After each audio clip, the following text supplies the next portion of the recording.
A service of KIBMradio.com, the Internet's home for an all old-time radio.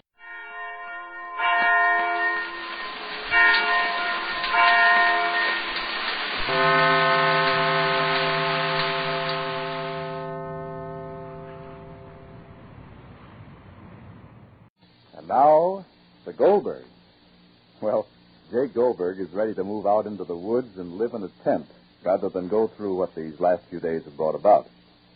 And today he's getting really serious, because Mrs. Edward Way, that is, the former Mrs. Edward Way, is sitting in the Goldberg parlor waiting to see her ex-husband. She refuses to leave, and all his refusals to see her mean nothing to her. What she wants, what she expects, well, Molly doesn't know, but she's trying to find out. Listen. Rosalie, please call me a few numbers. Someplace Mr. Way must be. I don't know who else to call, Ma. Family, please go inside to Mrs. Way and talk. Well, what can I talk to her about, Ma? Talk current events. Current events is a subject, too, no, Sammy? Current events. Mrs. Way isn't interested in current events. Oh, you can talk past events, future events. All right, Ma, but I don't know what to say. Please, but out the box. Ma, please. I'll go in. You stay, you see? You stay. You see that? And if I'm talking backwards and forwards, you stay. Family, here. Taking some fruit to her. Maybe she'll nibble something. All right. What's Papa doing? He's looking at pictures of houses. Houses is looking. All right. Here. Here's the fruit. He'll go in. If Papa moves out of here tomorrow, I wouldn't blame him. Oh, Sammy. Rosalie, who did you call? I called Lawyer Steenberg. Yeah. And I called Willoughby. And who else? That's all. That's all you called, Willoughby? Somebody? Why don't you call Bob's Roadhouse? Yes, the Roadhouse. Maybe they're then there to get his summer order for business for chicken broilers. I think that's why Ori invented Mr. Ray. I'll try them. Bob, pick yourself. I know, Mom. Please call me then. Hello? I want Bob, pick yourself, please. Mom. Oh, yes. She doesn't want any fruit, and she doesn't want to talk about current events. Oh. Hello? Let me go in and ask her if she wants a little water. I'll go, Ma. Hello? Just a minute, please. No questions, Rosalie. Hello? Hello, this is Mrs. Goldberg on the wire. Goldberg. Yes. Well, could I inquire of an inquiry, please? Was Mrs. Orion Leland and Mr. Ray there by you, perhaps? If... Yeah? Oh, thank you very much. How long ago did they left? I see. Well, thank you very much. I hope they were successful in getting your business for the coming season. Well, broilers and fryers are their speciality. Yes. Well, let me thank you also for them in their behalf. Thank you very, very much. Were they there? Yes, they were there. Oh, Dr. Cader? Yes, I just saw Seymour down the road. And he says you have company here. Yes. Mrs. Way. Yes, Mrs. Way. She's in the parlor. Waiting for Mr. Way. Sit down, Doctor. Is Oriane in there talking over her chicken business? No, Dr. Cader. Oriane and Mr. Way ran over to Bob's Pick Yourself. Oh, I see. Yes. Would you mind if I take my coat off? Oh, Dr. Cader. All right, Rosie. I wasn't going to say anything. Is she that bad? Well, she's very nervous. I'll better go in then to her. I'll better go in. I'll tell her Mr. Ray will be home shortly. Excuse me, Dr. Cader. Dr. Cader, perhaps if you would... No, thank you. Excuse me. Rosalie, you come with me. Ma, come with me, Rosalie, please. Right. Excuse me, Dr. Cader. Looks like a real neurotic. I'm beginning to think all women are. It's very unscientific, but a useful premise in dealing with it. Well, I suppose she has a lot to worry about. No. If there's anything wrong with Mrs. Way, it must go back to long before Way went to prison. After all, it's a little unusual for a wife to let her husband go to prison when she can prevent it by giving up some money. Yeah, I thought that was funny. It's more than funny. It's outrageous. And yet she did it. Then she divorced Way. Now she's back. Why? I don't know. Well, the question was rhetorical. You know, Sammy, the emotional life of human beings is utterly uncivilized. Up in the brain, up in consciousness, we all go about drunk with ethics and good intentions.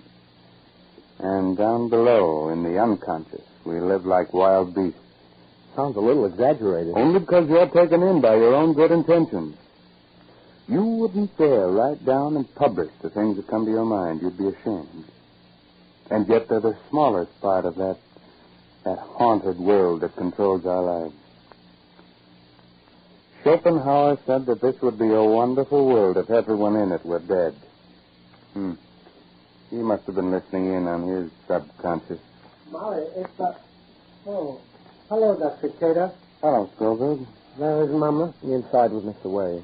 This is all a little more than I have bargained for, Dr. Cater. More than anyone bargained for. Get me a glass of water, Sammy, please. All last night, the phone didn't stop ringing. On the hour like a clock. I didn't sleep. Mrs. Goldberg didn't close an eye. The children were up. And all in all, it was like a nightmare for us.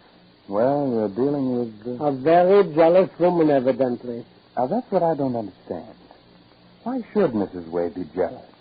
She got rid of her husband. She let him go to prison. She's got money, position, everything.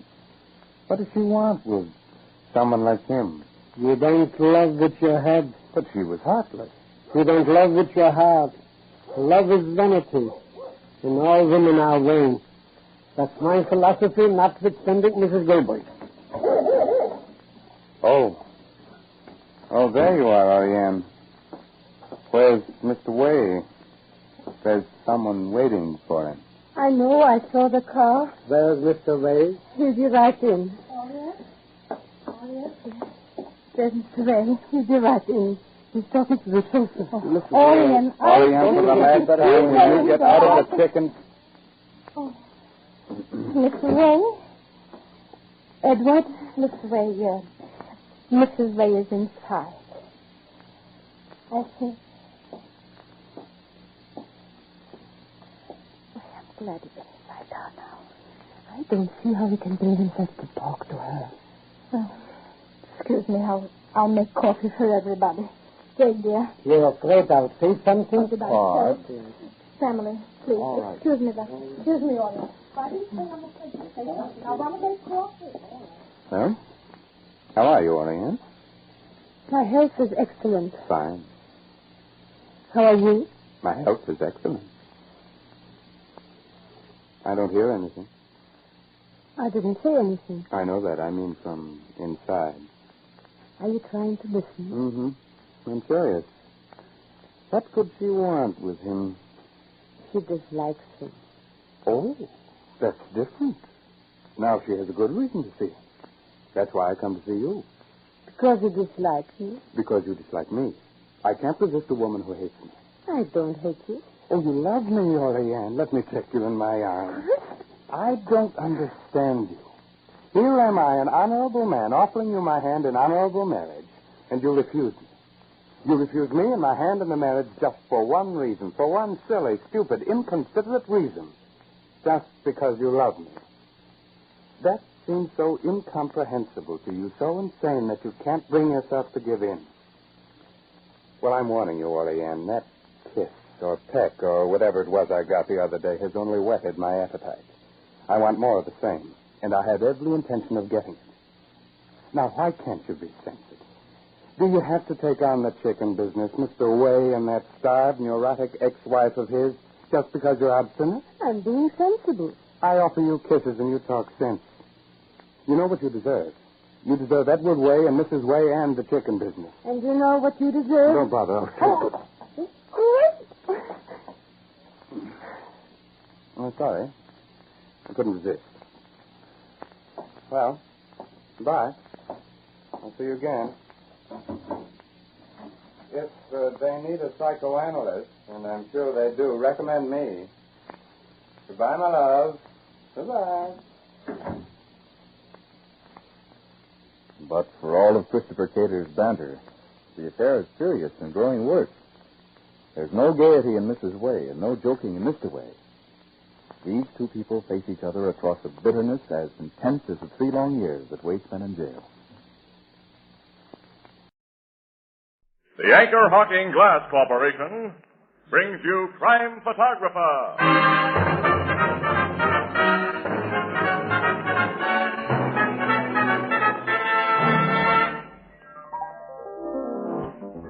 Hi, Ethelbert. How's things? Okay, Casey. Say, Tony was in here and he dropped his car. Let me see it. It says AHTMFNIG. I wonder what that Here means. comes Tony now. Hey, wait a minute. See if I can get it.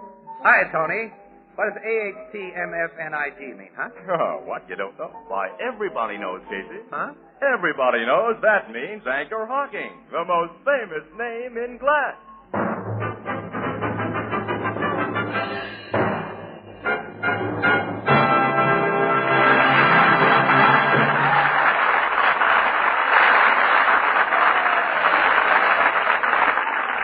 Good evening, ladies and gentlemen. This is Tony Marvin. Every week at this time, the Anchor Hocking Glass Corporation of Lancaster, Ohio, and its more than 10,000 employees bring you another adventure of Casey, crime photographer, ace cameraman who covers the crime news of a great city. Written by Alonzo Dean Cole, our adventure for tonight, Queen of the Amazon.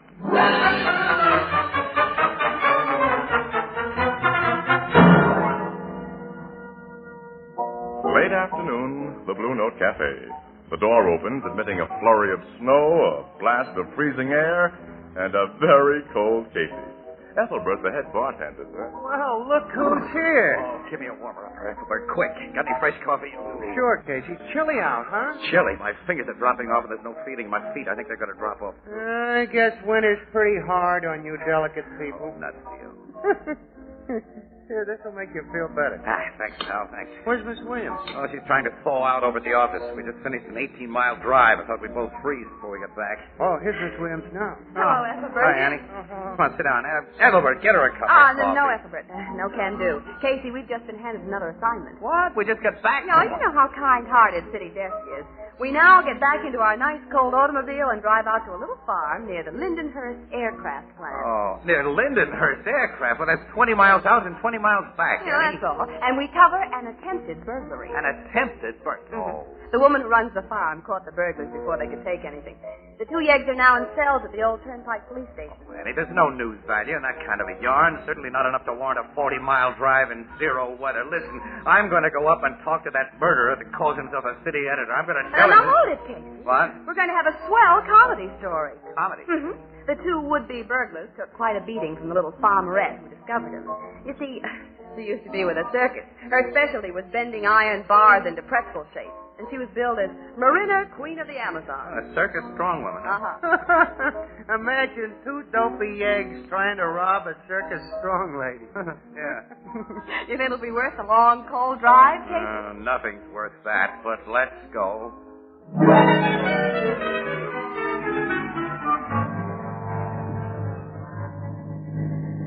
Oh, swell business, this newspaper rack.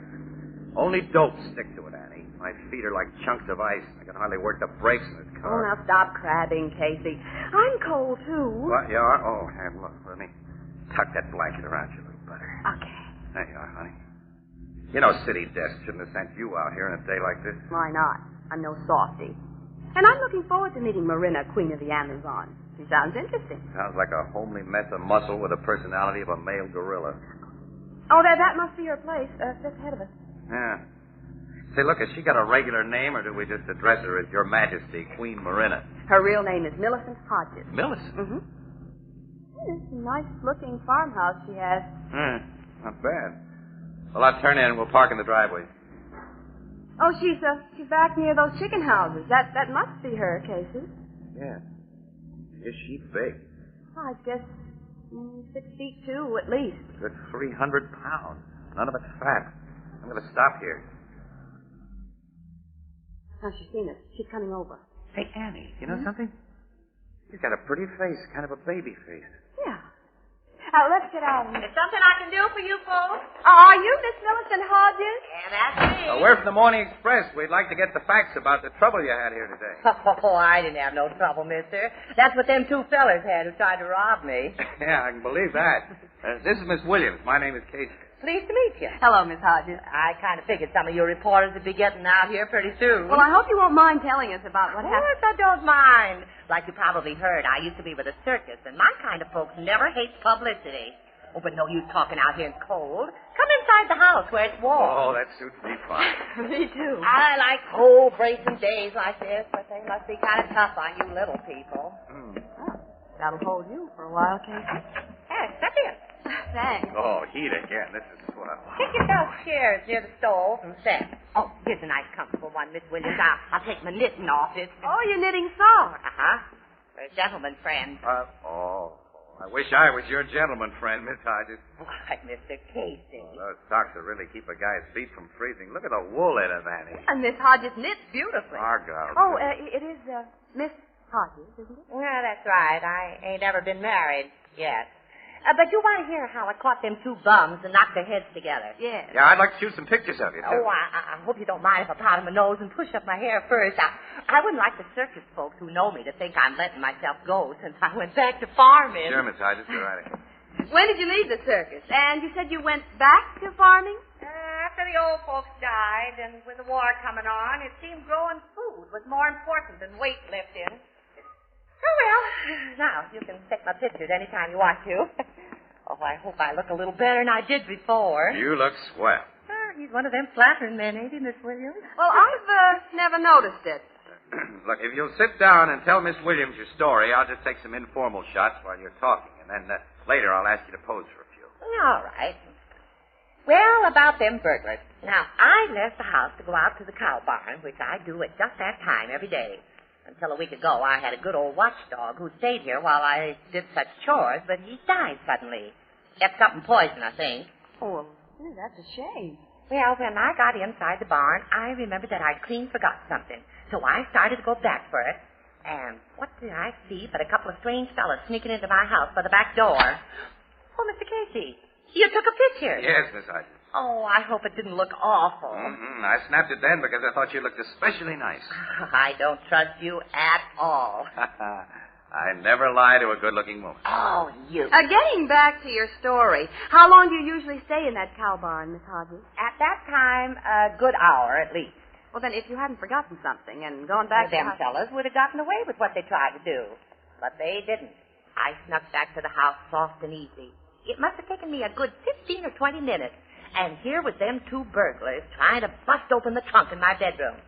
Well, they had time to think I grabbed them, taught them a lesson, and phoned the cops to come and pick up the pieces. They were trying to open a trunk in your bedroom? Yeah. Come on, I'll show you. There. That old circus clock trunk. Looks more like a steel safe than a trunk. Well, it was built special to carry the big weights I used in my act.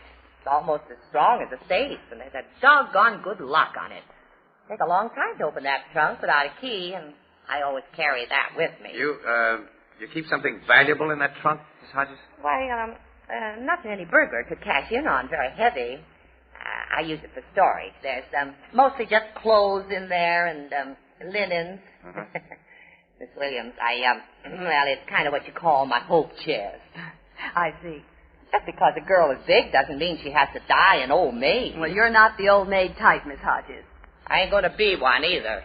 Say, is everything in this room just as it was when you discovered those two men?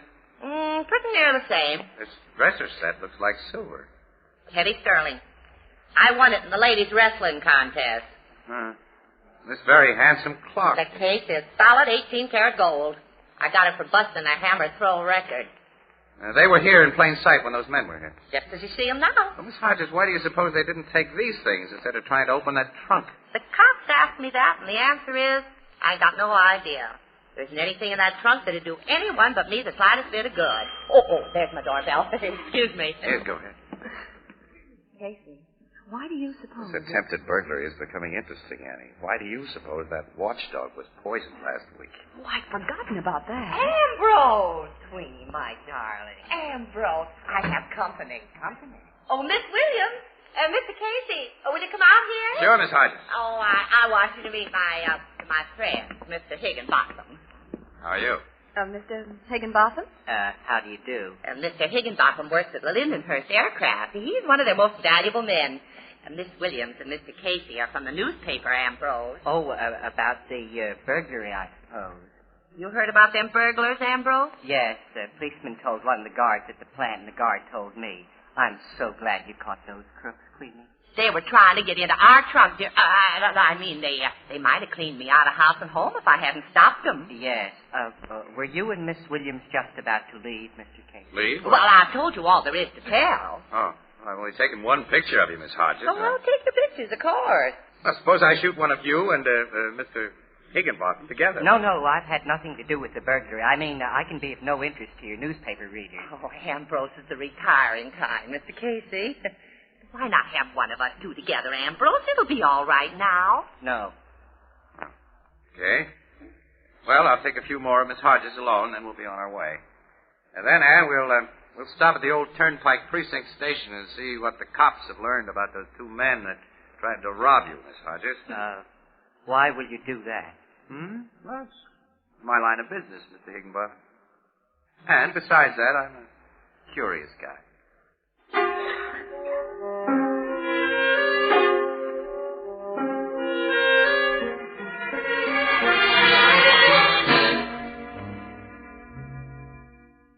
I got a headquarters report on the fingerprints of those two eggs just before you and Miss Williams walked into the station here, Casey. Yeah? One of them is Gus Newton. Gus Newton? Well, he's a notorious safecracker. One of the cleverest boxmen in the racket. Well, he's always going out for furs and jewelry, big stuff. Yeah. He must have been awfully low in the chips to be prowling a farmhouse. Well, did you make him talk any? You can make his kind talk, Miss Williams. Or guys like the other fella. Who's the other fella, sir? Name's Loader. The FBI want him for suspected espionage and illegal entry into this country. Funny, ain't it? Yeah.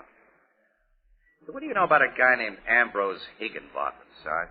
Oh, he's the little shrimp Big Queenie's sweet on. Works for the Lindenhurst aircraft. Yeah, that's the guy. Is he okay? He couldn't hold a job at Lindenhurst if he wasn't. They're doing some hush-hush government stuff there, and their employees are investigated pretty thoroughly.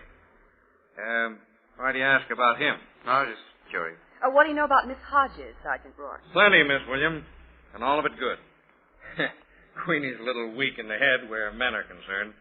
Her size makes most guys fight shy of her, and she don't like it that way. But a better woman hasn't been made yet. I figured that. Well, thanks, Sarge. Come along, Annie. We'll do back at the office. Yeah. So long, Sergeant. Drop in again when you're out here in the States. Yeah, we will. So long. So long. I hate to face this cold again. Me too. After I drop you at the office, Ann, I'll have this trip to make again. Why?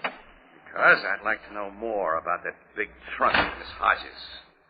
Gonna pay her another visit this evening. You mean we'll pay her another visit? No, Annie. I'm making this call alone. Oh, why? Annie, look. Miss Hodges is a gal. When a guy wants to make himself popular in Florida, he doesn't go there with a crate of California oranges.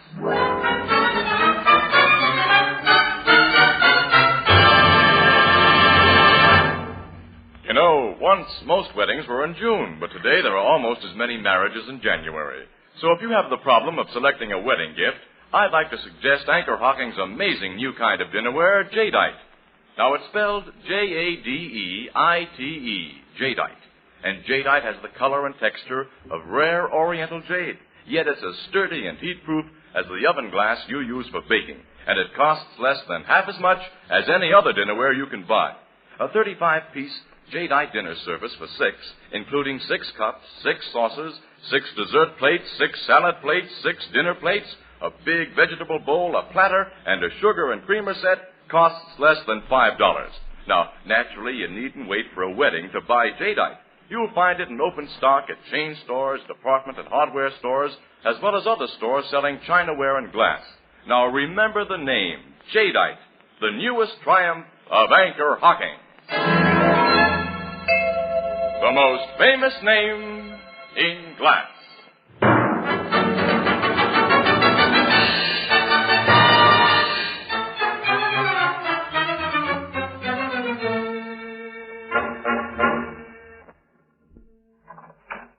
Mr. Casey! Good evening, Miss Hodges.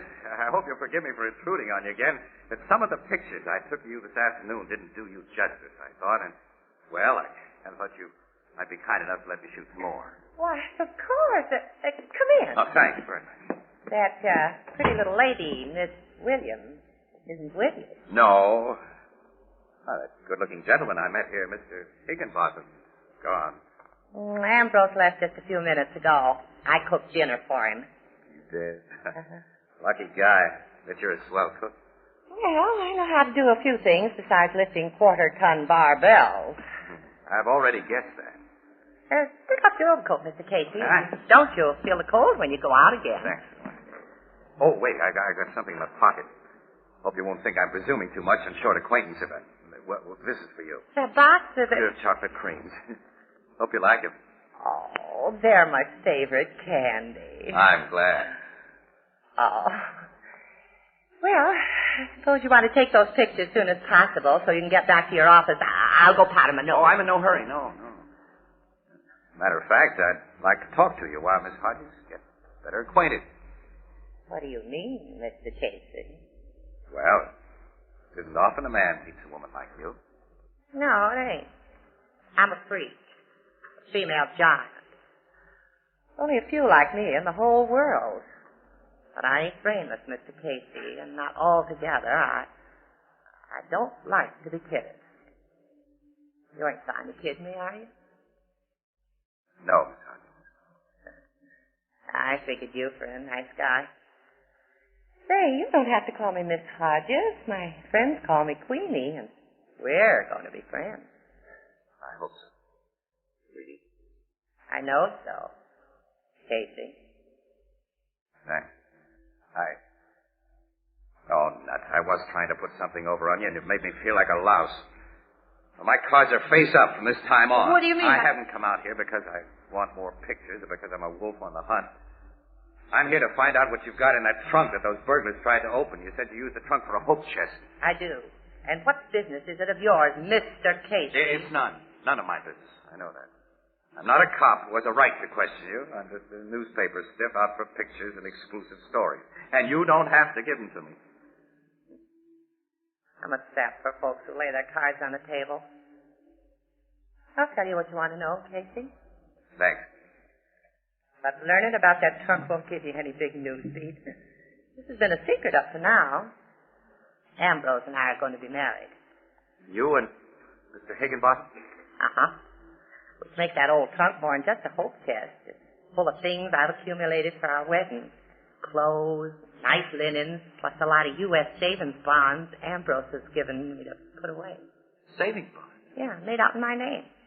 That's why I told you this afternoon that nothing in the trunk could do a burglar any good. But there's nothing there but clothes and linen and savings bonds in your name? In my name and his. Oh, I'll open the trunk and show you. Come on. Ambrose and I have been having some little arguments about them bonds. You see, he's been giving them to me at least one a week ever since we got secretly engaged last September. We kept our engagement secret because he was getting a divorce. Oh, divorce? Uh-huh. It was only 10 days ago, and then to celebrate, he wanted me to let him have the bonds so as he could cash them in and buy me a swell wedding present. I see. But I said, no, we'll just let them bonds stay as they are and draw interest. They're the only wedding present I want, I told him. But 10 days ago, you refused to let him have the bonds. Yeah. He was pretty sore about it.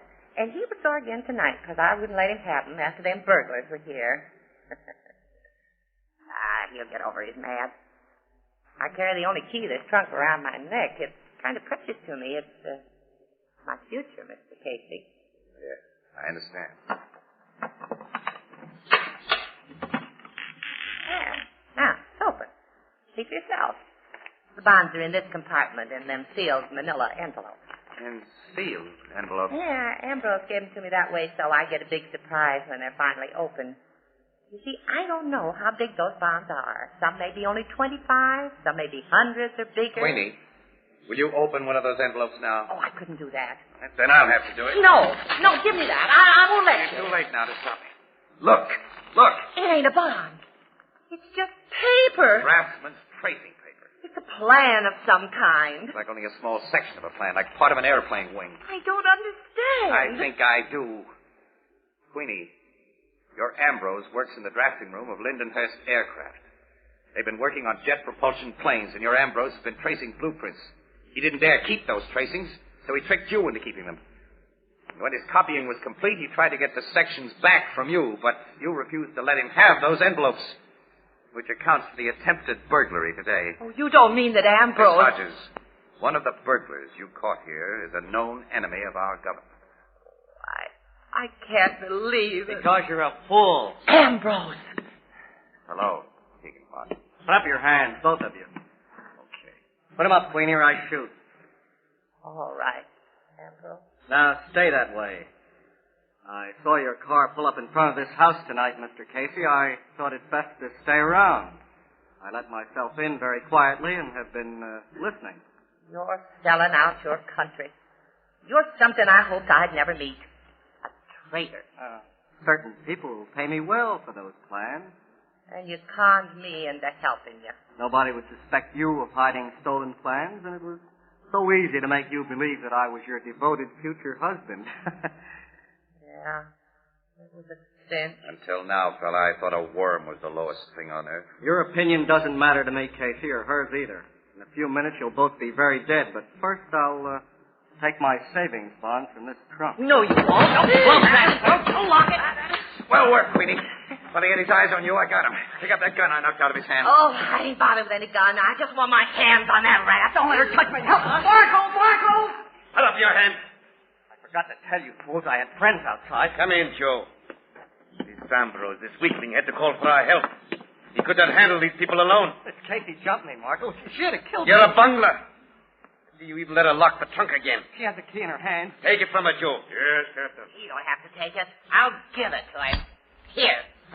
Captain, it is broken. Useless. I just busted it in pieces for you, and it's the only key there is. Queenie, you're some gal. Ambrose, the garage adjoins this house. Yes, there's a door into it from the kitchen. You and Mr. Casey will proceed to that garage, Miss Hodges. I ain't going Got the drop on us, Queenie. Better do as they say. You're correct, Mr. Casey. Both of you, go. All right. Open that door, Ambrose. I will. You ready, Joe? Yes, Captain. Go into that garage, Miss Hodges and Casey. Okay. Joe, now. Look out, Casey. Oh, you hit him from behind. I'll fix you. Get this big woman, too, with your black hair. I am trying. She almost got us first. She is more strong as a elephant. Get rope. Bind their hands and feet and gag them. Why don't you kill them now, Marco? Get it over. The important thing now is to get those plans.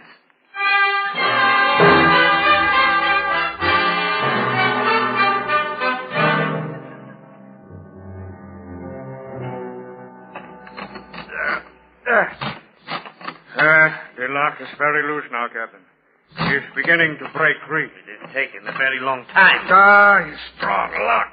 Riveted to steel. I have broke it off. At last. Open the lid. There are the envelopes, Marco. I see them, Ambrose. I put them in my pockets. Now, you'll pay me for them. The complete plan is there, ready to assemble. The complete plan, the secret plan. You will be paid. First, I have another appointment to make. Those two in the garage. You mean you're going to kill them now? Yes. Bring that little crowbar, Joe. It will be a quiet instrument of execution. Come, both of you. I'm looking forward to this. That Casey nearly twisted my arm off, and Queen... There will be nothing personal in their punishment, Ambrose. I don't care why or how they get what's coming to them, just so they don't get it before they can turn me over to the FBI. Joe, you bound them very securely? Yes. Even the big woman could not get free, Captain. See? They lie on the floor just like we left them. Their eyes are open. They have recovered consciousness. That's good. Put away your gun, Ambrose. None of us need such noisy weapons now. You're the boss, Marco. The woman up my throat. They're free. It's nice you guys to come within our reach. I've finished my bunk, Queenie. Oh, so have I. Now it's your turn, Ambrose. Let me go, Queenie. Don't. Not too hard, Queenie. Leave something for the cops to take away. Oh, they'll take Ambrose away in sections, just like he stole them plans. What? The window. Oh, someone's crashing in the door. Pick up your hand. Who? FBI, man. FBI. You heard me, Casey. Bill Travers. You surprised? Surprise? Am I? How did you get here? Why? We've been waiting for Higginbotham and these guys to come out of the house and walk into our arms. But then when we heard a battle going on in the garage here, it seemed best to cut in. Hey, you've done a job on these birds. Wait a minute, Bill. You knew about Higginbotham and those stolen plans? Well, the FBI doesn't miss many bets, Casey. I'll say they don't. Well, we've been wise to little Ambrose ever since he first traced the section of a secret jet plane blueprint and smuggled it out of Lindenhurst plant. And after that, we made it easy for him to trace and smuggle out sections of the wrong blueprint. The wrong one? That's right. You see, we had an idea that Higginbotham was using this place as a hideout for the false plan. But our real concern was to find the big boys. You mean you were watching them in this house when I came here? Uh-huh. We saw you come into the house, but we couldn't identify you in the darkness. You were an unexpected development that caused us a little worry. Why did you come here? Well, I was sticking my nose into something I might have known you FBI guys would have under control. Say, Bill, look, I got a camera around somewhere. How about letting me do a job I do know something about?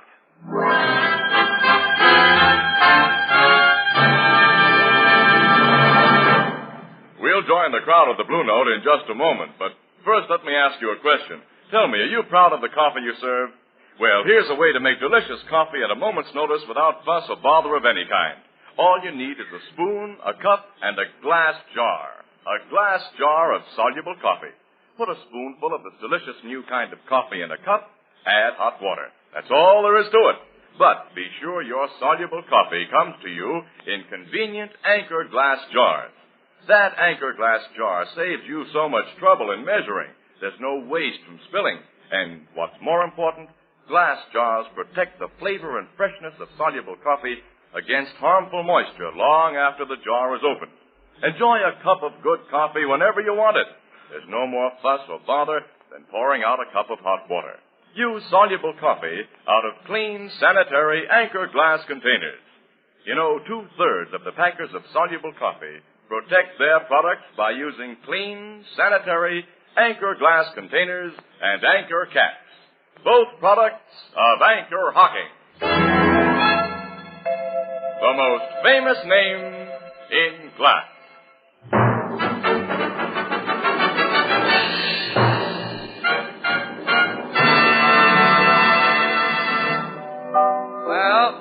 That's what happened, Ethelbert. And Annie, you know, I still feel like a dope. Well, why? You brought back a good story and some swell exclusive pictures. I ain't heard all the story yet. After them fellas bound you and Miss Hodges hand and foot, Casey, how'd you get free?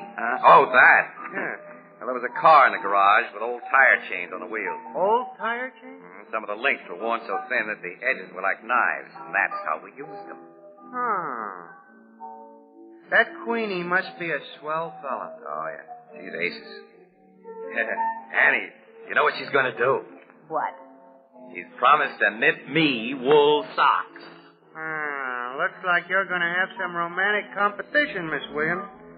As my sister Edna says, quote, in the wintertime, the way to a man's heart begins with a pair of warm feet. Unquote.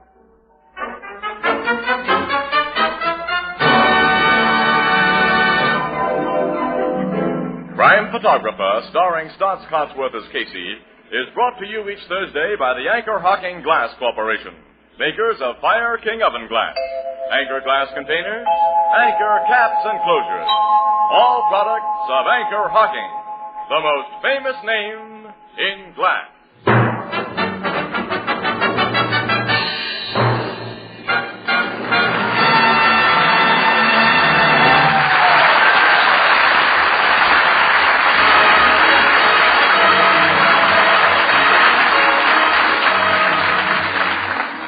Crime Photographer is directed by John Dietz. The original music is by Archie Blyer, and the program features Miss Jan Miner as Anne and John Gibson as Ethelbert. The part of Queenie was played by Hope Emerson, and Herman Chittison is the Blue Note pianist. This is Tony Marvin saying goodnight for the Anchor Hocking Glass Corporation of Lancaster, Ohio, with offices in all principal cities of the United States and Canada.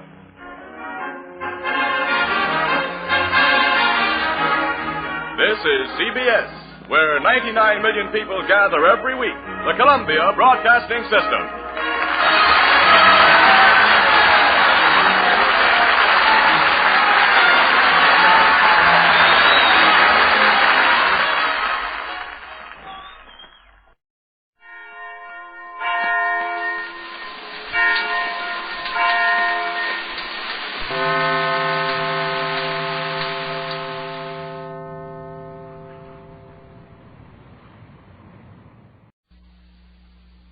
What you are about to hear is real.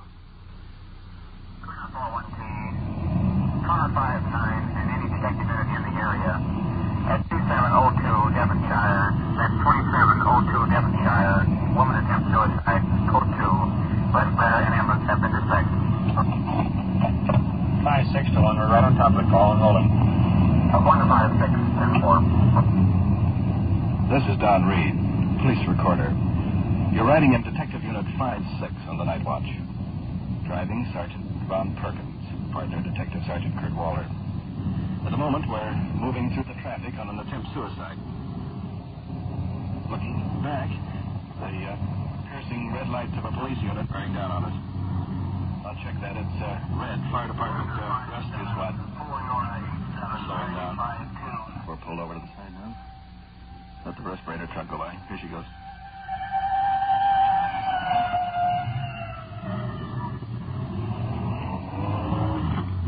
Swinging in behind the rescue truck.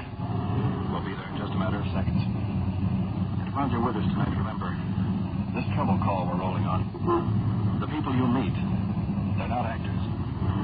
You see, this is it. This is real.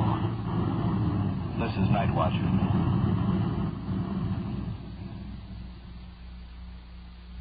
Night Watch, the actual on-the-scene report of your police force in action. There are no actors. There is no script. Every voice, every sound is authentic. The investigations are recorded as they actually occur. Night Watch, presented with the cooperation of the Police Department of Culver City, California, W.N. Hildebrand, Chief. And now we switch you to Detective Unit 5-6, on patrol somewhere in the field, and to the official police recorder, Don Reed.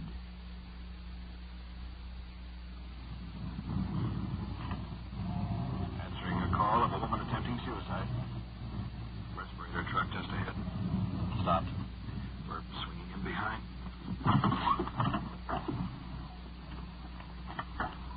Two firemen with a portable ventilator hustling into the house. Ambulance has been dispatched. Should be here any moment. Man standing in the middle of the room, pointing to the back of the house. Moving into a small bedroom. Firemen setting up their equipment on the bed. Aged woman appears to be asleep. There's a couple of bottles here. More sleeping tablets. Let's look around and see what you can find. Fireman applying oxygen mask. She looks more like she's in a kind of a coma. Young fellow standing at the doorway. His picture here in the dresser. Probably her son. Let's move over there. Would you want to contact the family doctor? We can't get a hold of her. I called him first. Well, just relax the best you can. We've got an ambulance on the way. What is the prick? Is it the breathing that's making the noise? Yeah. She's just breathing. That's not it's not forcing it in. In other words, she's just absorbing it. She's breathing herself. She's breathing herself. You couldn't force it in her anyhow. In other words, it's just making it easier for her to breathe so steadily. How's her pulse? Yeah. Apparently she took his about 4 o'clock this afternoon. She's a deep one. In the distance, the ambulance.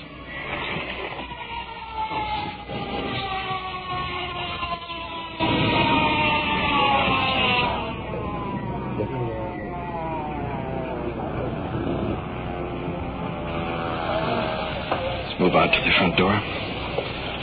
Sergeant Waller talking with the young fellow. If we need anything else for our form, we'll check with you again later. As long as there's still life there, they have a chance of pumping her stomach and getting that out of her system. So we'll just hope for the best. Ambulance crew coming in. If we've been able to find out it's sleeping tablets. Putting in a stretcher.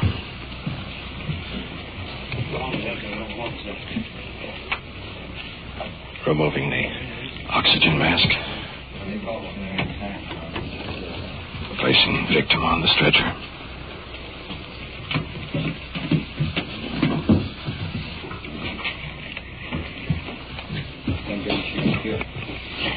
Feel the patient outside now.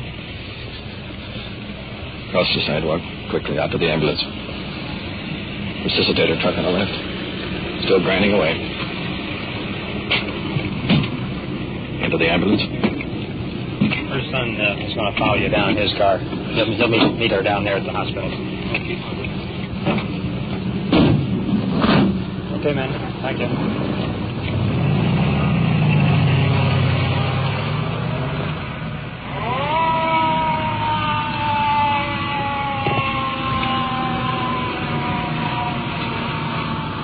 sir?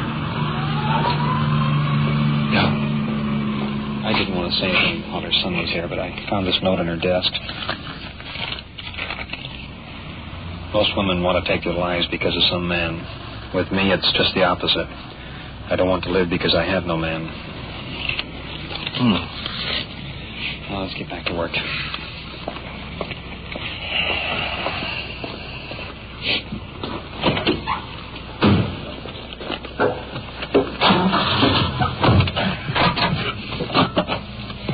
Finding 6-1, clear on the attempt suicide.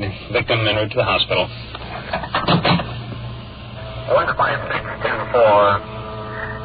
Take this call, 1038 Main Street, 1038 Main Street, in the bar. Investigate a man possibly carrying a gun. Unit 5-6 is rolling on this call now. 5-6, Roger.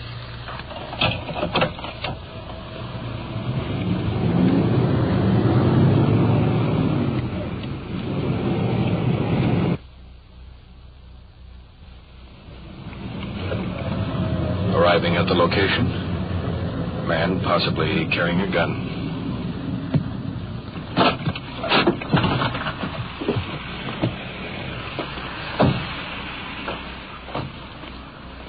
Combination bar and restaurant. Uniformed officer at the door of the bar motioning us in.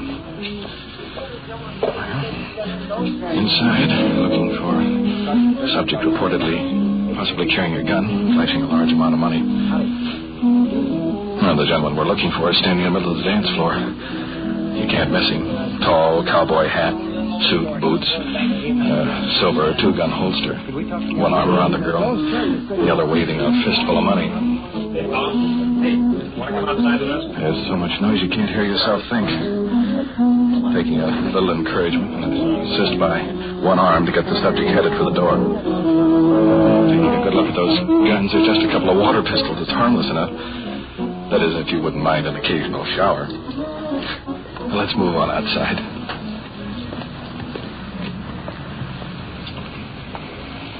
Sergeant Tommy Dirk's uniform division joining us. Cowboy leaning against a car, spinning a water pistol on one finger, waving a wad of bills. What you guys get mad at me for?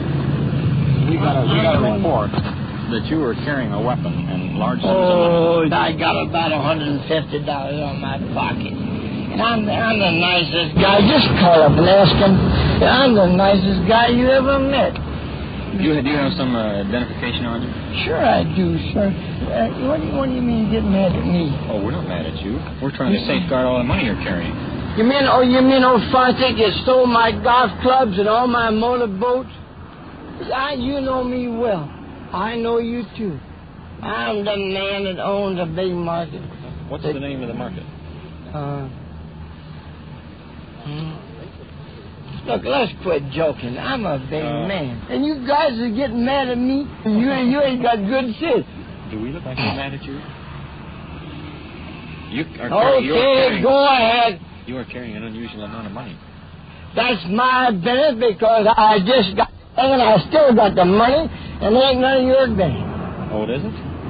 Hey, you want us to make it our business? Look, how much money do you I want got? us to make it our business, or do you want to cooperate with us? Make up your mind, one way or another. I wish you'd let me go home. We're not going to stand out here and argue with you all night. We're going to go on to wife. Sure, we'll let you go home. You give us a few man. correct answers here, and we'll let you go home.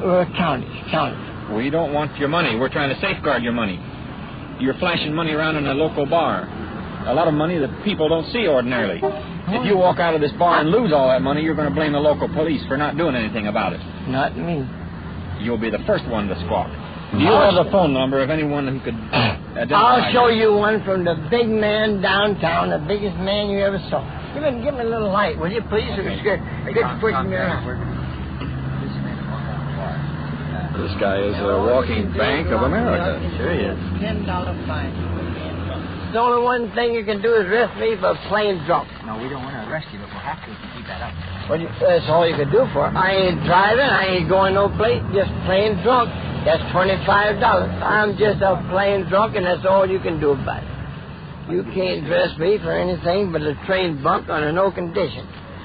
And you're going to be surprised when you lock me up. Everybody's going to laugh at you. Look, let's go in here and have a couple of drinks, all of us.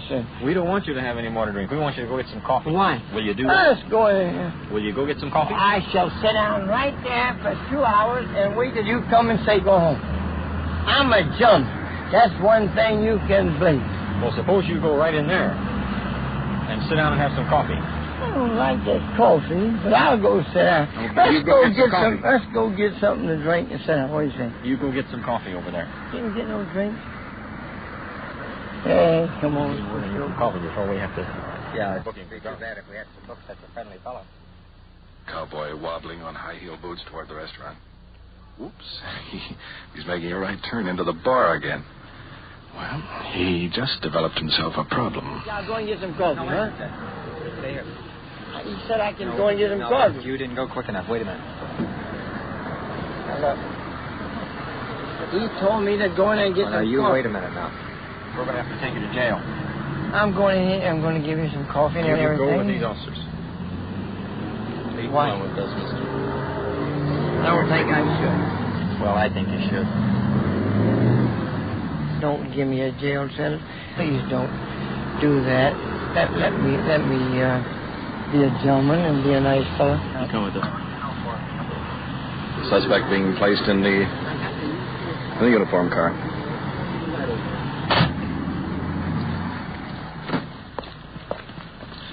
He'll be all right. Bail out in 5 hours.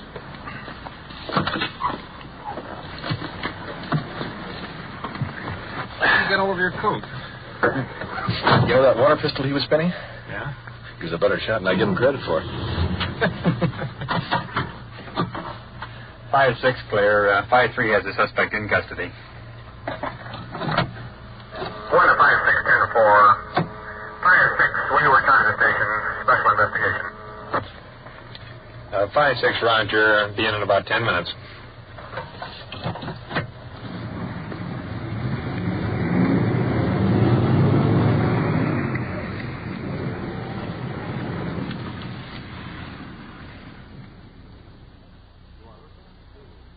You are listening to Night Watch and following the activities of Detective Unit 5-6 on its tour of duty. Remember, the people and sounds you are hearing are real, and the investigations are recorded in the field as they actually occur. We'll bring you the final results of tonight's action at the conclusion of Night Watch. The answer to peril should not be panic. You can help constructively to minimize the danger of a surprise air attack if you are able to volunteer a few hours each week as a ground observer. Ground observers compensate for radar's blind spots, help make America's defense complete. And now we take you to headquarters and to the official police recorder, Don Reed.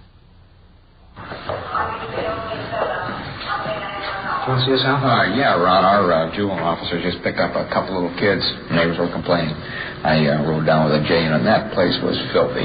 Mother would take off days and half the nights neglecting them. Here's the name and address. Oh, yeah, I know this case. We found these kids abandoned in a car one night. Mother was in a bar. Remember, Don? Yeah, I remember. The kids were about half frozen. I want a record check on the mother. And, Don, how about you going in the J Bureau there and tell them I'll be in a few minutes? Yeah, we'll do. Moving into the Juvenile Bureau now.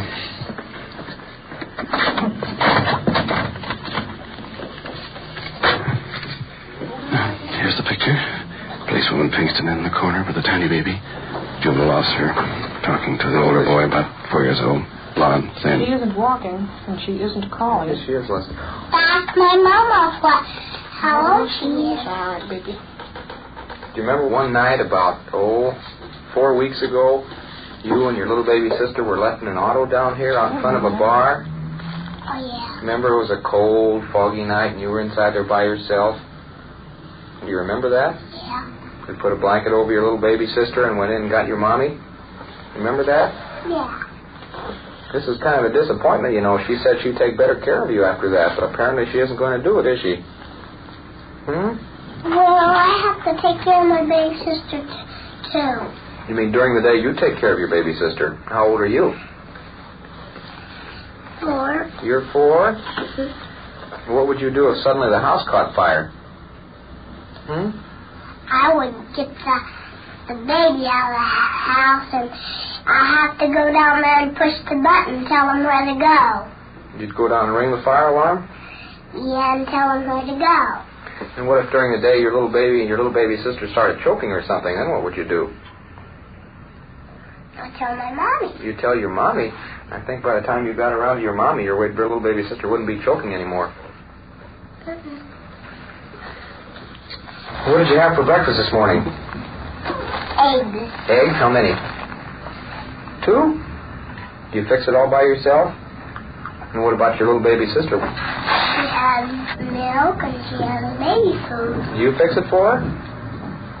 I took milk for her and baby food for her, yes. This little kid was asleep out on the lawn. That one? No, the youngster was. We asked him if he'd get in the house, and he said no. When I do funny tricks to my baby sister, she laughs all the time. What kind of funny tricks do you do? I do. And does she laugh? Yeah. See, she's right now. See, that's how she laughs when I do it. This is the most adorable little baby. Sergeant Perkins coming in. Thank you. I ran a record check on the mother. She'd never been arrested, but the only thing on the record is that night that we warned her about the kids. And what exactly happened? We received this telephone call from a lady who, like all good citizens, did not care to give her name or get involved in anything. She told me about these 2 little youngsters living with a man that she knows that we have known in the past because of his drunken habits. So, she knows there's a baby in there because she hears it cry, but she's never seen the kid outside. So I said, okay, we'll see about it. We come up to the house, and this youngster is lying on the ground asleep, and he had been asleep for quite some time because of the impressions left by the grass in his arms and on his body, and his little fanny was sticking out of his jeans, those he has on now. And we asked him why he didn't go in the house and go to sleep, and couldn't get in. So at that time, we ring the doorbell a couple of times, and we hear the baby crying, and then this man comes to the door. And we tell him who we are, and we walk in, and this baby is crying in the middle of the floor on a real dirty, filthy blanket, and she's got this bottle that I suppose, unless she was used to it, would give any other baby colic or something, because it's old, and vodka bottles and gin bottles and beer cans. Let go, baby doll. Come on, let go, doll. She is such a doll, Perkins. Anyhow, we asked him about the condition of the bed. Let's see, we took the bedding off of the kid's bed here. Honey, what's the matter? And he said, well, looks a little bit dirty. Tell you what, pick up one of the detectives and take the children down to juvenile hall. Put them in the dependency ward there. Meantime, we'll check the neighborhood bars, see if we can locate the mother. Take it easy, baby. You want to go for a ride? Take it easy, baby. All righty. Let's go. Bye-bye. How some people can have children and treat them like this, I don't know. Bundling up the little one. Fleece blanket. It's not pink, but it's warm. Pardon me, I must have... Never mind.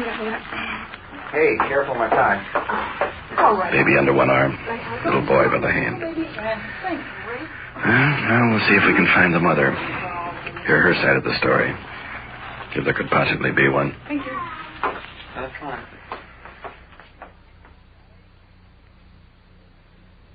We were in the field for better than an hour attempting to locate the mother of the 2 children. We didn't have any luck, but one of our radio cars located her in a bar just a few blocks from the house. A radio call and a quick ride, and we're back here in the Detective Bureau. The mother is just being escorted into the office. Sergeant Perkins, Lieutenant Conlon taking over. Mother, tiny, tired young face, melting into a chair. How old are you? 22. We have your 2 children in custody due to the fact that they have been neglected. And the neighbors in the neighborhood have been complaining. When we went to your house today, we found your oldest boy, who is 4 years old, sleeping in the parkway in front of your house. your baby, which is 4 months old, on a wet, soaked blanket in the living room. And there was wine bottles, beer cans, whiskey bottles, gin bottles, all over the house. Yes, sir. The neighbors have told me that they had fed your little boy in the daytime. And the neighbors also told me that they have given him clothing and underwear. Well, I did not know that they had fed him, but I have accepted clothing from them, which I'm grateful for. Will you tell me in your own words what you were going to do up here without your husband, living with a strange man and another man in the house, and your 2 children? I wanted to get enough money saved up so I could go home. You realize that in the condition that we found your 2 children, that there was nothing else that we could do except pick them up. Yes, sir. And protect them. Can't say that I'm not glad. While we were there today, the finance company come in and repossessed his car and also the furniture that was in the house. Did you know that he owed a lot of money? No, sir, I didn't. Well, you were there whenever they removed the stove and the washing machine, weren't you? I understand that was sold. Well, while you were in the house, what did you cook with? On a 2-burner hot plate. And this man told you could live in his house? Yes, sir. And you lived there for 2 months? Yes, sir. Where do you get the money to drink? I'm working and I don't drink. Do you remember me? Yes, sir, I do. Do you remember where I saw you last night? Yes, sir. Whereabouts was it? Where I'm working now. And what were the circumstances that time? My children were out in the car. You were drinking that night? Yes, sir, I'd had a couple of 3 beers. Do you remember what we told you and what the Los Angeles Police Department officers told you about the children? Sir. You recall? Yes, about sir. them being left alone and neglected?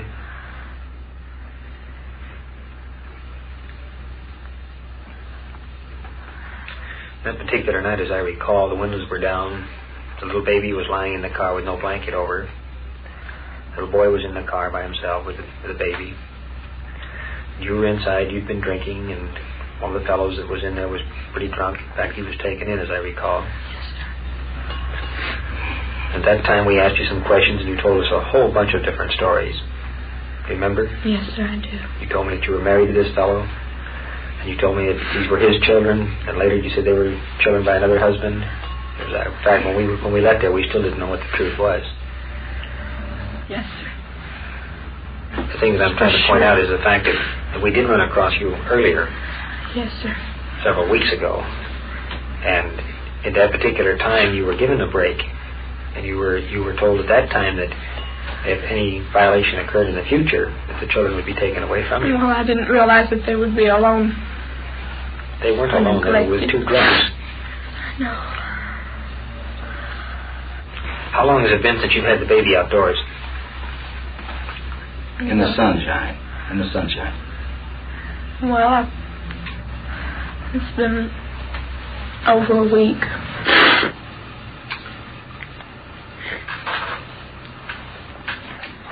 I don't know whether you're going to get your children back or not. That's up to the courts. But I'll tell you one thing. It's a privilege you're going to have to earn. Yes, sir, that I know.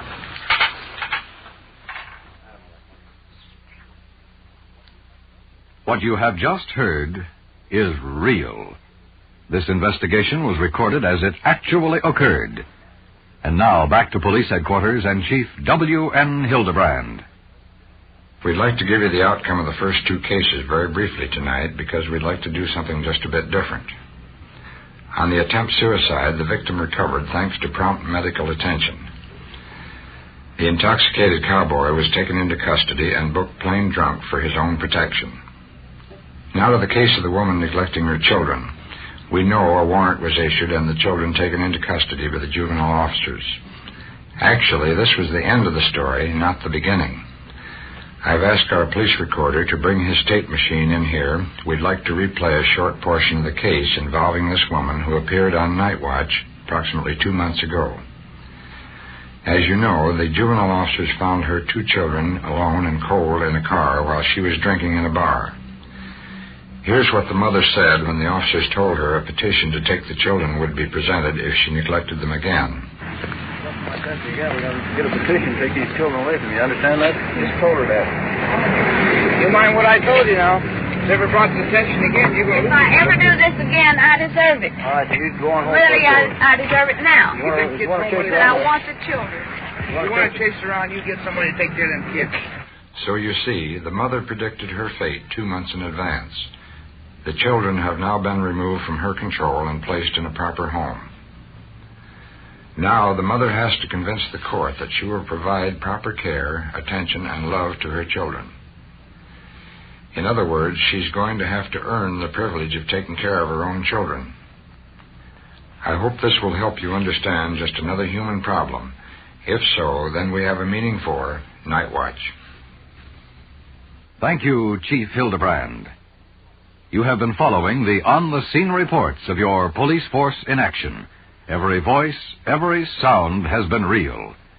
Night Watch, brought to you through the cooperation of the Police Department of Culver City, California, is produced by Sterling Tracy and Jim Hadlock, with technical advice by Sergeant Ron Perkins, and described in the field by the official police recorder, Don Reed.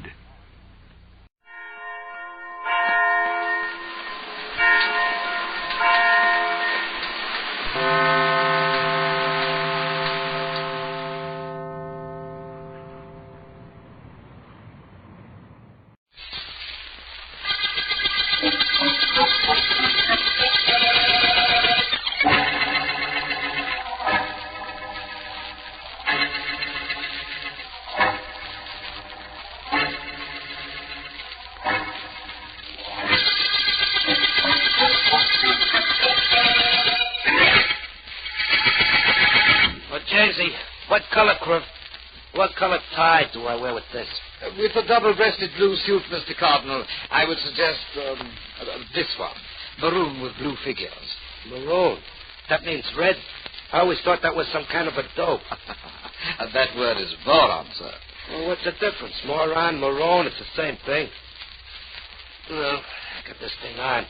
How's it look? Oh, precisely correct, sir. Precisely. And the word you were seeking to use instead of tie is cravat. Cravat. Okay, I'll remember that, Jason. It takes a little time to make a mug like me a gent, don't it, huh? Generations. Eh? Oh, nothing, Mr. Cardinal, nothing at all. Now, is there anything else you wish, sir? Yeah. I wish the phone would ring so I know whether I got that date or not. Did I say that good? Oh, very well, sir. Except that perhaps I would have said appointment. Okay, thanks, Jamesy. I'm glad I hired you. Thank you, sir. Sometimes I can't get over this. Me, Tony Cardinal, ex-racket boss with a dozen English cut suits and English butler. In a couple of months, instead of dropping guys, I'll be dropping H's. That's pretty funny, huh? Is it, sir? Yeah, you guys don't have any senses of humor. Jamesy, this is really living, ain't it? Why, I imagine so, sir. Yeah. Costs a lot of dough. A lot more than I thought it would, but it's worth it. Yes, sir. Jamesy, you gotta help me do a little bookkeeping one of these days. My dough's going too fast. Let's you and I get together. I'll get it. No, you do it. It'll sound classy. Very well, sir. Just as you say. Mr. Cardinal's residence. Is Mr. Cardinal at home? Mr. Cardinal. This is Mr. Leo speaking. Oh, just a moment, Mr. Leo. For you, Mr. Cardinal. It's Mr. Leo. Mr. Lolo. Boy, that's what she is. Give me that phone. Here you are, sir. Hello, honey. Tony. Oh, I'm glad you waited for my call. I was delayed a bit. Oh, kid, I've been waiting all my life for your call, only I didn't know it. How's for tonight? I'd like to go for a drive, if you don't mind, Tony. Mind? Who minds? We'll go driving forever if that's what you want. I'm buying a new car this afternoon. I'll get it, pick you up at about 7. Then we can go put the feedback on someplace. We'll go eat somewhere. Is that okay with you? Definitely. Well, see you at 7, sweetheart. Bye. Goodbye. Oh, what a dame, Jamesy, what a dame. She's the one who was here last night for dinner. Like her? Oh, very much, sir. Wasn't it she who seemed so concerned about some individual who disliked you intensely, sir? Yeah. She meant Al Bailey. He's a skunk. Hey, who cares whether a skunk likes you or not, as long as you keep out of his way.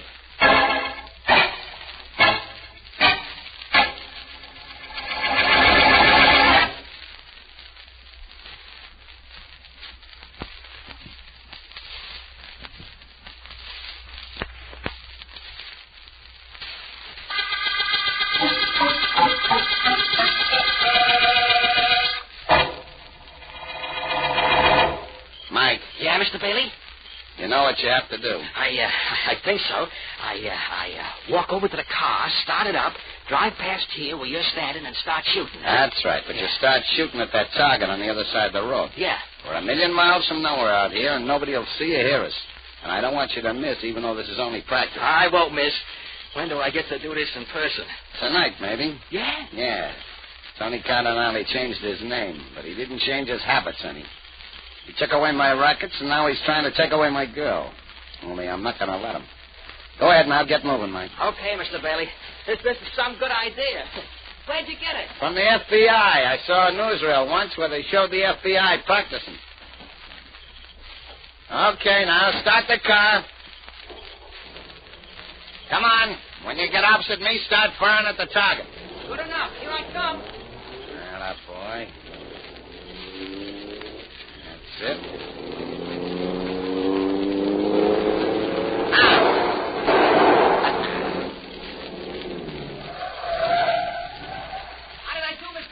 I'm just looking at the target now, Mike.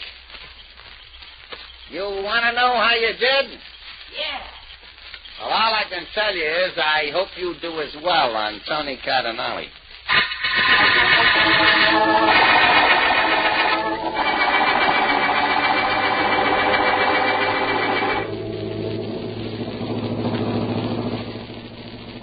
Tony. Yeah, Lane? I like you, Tony.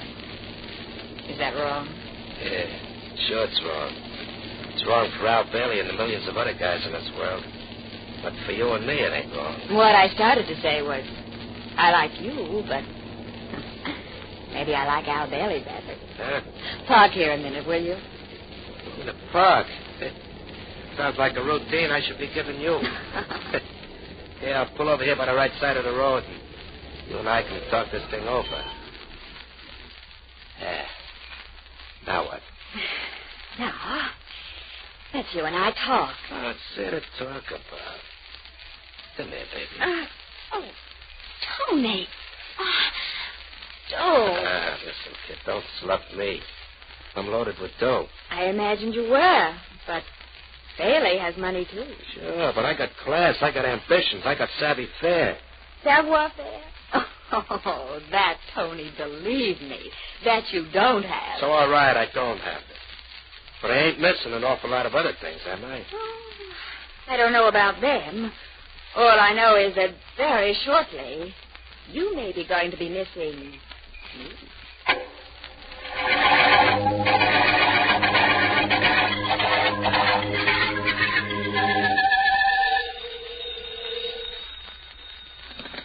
Philo Vance speaking. Vance, this is Markham. I hope I didn't disturb you. You didn't. I was just sitting around reading this evening, Markham.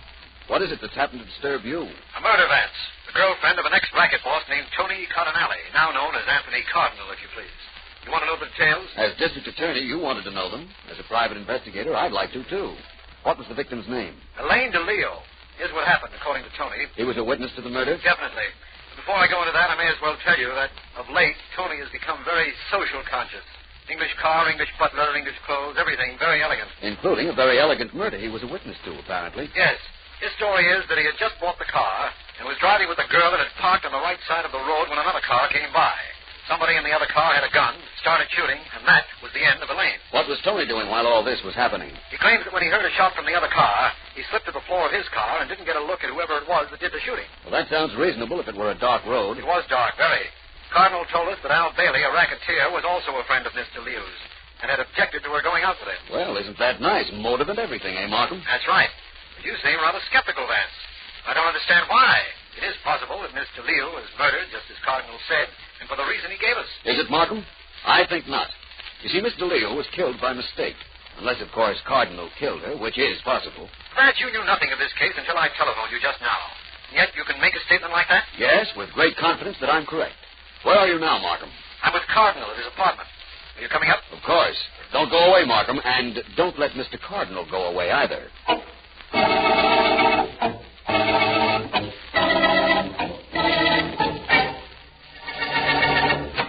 My name is Vance, Mr. Markham. Phone me. Oh, yes, sir. I am James, Mr. Cardinal's valet. Please come in, Mr. Vance. Thank you. Your name is James, you said? Yes, sir. James Lyons. This way, please, Mr. Vance. All right. Right through this door. Mr. Markham is with Mr. Cardinal now. Thank you.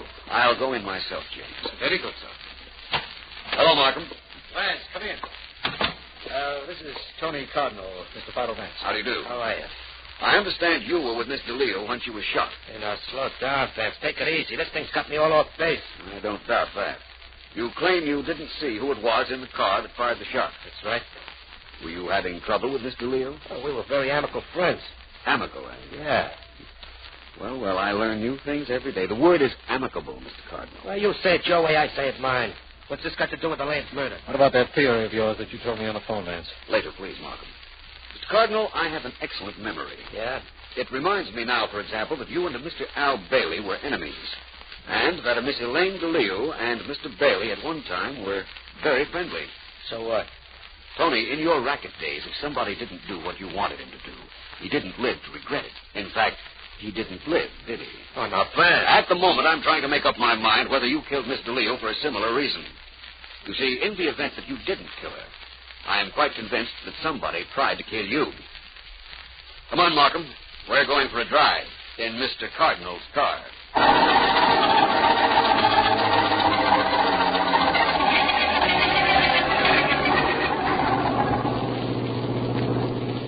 Where are we driving, Vance? Out to where Mr. Cardinal was parked when the shot that killed Mr. Leo was fired. It's right down the road a bit, I understand. Yes, it is.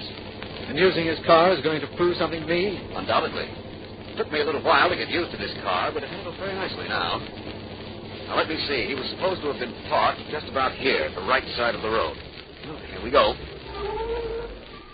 Vance, I want more than anything else to hear why you knew that the girl was killed by accident. That is, if Tony didn't kill her. You'll be able to tell me the answer to that yourself, Markham.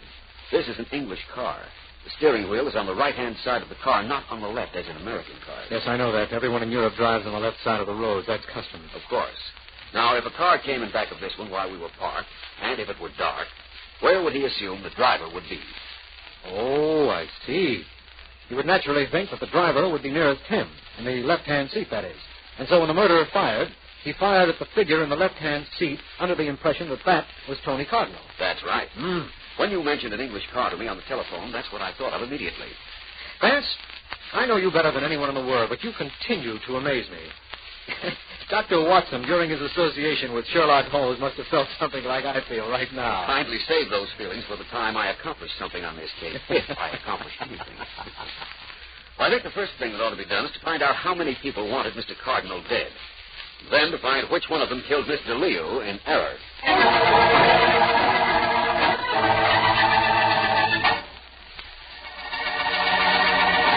Hurry up with that packing, Mike. We gotta blow this town fast now. I'm hurrying, Mr. Billy. I'm going as fast as I can. It's going to be awful risky. Trying to scram with the heat on, no? And well, they got a private plane all gassed up and ready to take off. As soon as you're through with those releases, we'll get going. Who's that? I don't know. But keep your gun handy, Mike. I don't see who it is. I'll be behind the door. Go ahead, open it up. Yes? Oh, I beg your pardon. My name is Lyons. James Lyons. May I come in? Why? I'm Mr. Anthony Cardinal's valet. I think I might have something to say to you that's quite important. Come on in.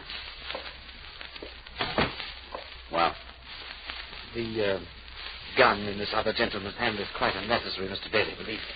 Show it, Mike. Put the rock. Okay, boss. Oh, now, let's have it. You're Cardinal's butler, and you're here. Why? Well, my entire duties were not confined to the Cardinal apartment. Oh? Yes, Mr. Cardinal was quite wary of you, Mr. Bailey. And very often he sent me to spy on you. So? Well, I just happened to be following you and this gentleman out to the country when you were practicing shooting from a car yesterday afternoon. I get it. This is a hold. You figure if I don't pay up, you're going to the cops. Oh, no, sir, not the police. Never. Well, what's the pitch? Well, I thought perhaps Mr. Cardinal might like to know what you were doing yesterday afternoon. I'm quite certain you wouldn't want him to find out, would you?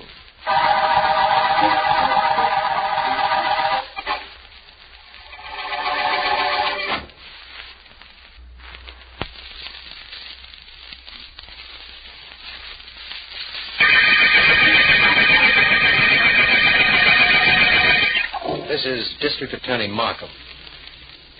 The Cardinal murder case opened when Elaine DeLeo was shot to death while in a foreign car owned by ex-racketeer Tony Cardinal.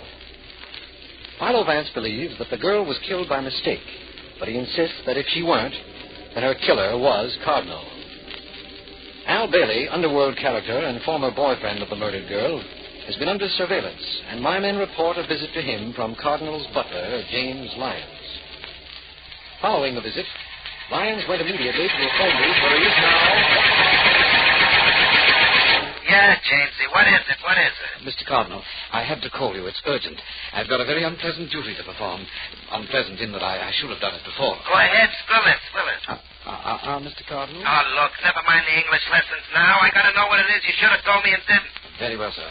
Your friend, Mr. Bailey, and an associate of his were practicing target shooting from a moving car yesterday afternoon. I saw them, sir. Oh, I get it. So it was Bailey who tried to get me and got Elaine, huh? Thanks, Jamesy. Where is Bailey now? On his way to a private airport, I believe, sir. He owns his own plane, you know, and I've seen him fly several times. The airport is on Redley Drive. Thanks, Jamesy. I ain't gonna forget this. The cops have let me move around the way I like, so I'm leaving this joint now. Bailey thinks he's gone somewhere, does he?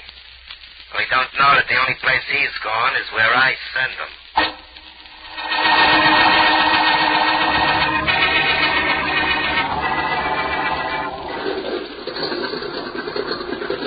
Okay, Mr. Bailey. Baggage is all stowed away.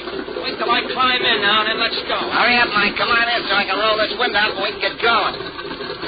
Where do you think you're going, Bailey? You can't come in here. Mike! Mikey's dragging me out of the plane. Yeah, Bailey, I sure am. And I'm doing it myself. See, Tony comes out. I don't know what you're doing. Hey, Mike! So, Tony, you come around looking for trouble, huh? Well, you're going to get it. That's what you think. Okay, Bailey, I'm ready for you now. So you were practicing up on shooting from a car, huh? Well, I don't need no practice for this. You never saw the day you could take me in anything, Tony. Well, excellent work, Mr. Cardinal. It's your bad. Where'd you come from? I followed you here. I wanted to see where you were going in such a hurry. Now I understand. Yeah? What do you understand? A lot of things. Unfortunately, one of them is not who killed Elaine DeLeo.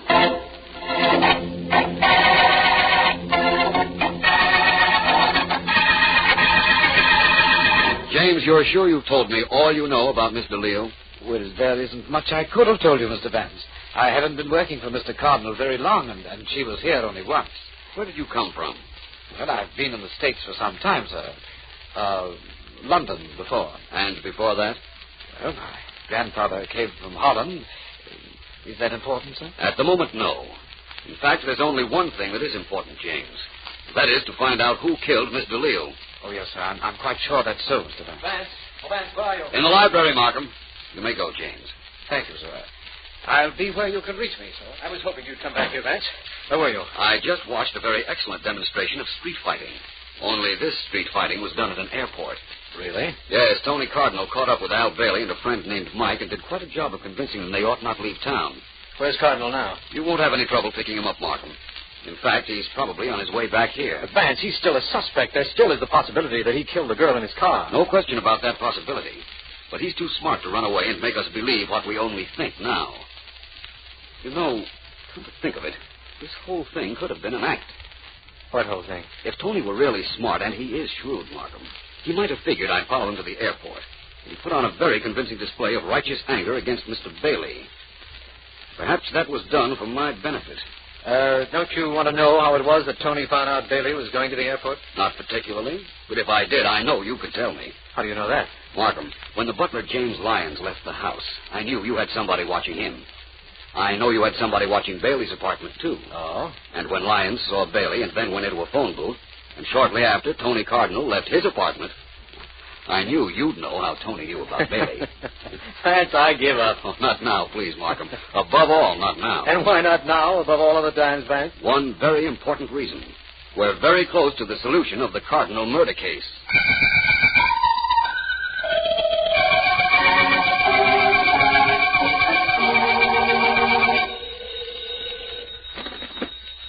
Yes? That you, Vance? This is Cardinal.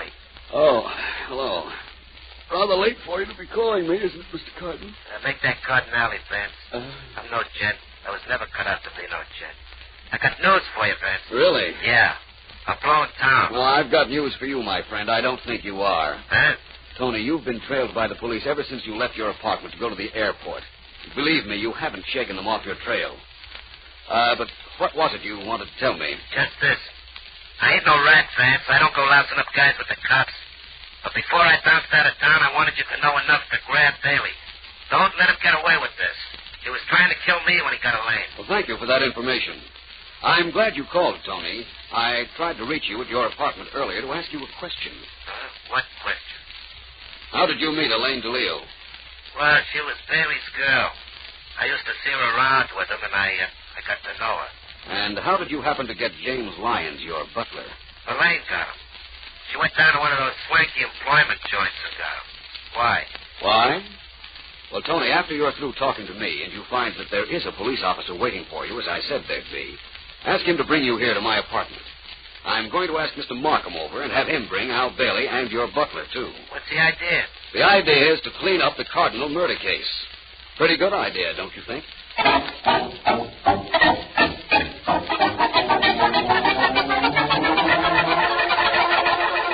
I'm a little sleepy, Vance, but very interested in what's going to go on here in your place. I was sure you'd be, Markham.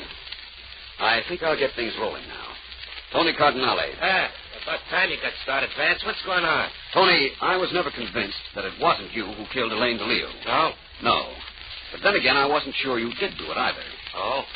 Al Bailey. Well, you wanted Tony dead, didn't you? I'm not talking till I see my lawyer. It just came from seeing his doctor. I took care of that, huh, Vance? You certainly did, Tony. Now you, James. Yes, sir? You were hired by Miss DeLeo, but you told me you had only seen her once when she came up to Tony's apartment. Why? No reason, sir. I just didn't think to mention that she had hired me. You also went to Mr. Bailey's place and tried to blackmail him into paying you to keep quiet about seeing him and his assistant target practicing from an automobile. Didn't you know you'd be followed to Mr. Bailey's? No, sir. I didn't think of that, sir. You see, all I thought of was converting some information I had into cash. That wasn't it at all, Lyons. You knew you were being followed.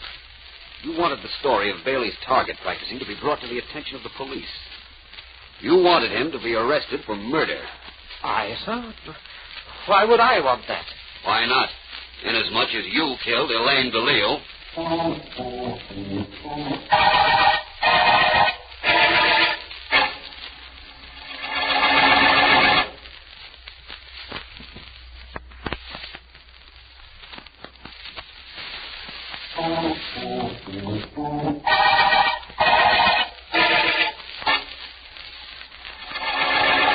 All right, Miss Patterson, get ready to take this down, please. Yes, Mr. Markham. Start talking, Lyons. Yes, sir. Well, I intended to kill Mr. Cardinal when I followed his car the night of the murder. It was parked. I couldn't see very well, and I fired at the figure nearest me. The one that should have been sitting in the driver's seat. Just as you imagined, Vance. That's right. Go ahead, Lyons. That's all. That's all? Why did you want to kill Cardinal? I have no intention of telling you that, sir. You don't have to, Mr. Lyons. I'll supply that information, if I may. Markham, Miss DeLeo was Lyons' daughter. Oh, daughter? How did you know that, Vance? The name DeLeo. It's Dutch, and it means the lion. Lion, lions. Very close. The father and daughter took different names when they came to this country? I doubt very much whether they came to this country. You are an American, aren't you, Lyons? It's your story, Mr. Vance. My part of it's true. All right, then. He's an American. If he had lived abroad at all, he would have recognized that Cardinal was driving a foreign car, and that the driver's seat was on the right. It was a new car, remember, and he'd never seen it before. But getting back to why Lyons wanted to kill Cardinal. Yes, let's get that out of the way. Lyons and his daughter were a team. She worked on important men. Saw to it that her father was hired as a butler. Between them, they probably worked every racket from blackmail to robbery. You're taking this down, Miss Pelican? Yes, sir, I am. The motive for killing Cardinal was simple. Lyons here was stealing from his employer. Cardinal was beginning to become suspicious, I believe. I'll need confirmation on that, Mr. Lyons. All right, that's true. Just the way you said it. I never meant to kill my daughter. Never. And when I found the mistake I'd made, I tried to get enough money from Bailey to get out of town. I also wanted the police to find out that he and his assistant had been target practicing from a moving car. But what led you to me, Vance? Just tell me that. The discrepancies in your story, Lyons. Your name and Mr. Leo's. And your very obvious attempt to have the police know about Bailey. All of those things added up. I'm inclined to believe, Mr. Lyons, that you may consider your career at an end. No doubt about that, Vance. His career and the Cardinal murder case, both.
Calling all detectives.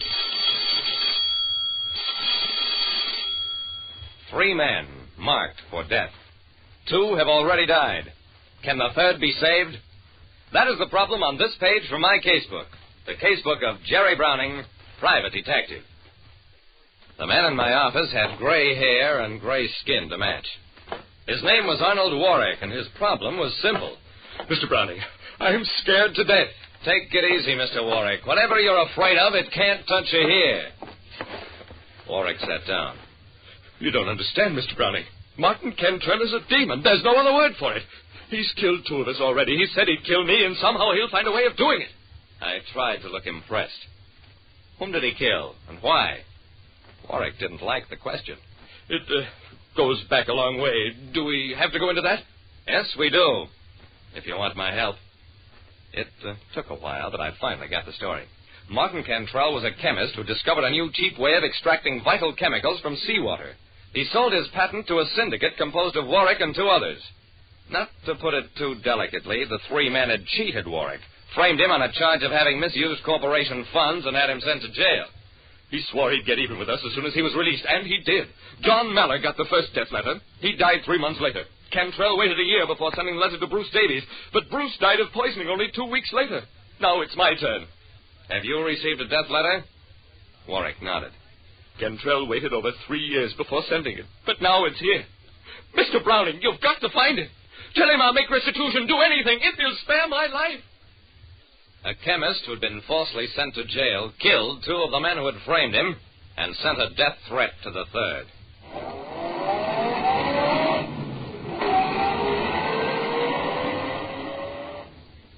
I drove the terrified Warwick home, told him to stay indoors until further notice.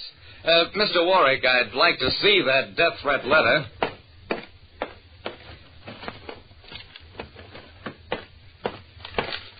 The letter was written in a neat, precise hand and came right to the point. 2 have died. You have no more chance to escape me than Joe Evold had. The letter was signed Cantrell in a bold hand. I turned to Warwick. Mr. Warwick, you told me the other 2 men were named Maller and Davies. What's this reference to Joe Evold? Warwick smiled nervously. I checked into that.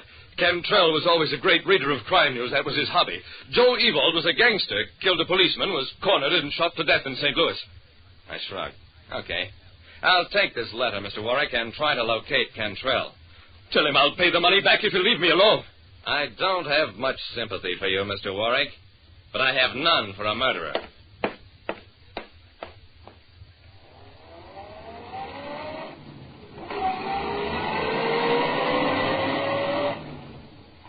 Tracing a man who's been in hiding for over 4 years isn't the world's easiest job. It was no trick to locate his wife and children. They lived in a small town just outside of the city. She supported the children by working in a dime store. Assured me she hadn't seen her husband since he was released from prison. I believed that, since the police had her under almost constant watch since the first murder 4 years ago.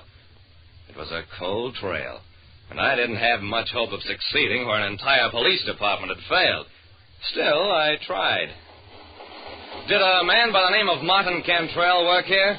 Sure, 4 years ago, for 2 weeks. Are you another one of those cops looking for him? Yeah, I guess I am. Never mind. It happened that same night. A flash from police headquarters that Arnold Warwick was dead. Lieutenant Dawson of Homicide stopped giving instructions long enough to tell me the details. We found him in the living room, Jerry. Not a mark on him. But just look at his face. I looked and saw a face still contorted in terror. Cantrell said he'd get him. I guess he did. Warwick was right. The man must be a demon. He won't get away. I've got every road and every station blocked. Sooner or later, he'll show himself and we'll get him. Just like they got Joe Evold, eh? Dawson stared at me. I don't know what you're talking about. Does it have anything to do with this case? I don't know. I guess not.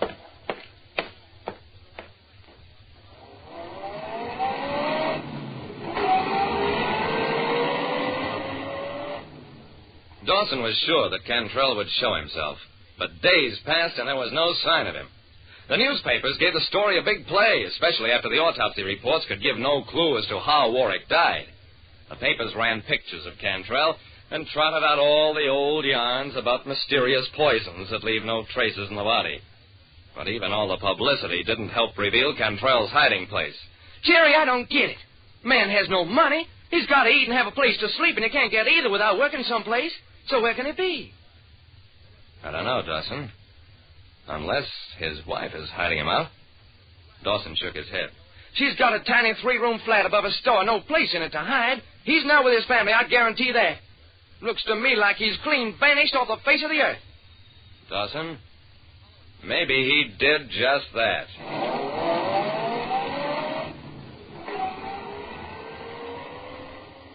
I went on back to my office, got out the letter Cantrell had sent Warwick, read it over again for maybe the 50th time. You have no more chance to escape me than Joe Evold had. Strange comparison for a man to make. Even one who made a hobby of crime news. Why Joe Evold? Why not any of 3 or 4 big crime stories that made the papers in recent months? Why did Cantrell pick a name that not even a police lieutenant recognized? On a hunch, I went to the file room of the Evening Courier. I found the Joe Evold story after a while, hidden on page 3 in the issue of August 18, 1 year ago. No wonder the name meant nothing to Dawson, but it meant a lot to me.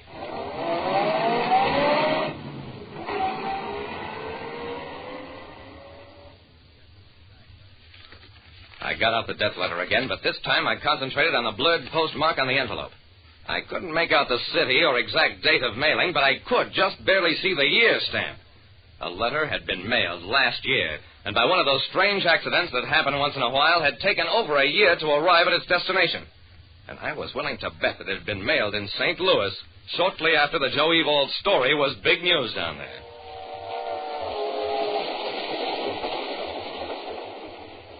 Dawson and I went to St. Louis, and we located Martin Cantrell with practically no trouble at all.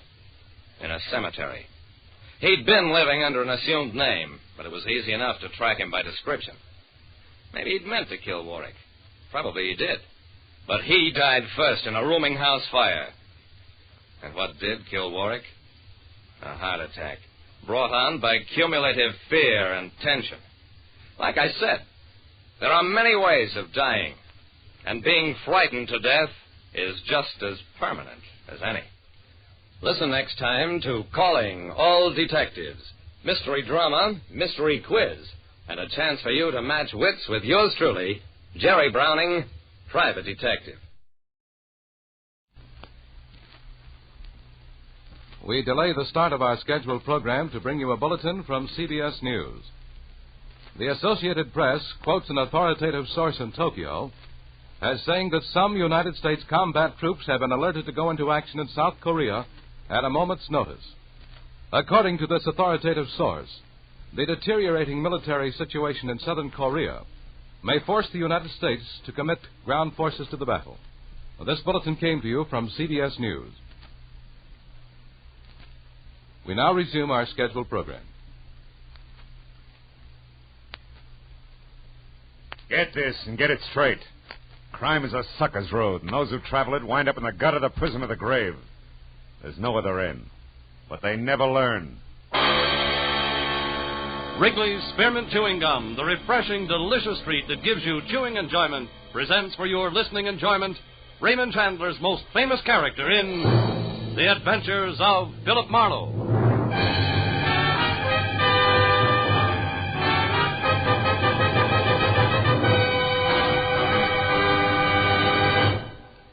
To make every day more enjoyable, treat yourself often to refreshing, delicious Wrigley's Spearmint Chewing Gum. Here's a taste treat you can enjoy indoors, outdoors, at work, or at play. The cool, long-lasting mint flavor refreshes you. The smooth, steady chewing helps keep you fresh and alert. Adds enjoyment to whatever you're doing. Wrigley's Spearmint Chewing Gum. Healthful, refreshing, delicious. Now, with Gerald Moore, starred as Philip Marlowe, the makers of Wrigley's Spearmint Chewing Gum are glad to bring you tonight's exciting story, The Pelican's Roost.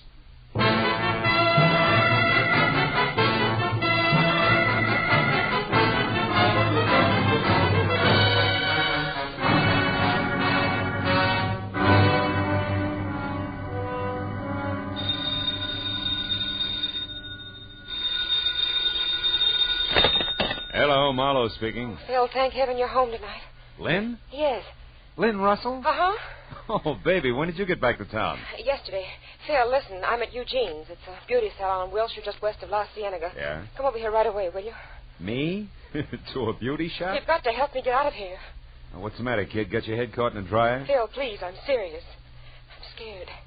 There's a guy waiting for me outside, and when I leave here, I'm afraid he's going to try to kill me. Now, look, this isn't just for laughs, huh, baby? Phil, this time I'm not fooling. This man's crazy. His name's Ward Erling. I had a few dates with him once. He was in an accident 3 months ago, just before I left on my cruise. He's supposed to be in the hospital right now, but he isn't. He's here, just waiting for me to leave. Yeah, but Lynn, Look, I'm not asking a favor, Phil. I'm hiring you. Okay, baby, it'll take me 15 minutes to get there. Oh, thanks, Phil. I'll wait till I see you walk by.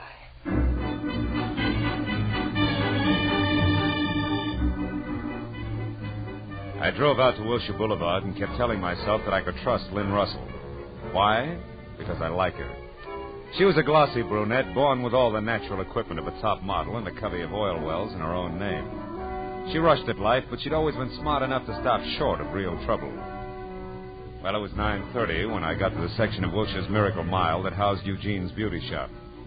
I drove by, saw no one outside, so I pulled into an alleyway, parked, and walked back slowly. As I passed in front of the show window, I winked at a gilt mannequin with purple hair. And when I heard the door open behind me, I stopped and lit a cigarette. Lynn Russell hurried by without a word, ran to a cab at the corner, and drove away. And that was all there was to it. I turned around, headed back to my own car, and got as far as the handle on the door. Oh! I fell against the car as the blow came again. Oh! Made syrup of my legs. I oozed down onto the pavement and stayed there. I know you. You're Marlowe, the private detective. Okay. So I'm Marlowe. Well, let me tell you something, Marlowe. I've spent 3 months flat on my back because of an accident. It wasn't an accident. I'm going to get even with her, you understand? I don't care what it costs. Palmer Sloan or anybody else can hire a dozen like you, and it won't stop me, so stay out of my way. I climbed up my front fender hand over hand, got back on my feet. In time to catch a glimpse of a new convertible emerald green with what must have been Ward Erling at the wheel. Well, there was no use trying to follow in the condition I was in, so I headed for Lynn's place with all my windows open. The cool air helped. I pulled up in front of a wrought iron arch labeled Garden Court Bungalows and followed a flagstone trail back to number 4, which was Lynn's. I felt almost normal again until I saw her front door. It was standing half open, framing a man against the dark interior who was trying his best to see inside. This time the advantage was mine, and I took it. Take your hands off me. Get inside. Oh, just a minute. Get in. Now turn on the lights. Lynn. I doubt she's home. Miss Russell is not in the habit of sitting around in the dark. Oh, you know her habits, huh? I do. And you? I know she has bad taste in men. I wonder if I should resent that. You don't qualify. What are you to Lynn? When she wants someone to help her lift a martini glass, she calls on me. He's been going on like that for years. Just tell me your name, Junior, and he's off on the small talk. My name is Sloan, Palmer Sloan. Now it's your turn, Mr. Muscles. Never mind. Lynn! Lynn! By what right are you snooping around like this? Just who are you, anyway? Here's my card. Lynn hired me tonight. Oh. So you're Marlowe the detective? Yeah. Marlowe the detective. Any idea where she is? It's important. None whatever. I had a date to meet her here, which never means very much to her. Why did she think she would need you tonight? Because she was afraid of a guy. One who gave me a crack on the skull, and incidentally, doesn't think much of you either. Oh? Ward Erling. Ever hear of him? Erling? Yeah. Well, yes. But Erling's still in the hospital. He met with an accident, you know, something about brakes slipping on a car, and he was crushed. Accident's not what he calls it, and he's got a gun, just for emphasis. What's his connection with Lynn? Oh, help yourself, Marlowe. Lynn won't mind. Get your snoot out of that glass and answer me. She discovered him, like all the others. That sculptor 2 years ago. And the cowboy, Tex Harrison. Early last year was the fellow with the racing boats, and so on. They are hobbies, fun and games to Lynn. She's got too much energy, far too much. What's the difference with Ward Erling? Well, he fell in love with her. Oh. It was charming. And then he wouldn't be brushed off, told off, or bought off. She tried them all. So? She left. Ran out, took a cruise. He wanted to marry her, simply wouldn't take no for an answer. Imagine that. Those two belong together like scotch and kerosene. You know, you sound a little like you're in love with her yourself. Maybe I am. Oh. But I know my quaint little position in her life. I'm her errand boy, Marlowe, nothing else. You don't care how dirty your hands get? What do you mean? Skip it. Now, look, errand boy, her life's in danger. Right now, I've got to find Ward Erling in a hurry. Any good ideas? You might try the 4-bell jump in Santa Monica. What's that? That's where Lynn dug that character up originally. He's a musician? If you want to call it that. Some do. He was the piano player and leader of a small and, for some reason, successful combination that's still there, as far as I know. Yeah, and one more thing. Lynn left here in an awful hurry. She might be looking for you. And I might later, too. Now, go home, wherever that is, and wait. Why not? Oh, it's 210 in the Beekman Plaza. 210, huh? And if my apartment doesn't answer, try the bar.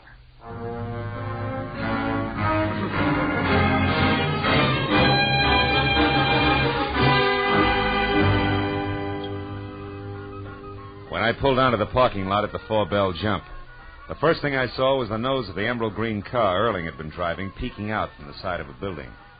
I checked it and found out it was registered to one William Freeman. Well, that meant nothing, so my next stop had to be inside. The club was a low-ceiling mixture of dusty fishnets, the smell of bad bar whiskey, and noise.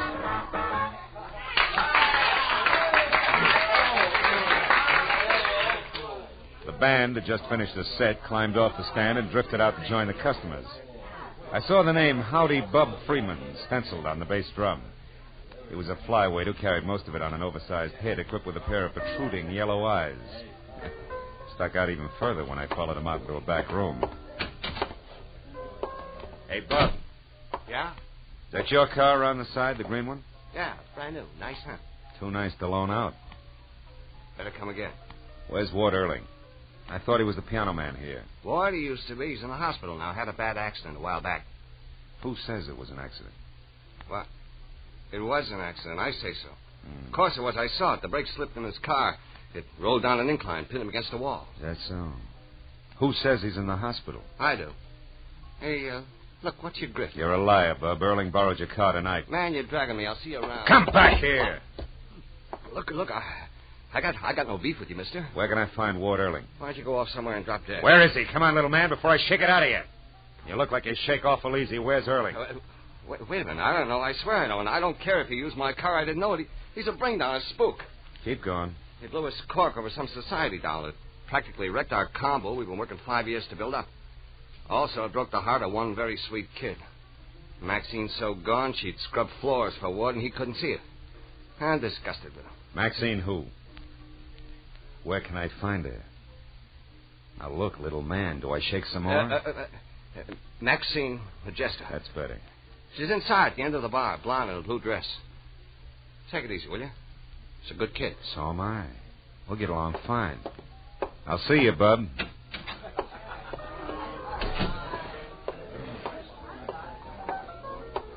And what'll it be for you, mister? Scotch. Oh, that one's taken.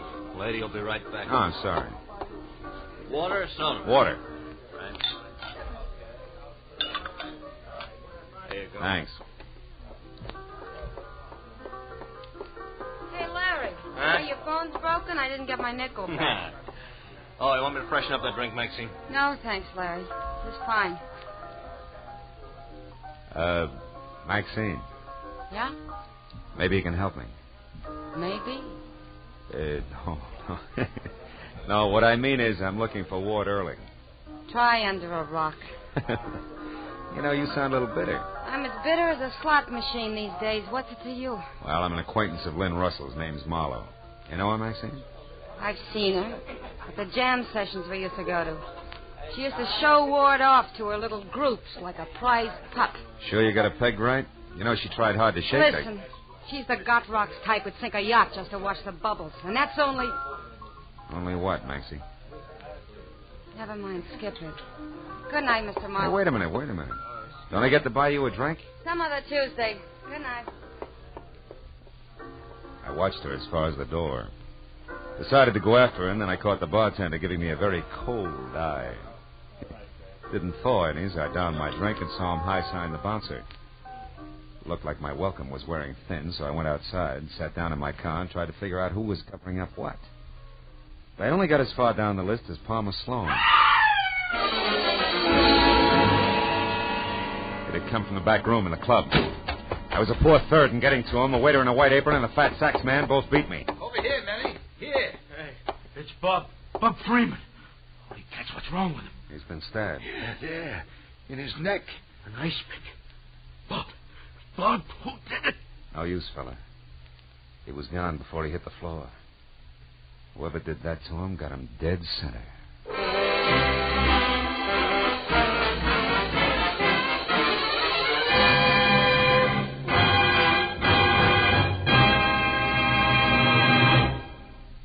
To make every day more enjoyable, treat yourself often to refreshing, delicious Wrigley's Spearmint Chewing Gum. The lively, full-bodied, real mint flavor cools your mouth, moistens your throat, freshens your taste. And the chewing itself gives you a little lift, helps you keep going at your best. So for real chewing enjoyment that's refreshing and long-lasting, always keep Wrigley's Spearmint Chewing Gum handy. Healthful, delicious Wrigley's Spearmint Gum will make every day more enjoyable. Now with our star, Gerald Moore, the second act of Philip Marlowe and tonight's exciting story, The Pelican's Roost.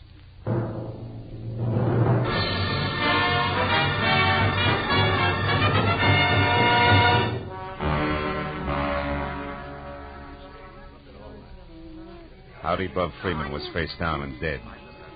The ice pick that had killed him pointed straight up, rigid like an accusing finger.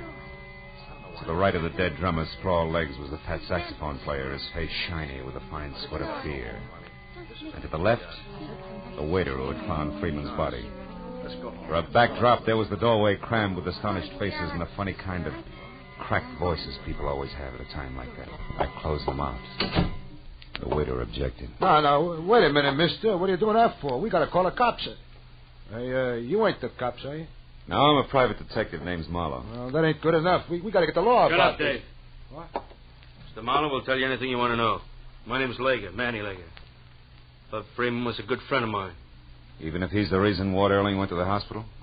What'd you say? That from my corner, Freeman dead only adds one way. He put Ward Erling in splints to keep him from wrecking the band by running off with Lynn Russell on a 90-day cruise. Oh, yeah, sure. To get even, Erling put an ice pick in his neck. Tossed it right from his hospital window. You don't keep up with the news, do you, Lager? Erling left the hospital this afternoon, probably by way of the fire escape. Water's out? Out. And so that the accident was the kind that's planned well in advance. I know because we've already had a chat. Then you mean that Erling did this to get square? He killed Freeman? It could be.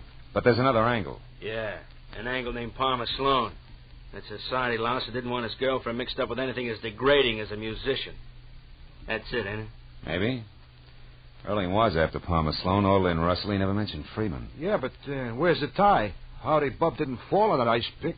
How does it figure? Playing his sheet music was Bub and Palmer Sloan working together. Palmer knew that Erling was on the loose. He was afraid Bub would spill, so he quieted him with that. Right, Marlowe? No, I think you're wrong, both of you. Look here. I found this on the floor near the window. This wouldn't belong to a man, Mr. Marlowe, not even the Palmer Sloan. Let me see that. A mascara case. Yeah. Could be the very personal property of Lynn Russell. Yeah. Her and a couple of million other dolls. You can't hang her on that. Every gal carries mascara. Hold it, will you, Lager? There's a trade name on this case. Eugene, Wilshire Boulevard, Beverly Hills. So what's that prove? May prove you wrong, Lager. I'll see you, boys.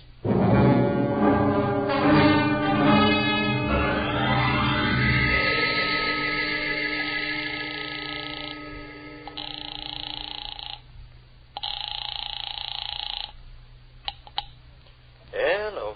Marlowe, Sloan, have you heard from Lynn? No, Marlowe, I haven't, and I probably won't, so please let's not call here Save every it for hour. the country club, Palmer, and get a good grip on this.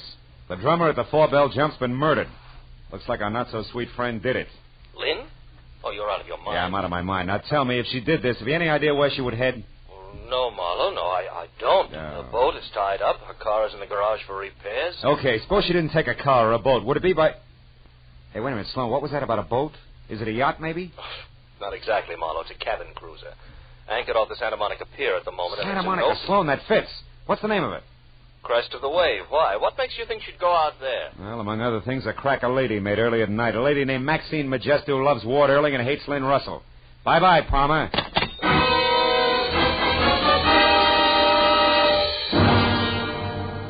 I made it to the fog-veiled Santa Monica Pier in less than 10 minutes. Then was another 5 getting out to the breakwater that joined the end at right angles to form a protecting L for the 50-yard boats moored within.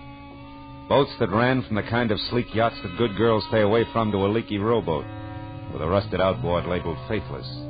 And all were moored in a series of slips connected up front by a narrow, wet catwalk that did not have a guardrail. Except for a quiet old man with his pipe and pass, the end of the pier was deserted. No light showed on any of the boats. When I'd gone along the catwalk as far as the crest of the wave, a neat chrome-finished 50-footer, I had a clammy, uncomfortable feeling that said I was too late. But that disappeared in the next minute when I spotted Maxine Majesto standing alone on deck. A blonde hair damp and flat to a drawn, glistening face. A face that didn't brighten at the sight of me. Marlowe, what do you want here? Lynn Russell. Have you seen her, Maxie? Lynn? No, I haven't. But you are waiting for her. No, why would I... You mean you always come out here nights?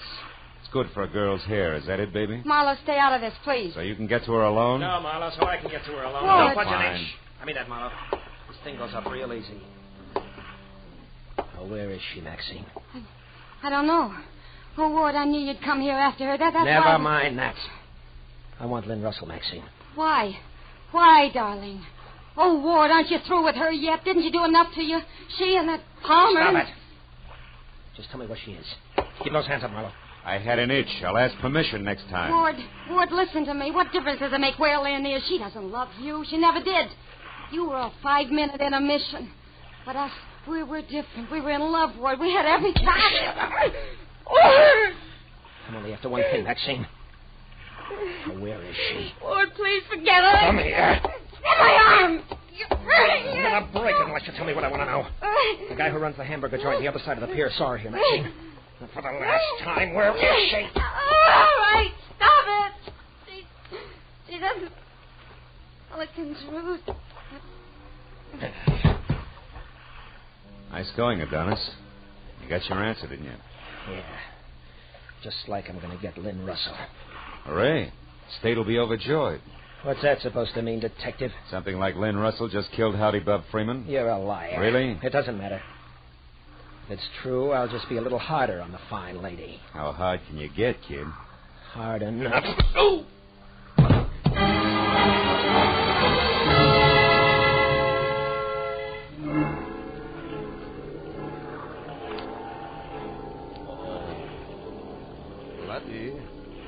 Laddie, come now. Here we go. Up to the sitting position. Too much blood to the head is bad now. Come, laddie, up we go. There we are. I'll be fine in a minute. Oh, there's quite the blow there. Yeah. Hey, take that light out of my eyes, will you? Oh, who are you? Oh, yeah. I noticed you out on the pier earlier. The name is Spoon, Elvin Spoon, but they call me Scotty. That figures. Oh. Scotty, tell me, where's the Pelican's Roost? Was it a nightclub or what? A nightclub? Oh, no. It's far from that. How far? What is it? The Pelican's Roost is the old fishing pier. In Santa Monica? A collection of rotting wood at the foot of 2nd Street? Aye, but what business could a man have there, laddie? The dirtiest. Thanks for your help, Scotty. Wait a minute. What be it? Something you dropped? Yeah. Something I dropped while being dropped. A mascara case I never really looked at before. Laddie, you seem so puzzled. Not puzzled, Scotty, just dumb. Lottie here has been jumping to the wrong conclusions, and all because he didn't take a good look at this and... And what? And the color of a girl's hair. So long, Scotty. Thanks again for your help. May get me to the Pelican's Roost on time.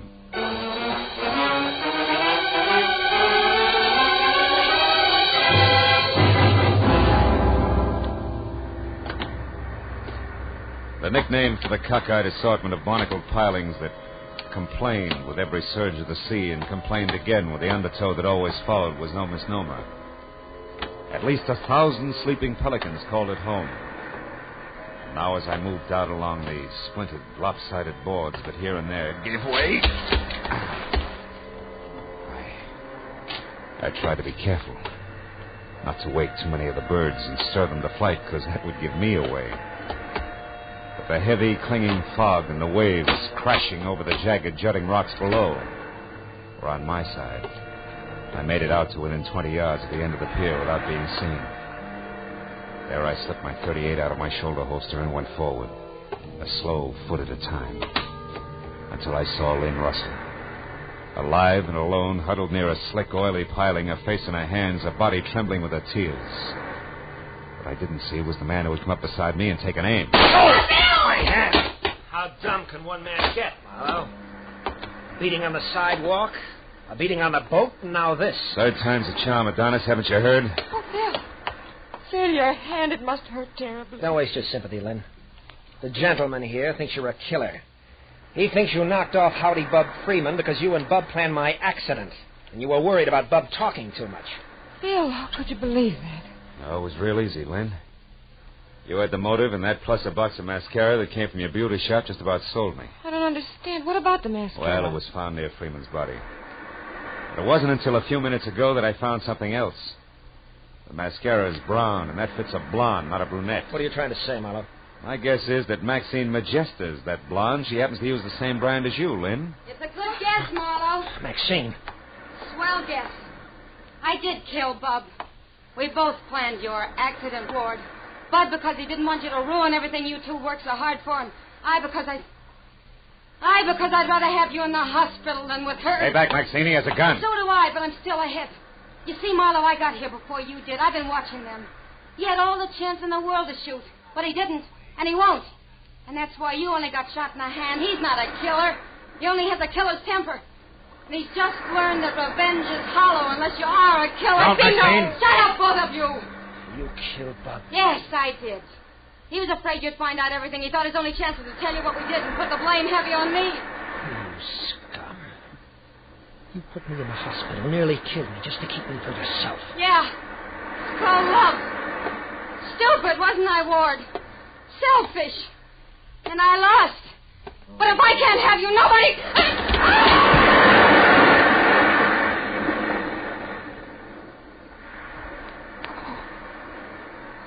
Phil.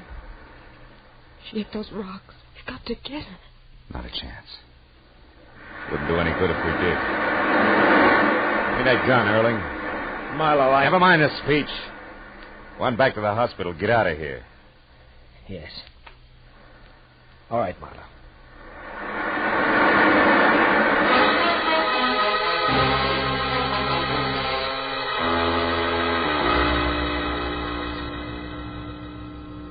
It was midnight when I called the Santa Monica police, and when all the paperwork was done, it was 3 in the a.m.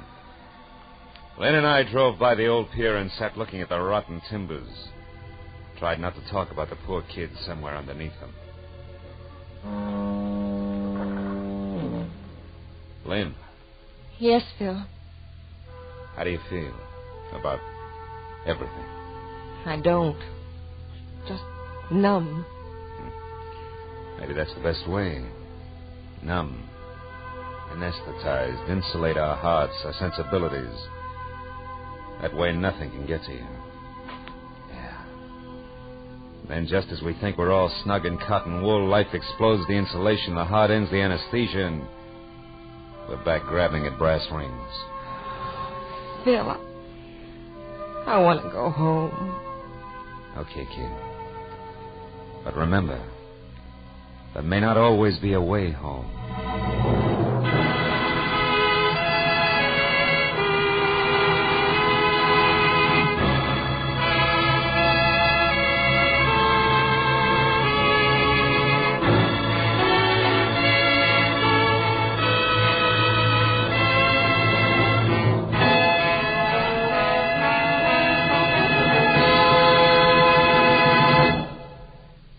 Remember, friends, to make every day more enjoyable, treat yourself often to refreshing, delicious Wrigley's Spearmint Chewing Gum. There's lots of cooling, real mint flavor in every stick. And chewing Wrigley's Spearmint helps keep you feeling fresh and alert. You feel better, work better, get more fun out of doing things.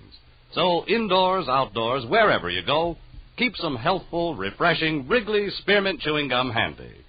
To make every day more enjoyable, treat yourself often to delicious Wrigley's Spearmint Chewing Gum.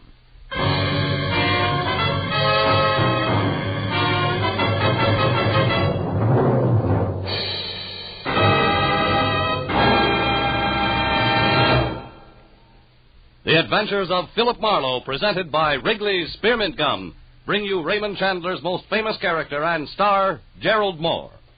Philip Marlowe is produced and directed by Norman MacDonald and written for radio by Robert Mitchell and Gene Levitt. Featured in the cast were Lillian Byatt, Larry Dobkin, Georgia Ellis, John Daner, David Ellis, Paul Dubov, and Jack Crucian. The special music is composed and conducted by Richard Arant.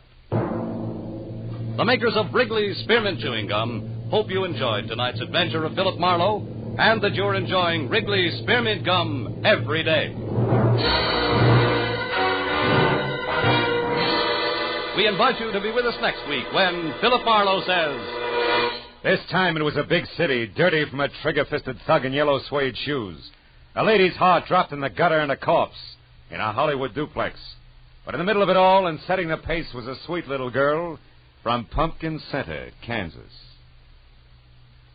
This is Bob Stevenson speaking, and this is CBS, the Columbia Broadcasting System.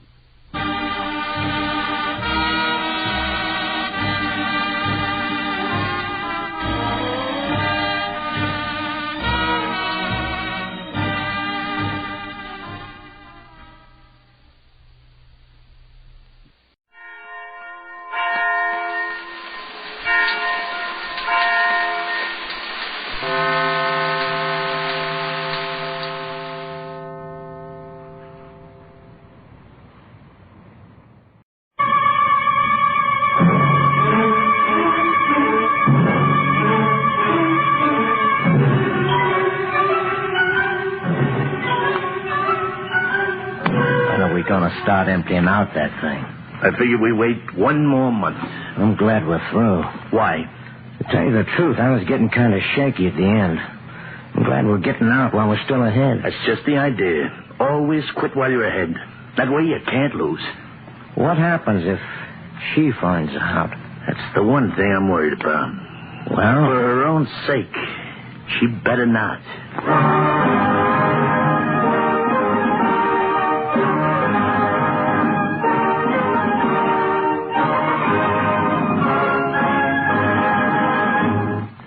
In just a moment, Counterspy. Program especially transcribed to help investigate and combat the enemies of our country, both at home and abroad. They're here. L&M filters. Newest, best, purest of filter tip cigarettes. L&M filters. Just what the doctor ordered. L&M filters give you effective filtration from a strictly non-mineral filter material. Alpha cellulose. Exclusive to L&M filters and entirely pure and harmless to health. Just what the doctor ordered. The L&M filter gives you a light and mild smoke because the heavy particles are filtered out. Just what the doctor ordered. L&M filters give you much less nicotine. The L&M filter removes 1/3 of the smoke, leaves you all the satisfaction, much more flavor and aroma. These facts from the statement of Dr. F.R. Darkus, Director of Research for Liggett & Myers Tobacco Company. At last, a filter tip cigarette with plenty of good taste. Buy new L&M filters in the striking red and white pack. This Christmas, give the newest, give the best. L&M filters.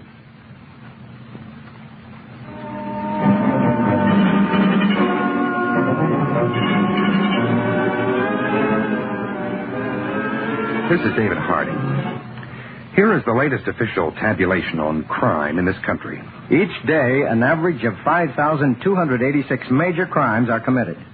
Among them, 1,144 burglaries, 147 robberies, and 3,141 larcenies. Now, what does this represent in cost to you, the public? Over $400 million worth of property stolen. The middle of last month, right outside of New York City, in the bedroom of a home in a small suburban project, a handsome, well-built man bent his body back and forth on the portable rowing machine, unaware of his wife standing behind him. 1, 2, 1, 2, 1. Arthur. 2, 1, 2, 1. Arthur. 2. Can't you stop for a minute? 2. When the alarm rings. Oh. 1.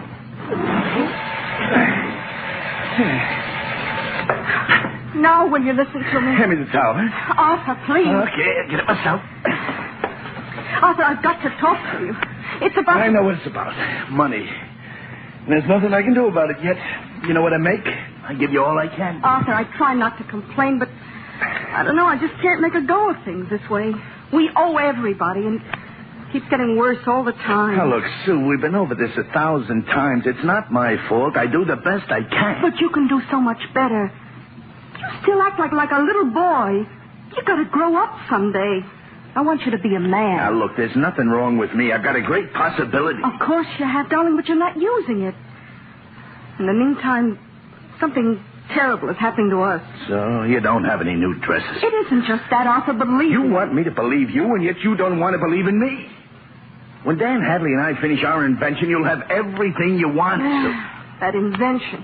Another of your little boy's secrets. You'll know what it is when it's completed. I don't care anymore what it is. All I know is that you keep that closet in the basement workroom locked from me. Like you keep so much of yourself locked from me. That's what makes it so terrible. You shut half your life from me, and all I want to do is help you. You can help by just waiting. How much longer do you think I can wait? Arthur, you know what I wanted to do while you were out of the house this afternoon? What? I wanted to take an axe and tear down that closet door in the basement. Oh? And then I wanted to destroy, to chop to bits whatever it is you have in that closet. Don't you dare. Don't you ever dare go near that closet. You're hurting me. Don't you ever dare have a thought like that again. Do you understand? Please, let me Do go. you understand? All right. All right, Arthur, but let me go. Please, let go. I'm sorry, Sue. Sue, wait. Someday you'll understand. What's in that closet is going to make us rich. Then you won't have to worry about bills anymore. And then you'll have all the clothes you want. All right, Arthur. That's Dan Hadley. I'll get it. Hi, Aunt. Come on in, Dan.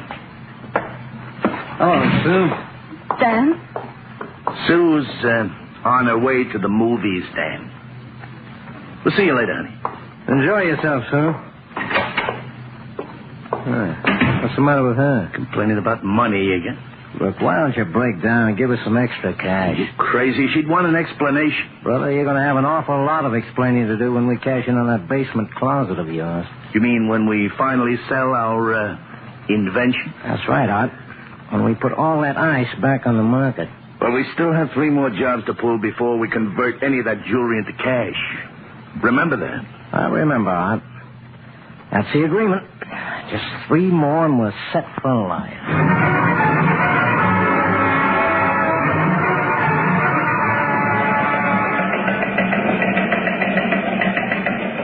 Headquarters, Washington.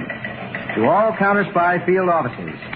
Special order over Mr. Harding's signature. All important data concerning jewel thefts will be forwarded immediately to Statistical Department for processing. This is A1 priority. End.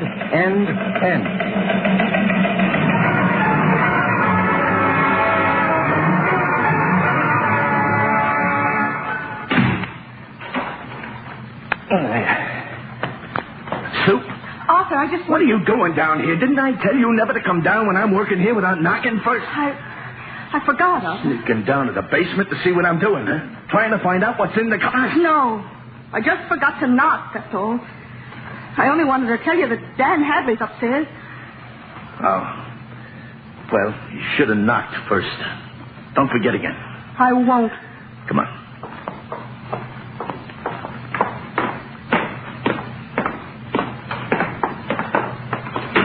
Got here a little early, Aunt. It's okay, Dan. We can get more work in. I'm ready to go. You can run along now, Sue. All right. Honey, Yes? sorry I blew my top that way. Just on edge now that Dan and I are in the home stretch with our invention. Wish you could understand. Try, huh? I'll try. That's my girl. I'll see you later. What was that about, Aunt? I thought you were snooping to see what was in the closet. I made a mistake. Well, ready for my trial run? Anytime you are. All right, help me with this sofa. All right, where do you want it? Just a couple more feet to the left. No, this one. That's all. What's next? Move that armchair back against the wall. Okay. This all right? About a foot nearer the door. Yeah? Yeah, fine. What about this coffee table? Stays right where it is. This is the exact layout of that living room, right? Exact. Only a smaller scale. I gotta hand it to you. One visit to the Dowling apartment, and you remember the whole layout. Dowling apartment was a cinch. The other two were tougher. But not too tough for my boy. We haven't got time for flattery, pal. Switch off the lights. I'll run through it right from the beginning.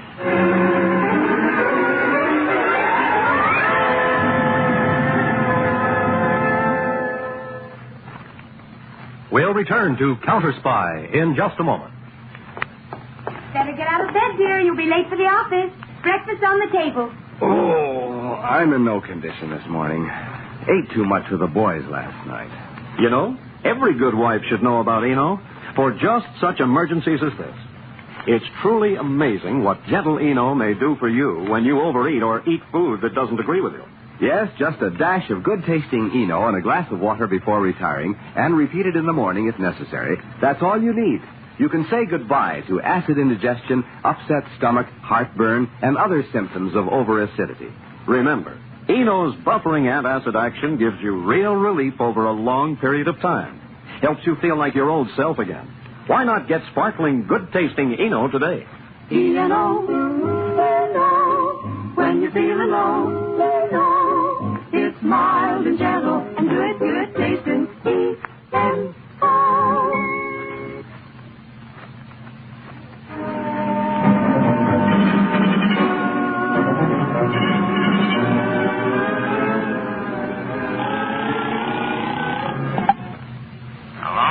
Dan, this is Art.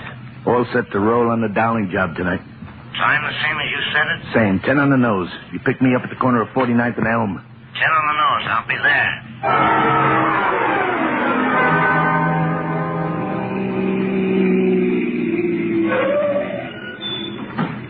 Now remember, Dan, keep driving around the block. Okay, but this ain't gonna be as easy as the Dowling job. Look at the size of that wall you gotta climb. Will you stop worrying? What do you think I've been doing those physical exercises for? My health?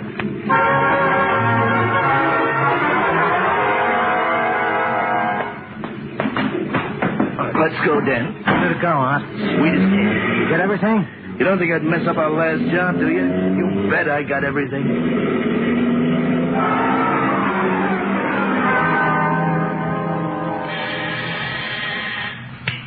Harding. Peters, Mr. Harding. Brayton just checked in from Bay City. Oh, be right out, Peters.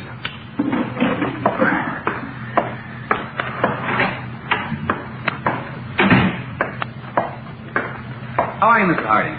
Oh, a little the worse for wear, Braden. Well, I can give Braden the rundown in the lab if you want to take a break. Oh, thanks. I'm okay, Peters. Let's go. Peters, fill you in on any of it, Braden? Only that I'm to be central control agent reporting directly to you, sir. Mm-hmm.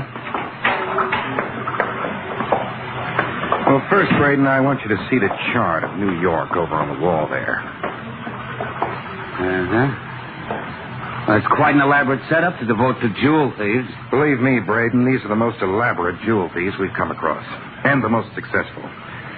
Now, they've operated exclusively in the part of town marked off on the chart here. Mm-hmm. This is the area in which we've established our permanent security net.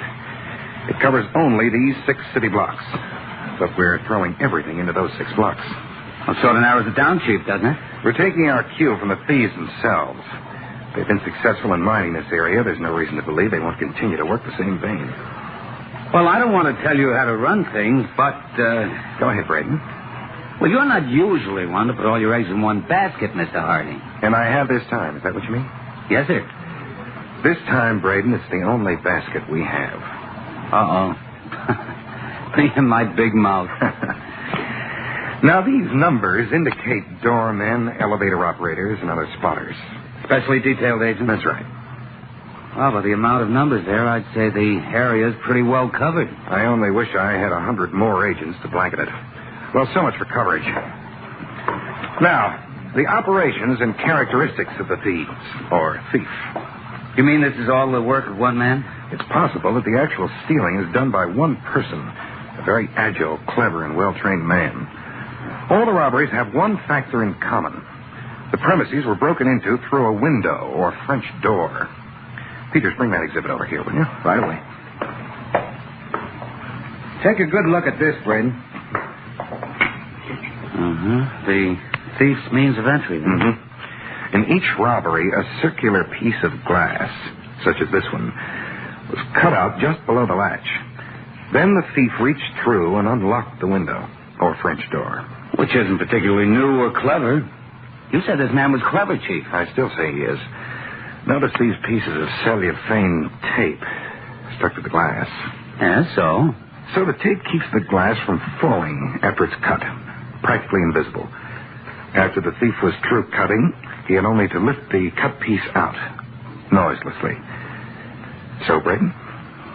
So, I was wrong. Clever is right. Tape-cut glass. Well, it certainly doesn't spell out anybody's name to me, Mr. Harding. Nor to me either, Braden. But it's all we have so far to identify the people involved. May turn out to be enough. We'll find out starting tonight.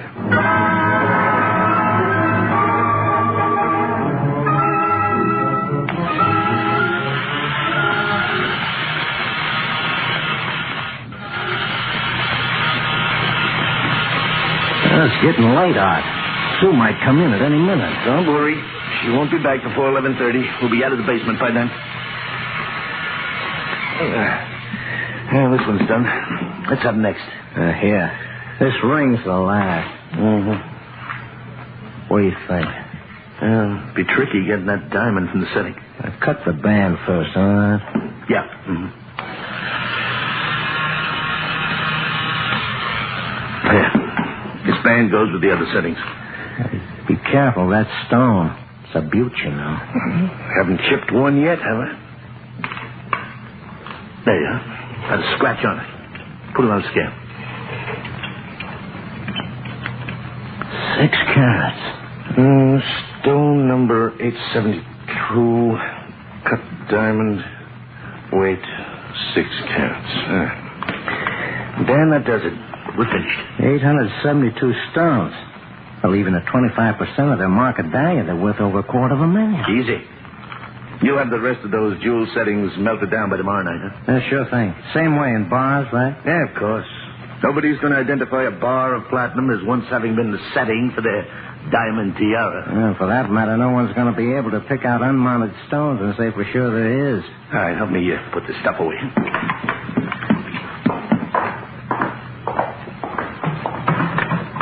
Hey, Art.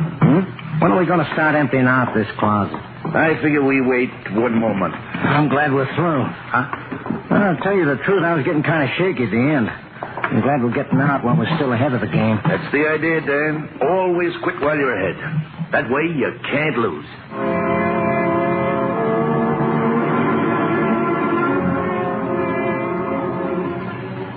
All right, thanks. Nothing positive yet, Braden. Well, we've certainly lost a lot of time, Mr. Harding. 10 days at it and no results at all from our security net. No robberies either. Well, that could be a good sign. You really think so, Chief? Really? No, they're probably just laying low, and in the meantime, we're tying up our facilities and men. There was only some way to make them move. Well, Peters and I have been working toward that end. Yes. I have Mrs. Rogers with me, Chief. All right, Peters. Please come in with her, will you?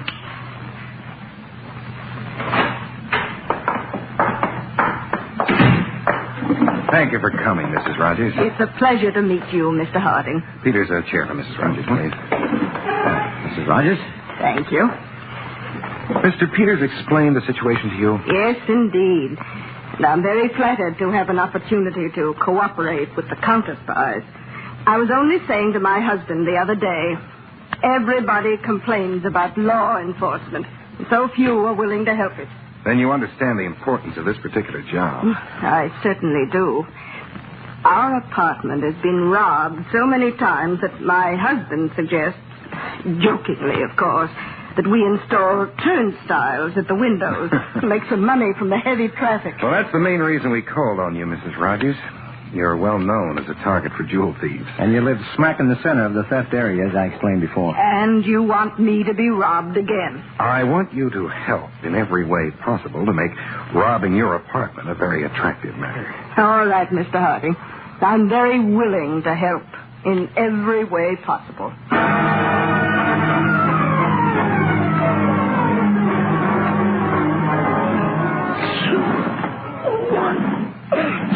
Look, Art, will you cut that roaring machine just for a minute so I can talk to you? I can hear you, Dan. Besides, I gotta keep in condition for our next job. But, Art, you said we were through. You yourself said we should quit while we're ahead of the game. We got enough. Why take unnecessary chances? There's no chance in this. It's a sure thing. Showed you that item in the paper about that Rogers dame. She lets her jewels lay around like they were cigarette butts. She just bought over $100,000 worth yesterday. Oh, we have enough in that closet. All we need. In 2 weeks, we'll start cashing in. Art, will you listen to me, please? I'm listening. Now, you know as well as I that the area is thick with federal agents. They're just waiting for us to make a move. They know everything about us except who we are. Glad they know so much. You're glad? Makes our job easier for us. Makes it possible for us to pull them out of the neighborhood. Now, sit down, relax, will you? Hey, Art, you said you could pull the feds out of the neighborhood. How? How? The old 1-2, that's how. 1, 1.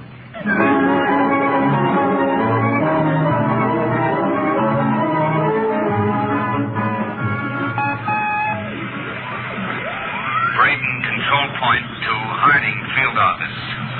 Action report. 3 suspicious loiterers picked up this date and released after questioning. No other contacts to report. End. Sorry to interrupt you, Mr. Harding. You're not interrupting a thing, Peters. Braden just radioed in his regular report. Still not a single contact. And there won't be any. What do you mean? T-type just came in from Cleveland. Jewel robbery pulled there, definitely the same as those pulled here. Oh? No doubt about it. So our setup turns out to be a complete loss. Not a complete loss, Peters. Not a complete loss.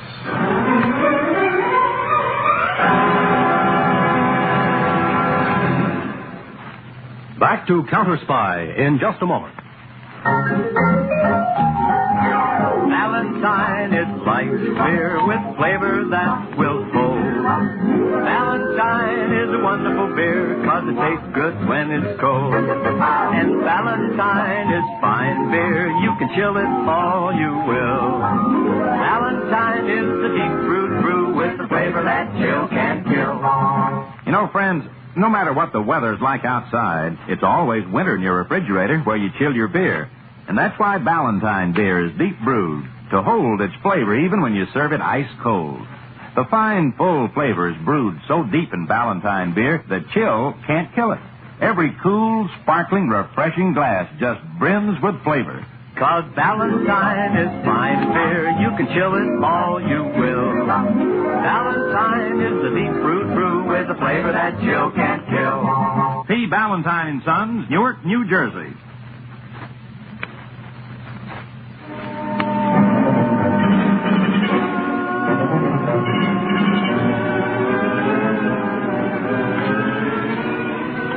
This apple pie is terrific, Sue.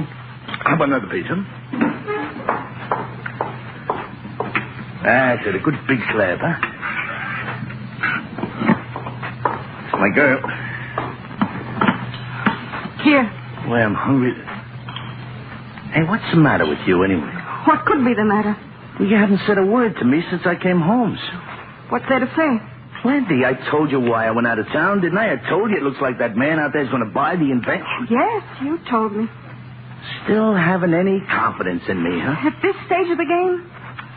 Arthur, you're never going to grow up unless something drastic happens. Don't you worry. Something drastic is going to happen. Very short time, you'll see. Oh, Just Arthur. you wait and see. In a very short time, everything's going to be so different for us. That's Dan. I phoned him to come over. Wanted to tell him the good news in person. I'll be right back. Cut a piece of that pie for Dan, will you?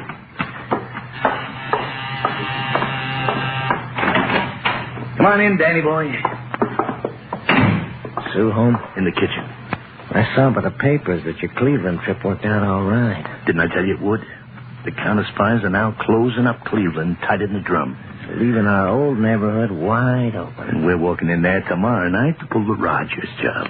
Well, the way it turned out, you were right, Art. Sure. Come on in the kitchen. We'll celebrate with Sue over the coming sale of our invention.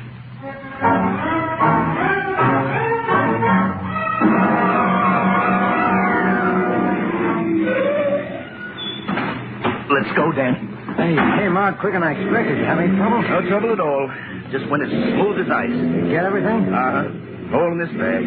That Rogers dame sure is careless with her jewels. Doesn't deserve to have them. You want me to hold on to the bag the same as the other times? Yeah. Bring it around to the house tomorrow night and we'll go to work on them. I'm glad it's over. This is our last job, Art. Definite? I told you yes, didn't I? Now relax, will you? There's nothing more to worry about. What could go wrong now?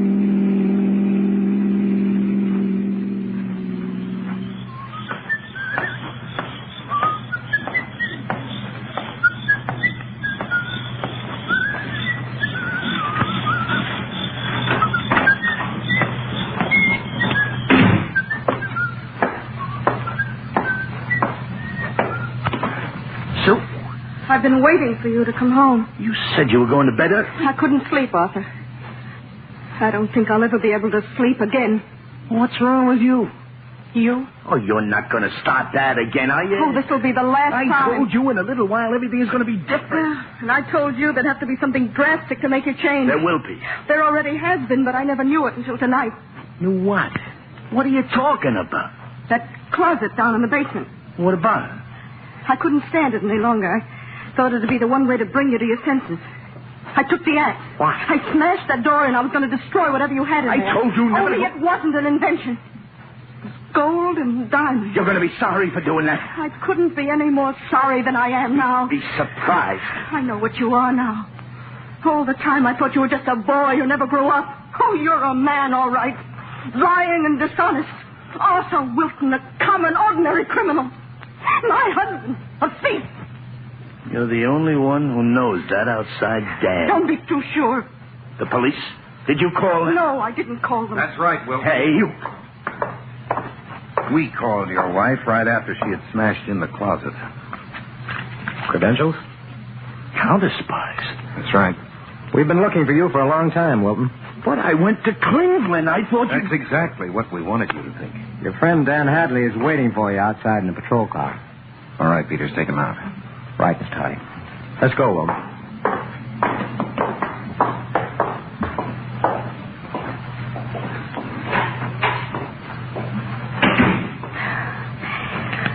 I didn't know anything about it. Not a thing. Till tonight. I'm sorry, Mrs. Wilton. You're sorry. I don't think you realize what it means to be sorry. What it really means.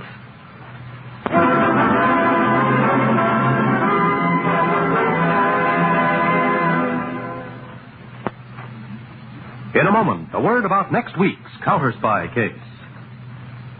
And now here's a mutual note for you. Say, when you feel sluggish and headachy because you need a laxative, chew Phenamint, the delicious chewing gum laxative. It's wonderfully different. Phenamint is different because you chew it, and different because it removes mostly waste, not good food.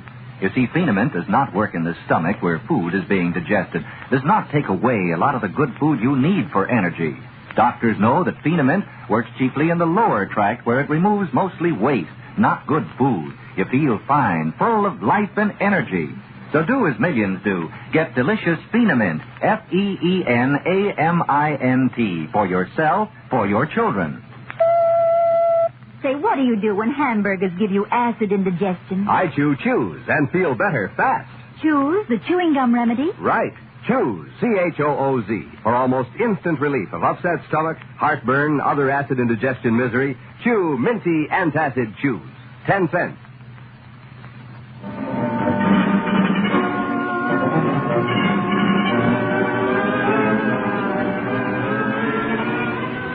Next Sunday, December 27th, over most of these stations, Mutual will present a special broadcast of Counterspy, immediately following the professional football championship between the Cleveland Browns and the Detroit Lions. So be sure to be listening next Sunday.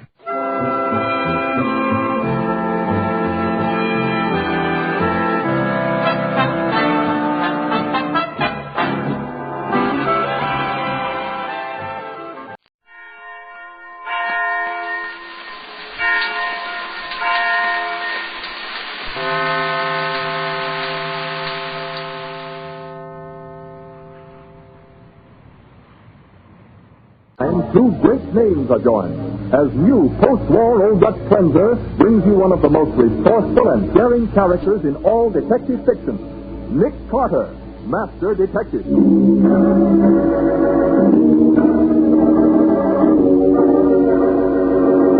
Nick, you aren't going to let them get away. I don't have any choice, Patsy. You bet you haven't. You got your name on that concession, sister? Yes.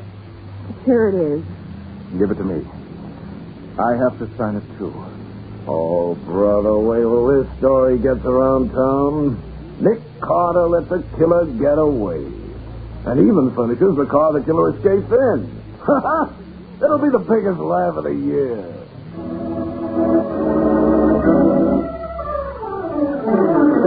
And now, the case of the absent clue. Today's adventure starring Lon Clark as Nick Carter. As a good businessman, Jeff Greeley never overlooks the chance to put his merchandise in a new and promising location. The merchandise in this case is little slips of paper with numbers on them. They sell for whatever you want to pay, from a nickel on up. And the new location Jeff has in mind is a small suburban candy store owned by Paul Elliott and his wife Ruth. Right now, Jeff is giving the Elliots a sales call. Your cut ought to double the profits on this joint, Mr. Elliott. You'll get a big play from the kids at that school down the street. Listen, the numbers game is a racket. When I sink so low that I have to keep school kids out of nickels and dimes and start them gambling with their lunch money. Elliot, you got the only place in this neighborhood that fits in with my plan. Then you'll have to change your plan. There was another guy that didn't want to cooperate. Somebody busted all his plate glass windows one night. You can't scare me. The other guy wasn't scared either. It wasn't until after a couple of guys slugged him that he decided to play ball with us. Paul, phone for the police. Don't bother, Elliot. I'm going. I'll call around again in a couple of days. Maybe you'll change your mind.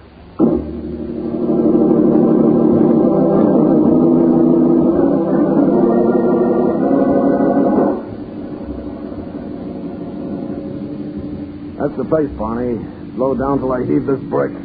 Easy now. Oh, bullseye. Now step on it.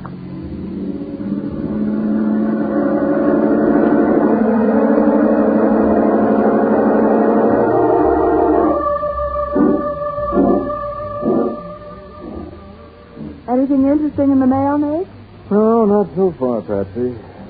Say, what have you got there? A new fountain pen?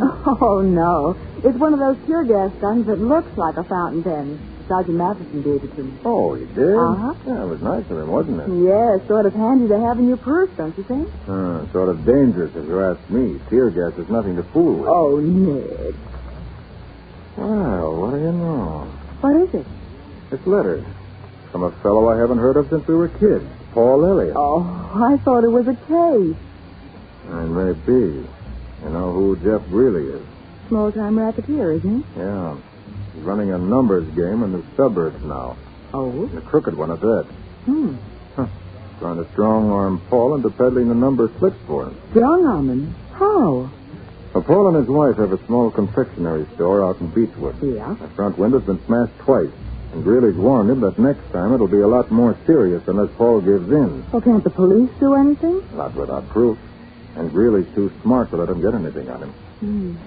You know, I think I'll drive out there this evening and talk it over with Paul. Oh, you can't go tonight, Nate. Well, why not? Because tonight's the annual banquet of the Downtown Boys Club, and you're the guest of honor. Oh, yeah, that's right. Well, I'll go afterwards then. I don't want to put this off, Patsy. No telling when Greeley will pay Paul another visit.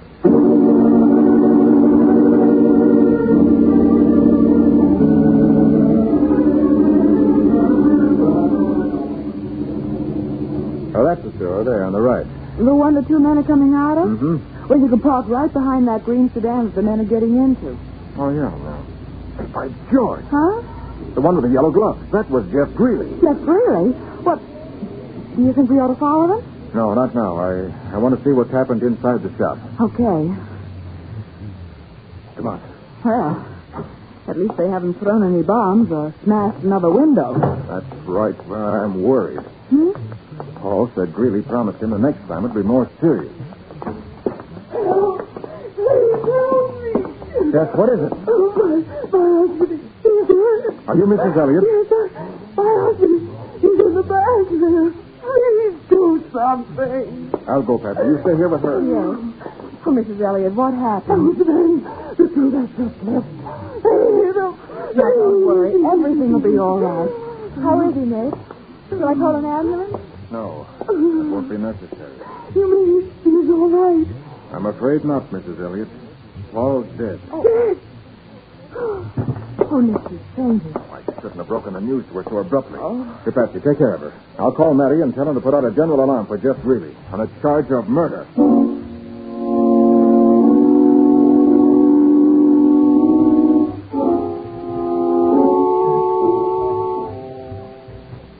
Police will be here in a few minutes, Patsy. How is he? Still unconscious, Nick. I just dipped my handkerchief in cold water at the soda fountain. I'll wipe his face with it. You got a smell of makeup. Oh, no, I won't. She isn't wearing any.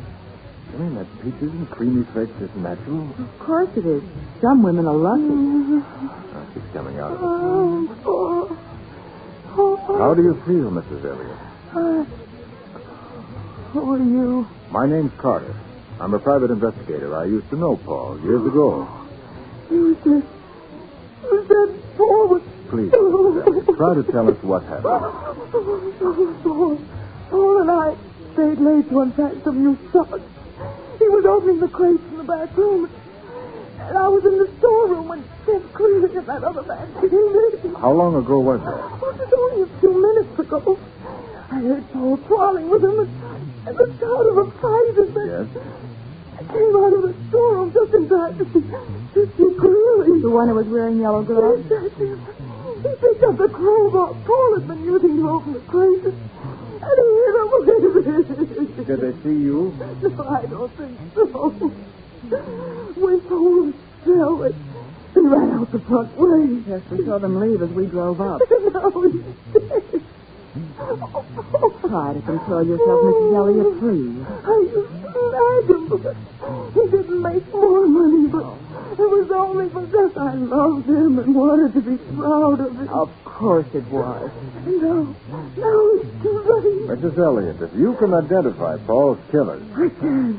I saw them kill him, and I'll never rest until those men are in the electric chair.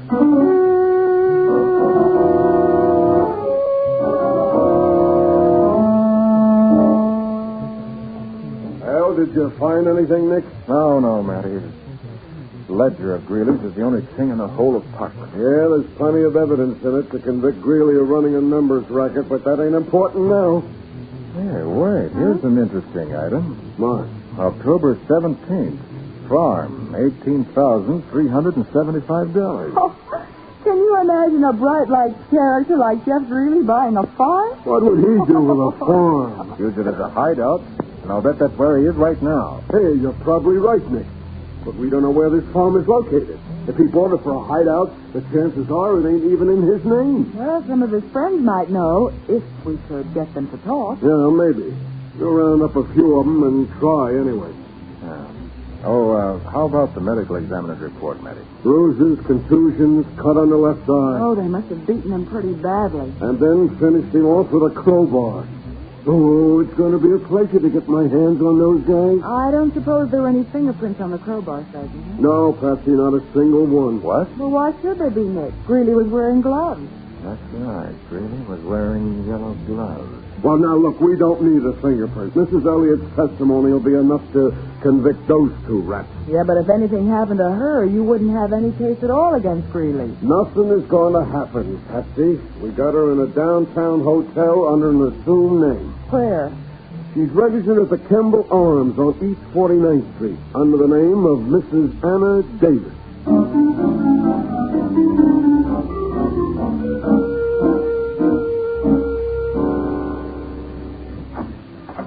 Yes?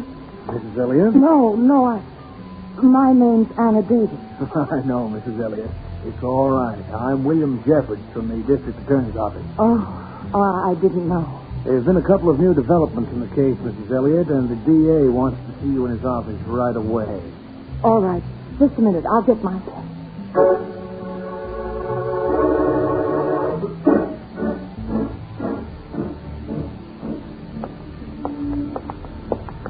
This is the car, Mrs. Elliott. Here, I'll open the door. Thanks.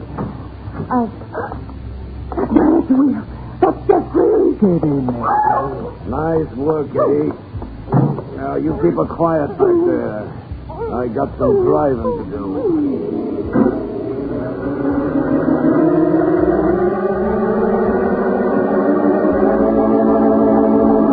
Swiftly, Jeff Greeley heads the car toward his upstate hideout, while in the back seat, struggling helplessly, is the woman whose story could send him to the electric chair, if he lives to tell it.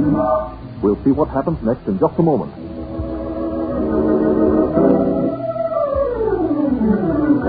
Now, back to the case of the absent clue. Today's adventure with Nick Carter. Jeff Greeley, racketeer and gangster, has kidnapped Ruth Elliott, the murdered man's wife, and the only person who could testify that he killed Paul Elliott.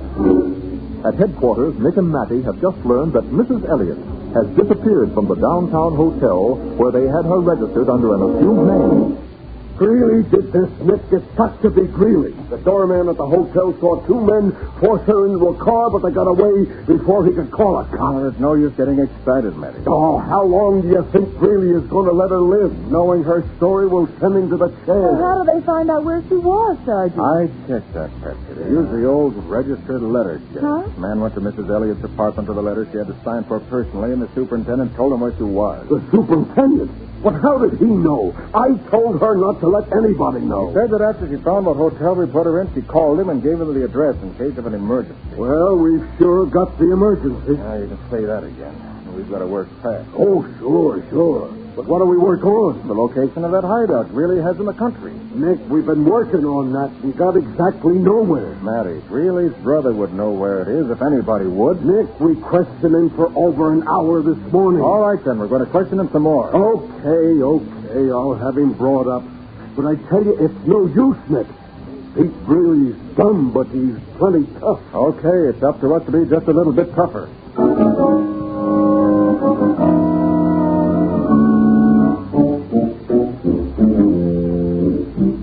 Will you guys lay off of me? I tell you, I don't know nothing. Don't give me that, Pete. Your brother Jeff bought a farm last October, and you know it. Listen, you lame-brained stumblebum. I'm going to make you tell me where that farm is if it takes me from now until Christmas. I tell you, I never heard of no farm. Wait, Matty. Just had an idea. Yeah? We can find where that farm is by consulting the state registrar of deeds. Well, how will that help if he bought it under a different name? Well, we know the farm was bought on October 17th and that he paid $18,375 for it. So what? So we checked the records. Not likely that more than one farm changed hands for that exact price on that particular day.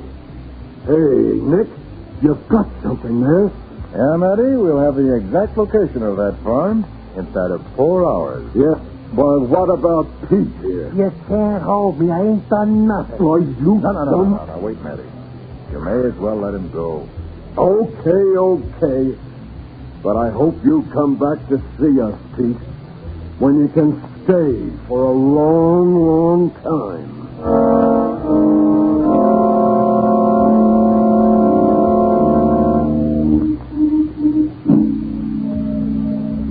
Hey, I want to send a telegram. Well, that's what we're in business for.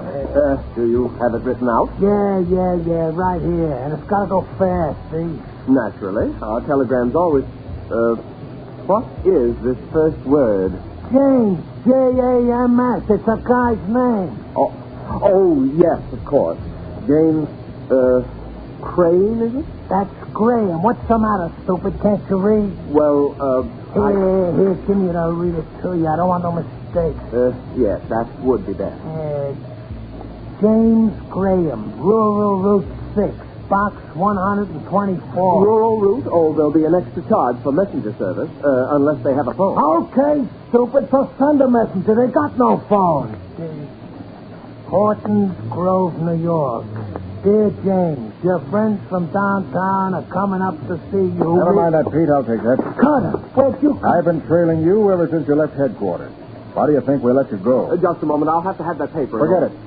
I'm going to deliver this message personally.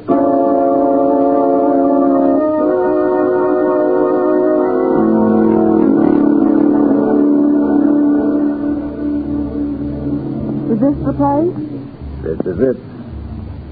Oh. But where's Greeley's car? Do you suppose he didn't come here after all? Somebody's been here. Look at those tire tracks. And if he's gone, we're too late. No harm in looking around. Better stand to one side. Okay. We're going to knock on the door.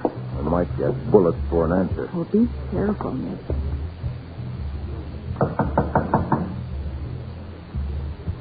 Do you hear anything? Not a sound.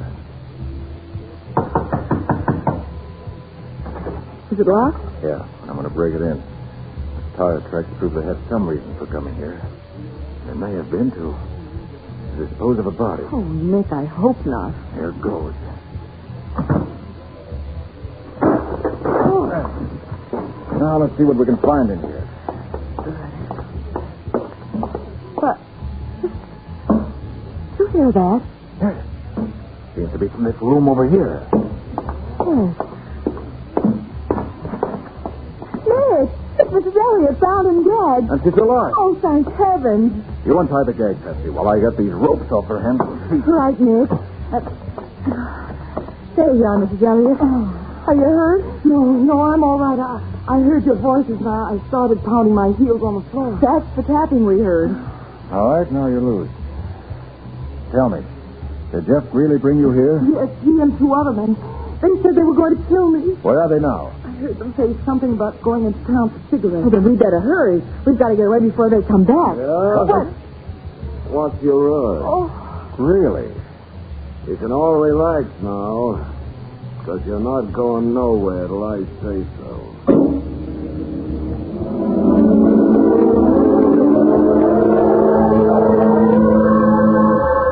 Jeff Greeley stands in the doorway, a revolver in his hand. And it appears that instead of rescuing Ruth Elliott, Nick and Patsy are themselves caught in the same trap. We'll see what happens in just a minute.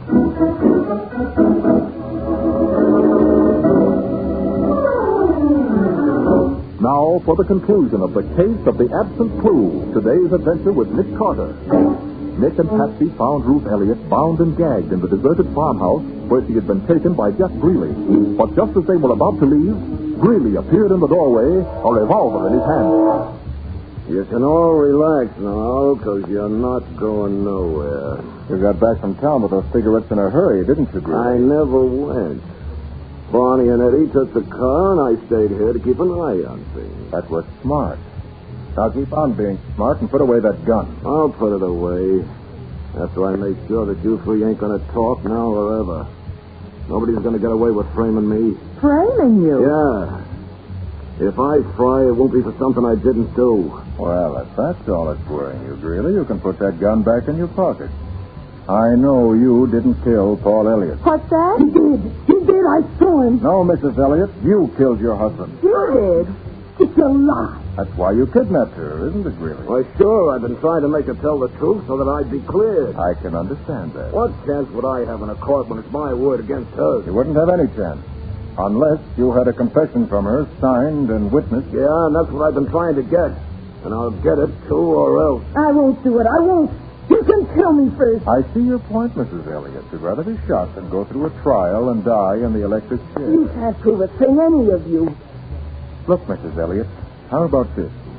If you did sign such a confession, and Patsy and I witnessed it, Greeley might be willing to let you take my car and get away. Well, why not? I'll hold Carter and the girl here long enough for you to get clear out of the country. No, I didn't do it. It's your only chance, Mrs. Elliott. You ain't kidding.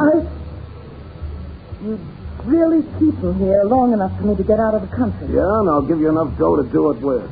All I want is to clear myself. Well, all right, I'll do it. Good. Now, here, I got a pencil. And you can use the paper and Patsy's notebook to write the confession out. Oh, but Nick, you're not going to let her go. Not really. Do you see any other choice? No, but... Then give her the notebook. Oh, Nick, you must... Patsy. Oh, here. I'll write as I dictate, Mrs. Elliott. Go ahead. I hereby confess that I killed my husband, Paul Elliott, and that Jeff Greeley is completely innocent. Now sign it. There. Sign your name as witness, Patsy. Well, all right. You are going to keep me here, aren't you? You bet I am, but not for your sake, sister. I just want everyone to know that somebody finally got the best of Nick Carter. What do I do with this, Nick, now that I've signed it? Well, hand me the notebook and pencil. I have to witness it, too. Wait till it gets around town that Nick Carter let a killer get away, and even furnish you with a car to get away in. It'll be the biggest laugh of the year. Better than stopping a bullet, though. Oh, I broke the point on this pencil. Patsy, let me have your fountain pen. My fountain? Yes, you have it in your purse, haven't you? Oh, yes, of course, Nick. Hold it, sister. What's the matter? Just toss that purse over here, baby. I'll get that fountain pen for him. Oh, all right. Here. That's a girl. I just want to make sure you didn't pull any tricks. Here's the pen, Carter. Oh, you know I wouldn't try any tricks on a smart boy like you, Jeff. Oh, there's no ink in this pen. Huh? I'm afraid I'll have to use tear gas. All right, let go of the gun, Greeley. Let go. I've got the confession here. Don't move, Mrs. Elliott. If I don't know you are. You keep your hands up, too, Greeley. Oh, Nick, I'm glad. Go on, through the door, Greeley. We'll wait for the rest of your gang out where there's some fresh air.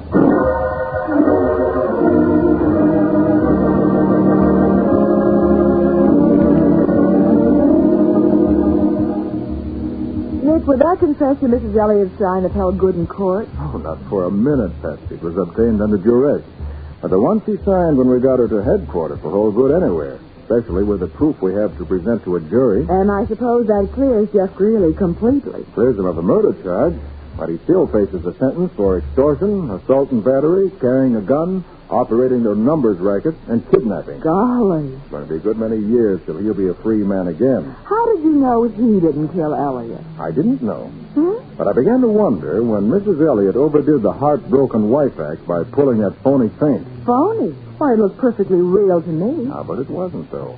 When you faint, Patsy, the blood rushes from the head and you become very, very pale. Oh, so that's why you were surprised that her makeup didn't come off when I bathed her face. Mm-hmm. She still had that peaches and cream expression. But that wasn't any reason to accuse her of murder. You must have had another clue. I did. A clue that wasn't there. A clue that wasn't... what do you mean? Remember, there weren't any fingerprints on the crowbar that Paul Elliott was killed with? Well, why shouldn't there be any? Greeley was wearing gloves. True enough, but Elliott had been working with the crowbar, and he wasn't wearing gloves. His prints should have been all over it. Since they weren't, I knew somebody must have wiped them off. And it wouldn't have been Greeley because he was wearing gloves anyway. Right. So it had to be Mrs. Elliott. Nobody else was there. You mean that after Greeley and the other man came in the store and beat up her husband, she saw her chance to murder him and put the blame on them? According to her confession, they left Paul lying on the floor unconscious, which gave her a perfect opportunity. But why? What motive did she have? Money. She killed him for money? Yes. Paul had a lot of insurance. Oh. And they hadn't been getting along for a couple of years, so she thought she saw a chance to commit the perfect murder. Well, Nick, that little tear gas gun of mine certainly came in handy, didn't it? It certainly did. Lucky for us that Jeff didn't take a closer look and see that it really wasn't a fountain pen. I guess you're glad now that I had it in my purse, huh? I still say it's a dangerous thing to carry. But it isn't. Look, Nick, unless you push the little button here... Patsy, you little idiot. How did I know it would go off? Oh, Nick, open a window or something.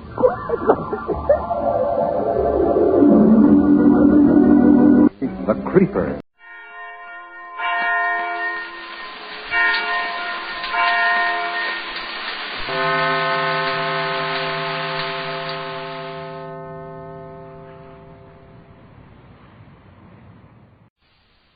Now, screen actor Frank Lovejoy comes to the NBC microphone as reporter Randy Stone on Night Beat.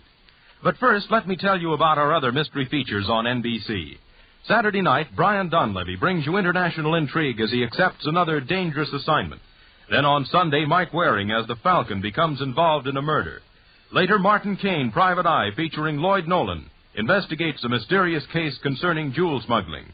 Yes, stay tuned to the NBC Radio Network. The NBC Radio Network is now entering its second quarter century as a great entertainment medium. And now from Hollywood, it's Night Beat on NBC. NBC presents transcribed Frank Lovejoy in Night Beat.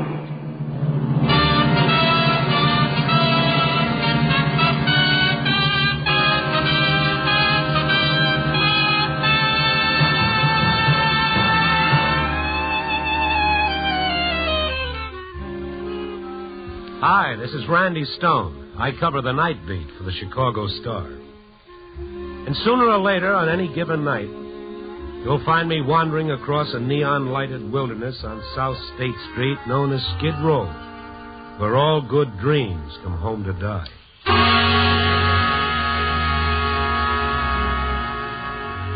That night, the moment I reached the street, I knew that something was decidedly different.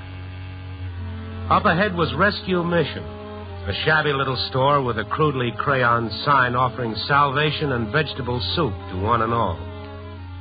Tonight, Rescue Mission had a lineup of lost souls half a block long. I went over to see what the excitement was all about, but a bearded old gent in gym shoes and an army overcoat held together by safety pins barred my path. Don't get rambunctious, buddy boy. Stand in line like a good soldier. Yeah, well, I just want to get through. Stand in line, or I warn you, I'll wake up. You'll what? And you'll be gone. Huh? Kindly remember you're just an insignificant figment of my magnificent dream. Oh. That old wives' tale about pinching yourself, and if you feel pain, then you're awake. Yeah? There's nothing to it. Observe, figment of my imagination, I pinch myself. Ouch! The pain is fearful, and still I dream that the rescue mission on Skid Row is serving filet mignon.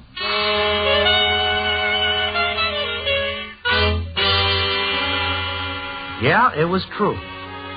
Some unknown benefactor had contributed $200 to the mission with specific instruction that the stakes must be at least 2 inches thick.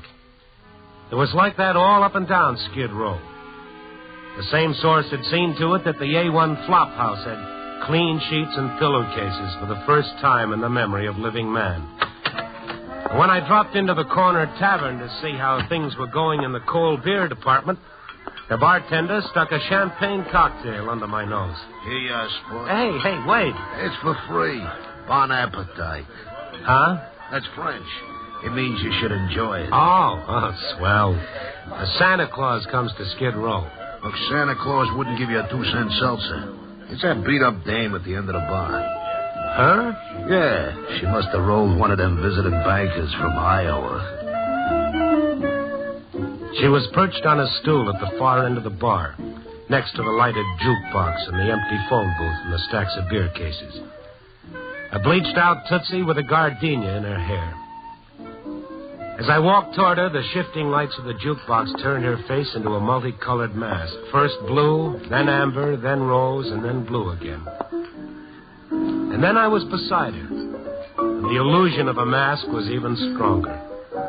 The black phony eyelashes fastened to the heavily powdered skin. The slash of red to signify the mouth. And out of the blue eyeshadow, her eyes moving restlessly. So you're the good fairy, huh? Huh? Oh, yeah, I guess that's what I am, all right. 1 second, sing out. Yeah, I'll do that. What's the celebration? My birthday. That's the celebration. Well, happy birthday. Many of them. Many of them. You got quite a sense of humor, hon. Hmm? Good fairy. I like that. I waved my wand, and the bums ate steaks and drank champagne and slept on clean sheets, huh? Well, I got news for you. You can wave a jerky wand till you're blue in the face. It also takes dough. $800. I hocked everything but my red flannels, like they say. I bet. But I always dreamed of something like this. A fantasy, huh? Is that what they call it? I gotta remember that. That's a good word. But now, whenever the 10th of November comes around, all these bums are going to remember tonight and say, hey, this is Ruthie's birthday. I'll be famous for 2 whole blocks. Me and George Washington. The 10th of November. This is the 9th. Here's 2 bits. Will you put it in the jukebox and get something lively for a change? Why didn't you wait for the 10th? Because the truth of the matter is, if I waited for the 10th, there wouldn't be no celebration. Why? Will you go to that jukebox already and get some... Hey, what's that? It's the phone booth over there. Will somebody get the phone? Well, I won't answer it. I won't. Hey, what's with you? I just won't answer it, that's all. You understand? It can ring all night, and I won't answer it. I just won't. Ruthie, come back here.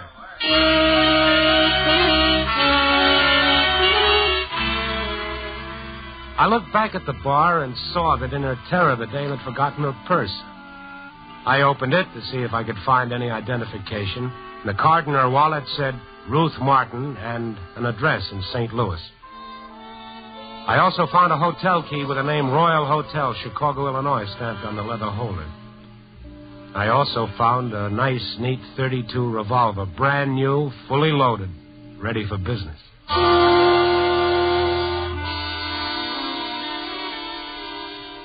They called this hotel the Royal for the same reasons they call a fat man tiny. I parked myself in the cramped little lobby and waited. A little before 11, Ruth Martin entered the lobby, asked for a key at the desk, and rang for the automatic elevators. I went on over. Hi, Ruth. Oh, it's you. Yeah, me. Your purse. Thanks. I went back to the bar and it was gone. I thought you turned out to be a common thief. You'll find everything there. I didn't even steal a bullet from the gun. Well, that's real considerate, and I thank you kindly. Oh, this elevator takes all night. You're not registered under your right name. I couldn't be bothered with the press and those awful autograph hounds. You know how it is.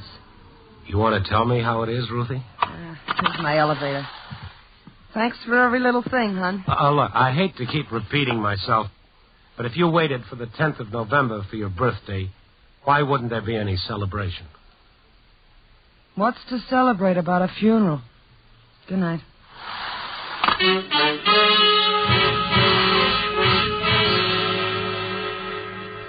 I took the stairs behind the elevator. The second-floor hallway was a dark, narrow passage with a raw electric light casting a faint glow over the double rows of sealed doors. Ruth was already opening her door halfway down the hall. As I started toward her, she reached into the room and snapped on the lights. No! No! I ran the rest of the way. Her room was a dismal cubicle of curling wallpaper and cracked calcimine. She was at the mirror, frantically rubbing the glass with her hands, trying to erase a message scrawled in lipstick. Vivian will keep her promise. I gotta get it up and erase it. All over the room, the same scribbling in red lipstick, like the meaningless doodlings of a child. How did she find me? How did she find me? Oh, come on now, Ruth, stop it. She was in here, in here, Stop in it. here. Stop it. It's all right. It's okay. Now, come on. Now, that's better. I only moved into this dump this morning. I didn't even unpack yet. I didn't tell anyone I was here. I used a phony name, and she still found me. Vivian, that's her name? Yeah. Well, who is she? Vivian Clark. We were kids together. Gee, kids are crazy. What they don't know about the world would fill a book. Little girls. You know, they got a lot of fancy notions about how life's going to be. Yeah. We were 9, 10 years old. Lived in a down at the heel neighborhood. A lot of rooming houses and little hotels. And there were these dames who was always getting drunk and fighting. What do I have to do? Draw you a picture? No picture, Ruth. And then one day some cops brought the wagon for one of these women. She was celebrating her 30th birthday in a big way. Shouting, cursing. They came and dragged her away. And she was ugly. So ugly. And I remember we stuck our fingers in our ears not to hear her screaming. And the way she looked, I said to Vivian, promise me if I ever turn out like that, for my 30th birthday, you'll kill me. Kids. The ideas they have. How corny can you get? All right, Ruth. All right. Come on now. Yeah. Gee, I'm sorry. It's all right. And you think that Vivian... I don't think. I know. You saw what she wrote on the mirror. Vivian will keep her promise. Yes, but look at the walls, the scribbling. It's like a kid. A kid? Yeah. Yeah, you hit the nail right on the head, hon. What do you think's got me half crazy? A kid, all right. Vivian Clark died when she was 11 years old.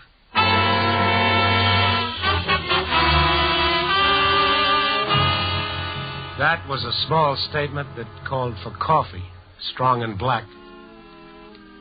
So I took Ruth downstairs to a deserted little restaurant next to the hotel. And after a while, Ruth looked up from the coffee. You think I'm nuts, huh? Well, I haven't decided. Finish the coffee. You saw her handwriting? Yeah, but... Don't you understand? I've talked to this kid. I've heard her voice. Take it easy. Sure. Just like that. Take it easy. Nothing to it. Look, sweetie pie, I'm so close to flipping my lid from these last 3 weeks. Oh, that's when it started? Yeah, 3 weeks. Oh, who was it? Wait a minute. It couldn't be 3 weeks. My head. Talk about a merry-go-round. There isn't an asylum in the county that wouldn't give me free room and board for life. 3 weeks. Yeah, I guess that's what it's been. I was out in the town with Jerry Myers. Jerry Myers? A little tin horn character in St. Louis. With the silk white muffler and the talcum powder on his face and pearl gray spats. Always good to his mother. Just the same, you want to hear something personal? Of all the guys I've ever known, I still got a warm spot for little Jerry. He's really got a good heart. You'd like him. Uh-huh. So, anyway, we were out on the town having a time. You ask anybody in St. Louis about Ruthie Martin. Live, laugh, and be merry. That's my own private philosophy. That's a good philosophy. Yeah. Until you come to that other part. Tomorrow we die. Now, Ruth, knock off with that. Oh, gee. I was never like this before. You were telling me about 3 weeks ago. Oh, yeah, that night, that first night. Boy, did I get stinking that night. Me and Jerry. Sweet little guy.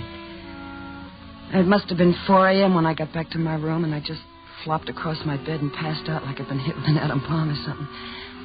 Anyway, I don't know if an hour passed, or a minute, or even a second. But all of a sudden, I knew the phone was ringing. I didn't want to wake up, but it kept ringing, and I knew if I didn't answer, it'd ring all night. Yeah? Hello, Ruthie. I called to tell you I'm going to keep my promise, like I said. What promise?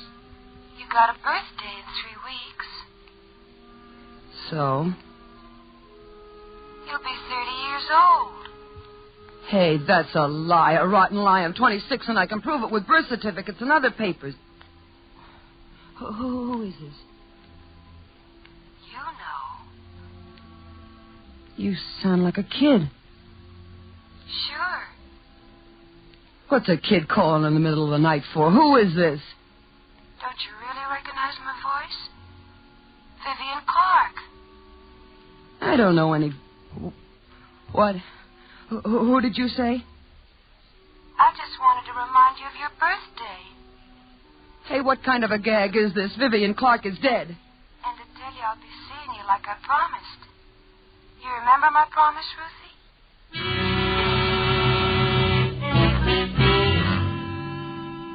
When I woke up the next morning, I thought it was all a dream. And by nighttime, I'd forgotten all about it. And then, just like before, right after I'd fallen asleep, the phone again. This is Vivian. Look, who's ever pulling this lousy gag, I think it stinks. And if you keep on doing it, I'm going to make plenty of trouble. Vivian, and I promised. Stop it, will you? Stop it!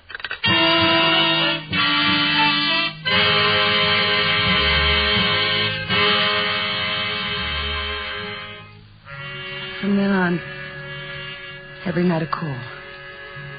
After about 10 days of that, I couldn't take it anymore. So one night on the spur of the moment, I decided to clear out.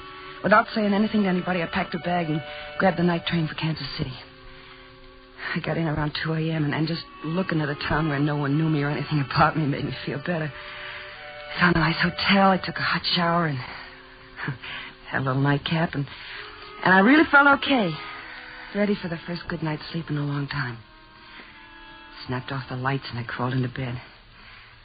And then I saw I was looking right at the phone on the nightstand. It gave me the jitters, you know. I reached for the phone to put it on the floor out of sight. But the minute I touched it... Well, I told myself it was just the manager wanting to know if the room was okay. Who else could it be? No one knew I was here. Just the same, my fingers really shook as I reached for the receiver. Yeah? This is Vivian.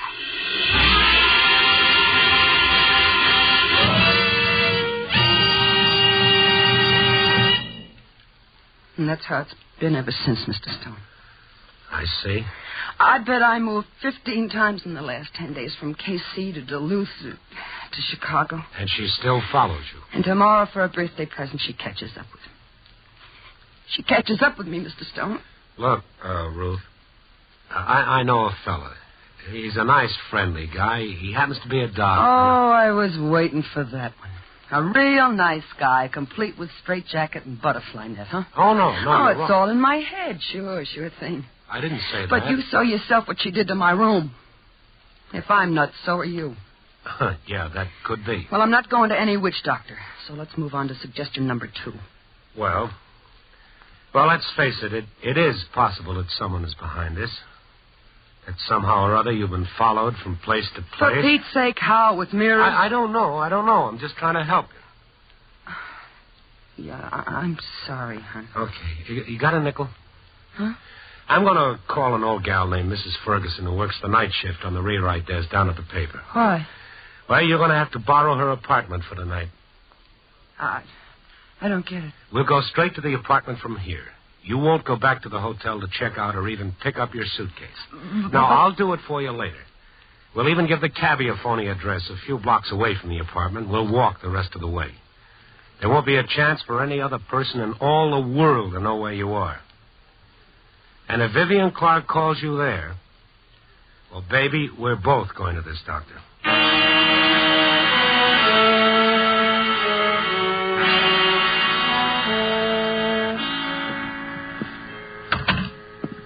Hey, this place is kind of cute. Yeah.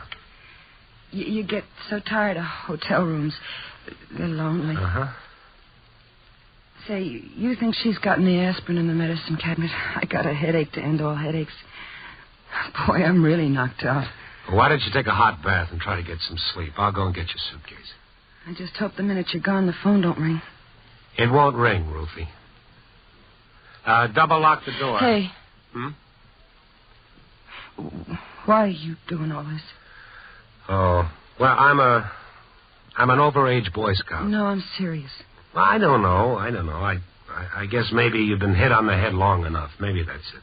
Look, before you go, would you kiss me? Not hard, not ugly, just soft and sweet.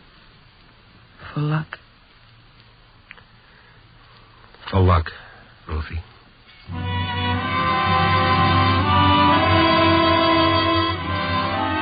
I went on back to the Royal Hotel for Ruthie's suitcase. Ruthie's door was unlocked just as we left it. I opened the door, went into the room, was searching for the light switch when I saw the cigarette glowing in the dark. I whirled around trying to reach the door. Hold everything, you. I got a snub-nosed 38 and an awful temper. So? Where's the little lady? Ruth or Vivian? I'm a fellow who likes a straight answer, you. Where's Ruth Martin? I'd much rather talk about Vivian. Are you behind it? What have you done with Ruth Martin?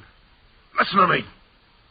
I'm going to be very distinct and precise, you, like H.V. Callenmore or somebody. Once more, I'm going to ask you.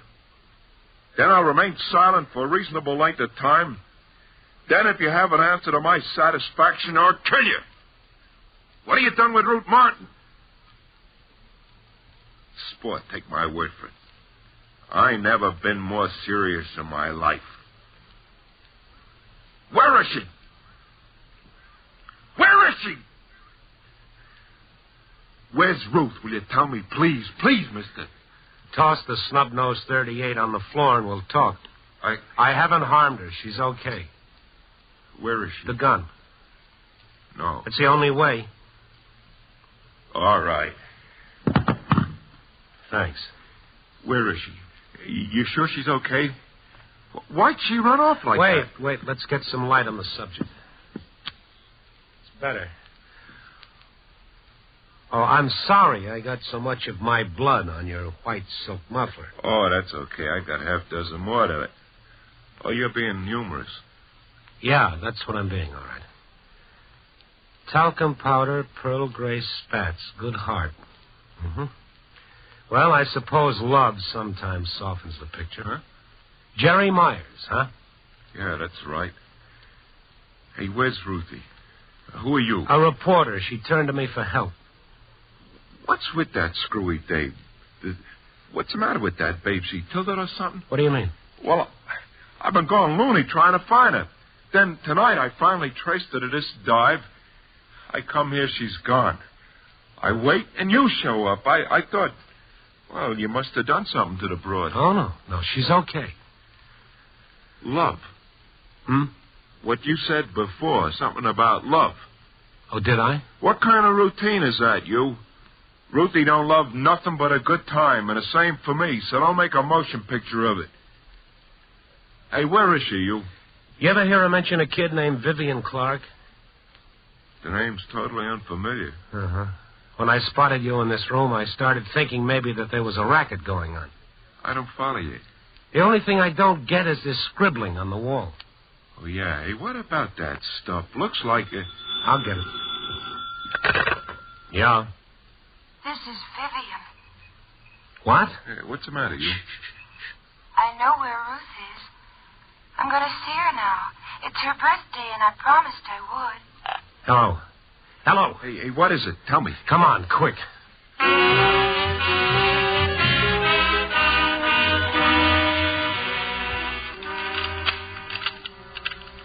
Hurry, will you? Yeah.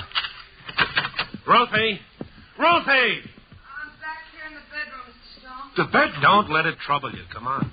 What is it? Is something wrong? Jerry! Hey, Bagelhead, where you been? I spent maybe $200 digging you up. You scram into the other room. I don't like you to see me like this. Let me put myself together. Well, you look okay. I look like something left over from the flood. Now, go on, get out of here. Where's the suitcase, Mr. Stone? I got all my makeup in Ruth, anybody call here? Well, if you mean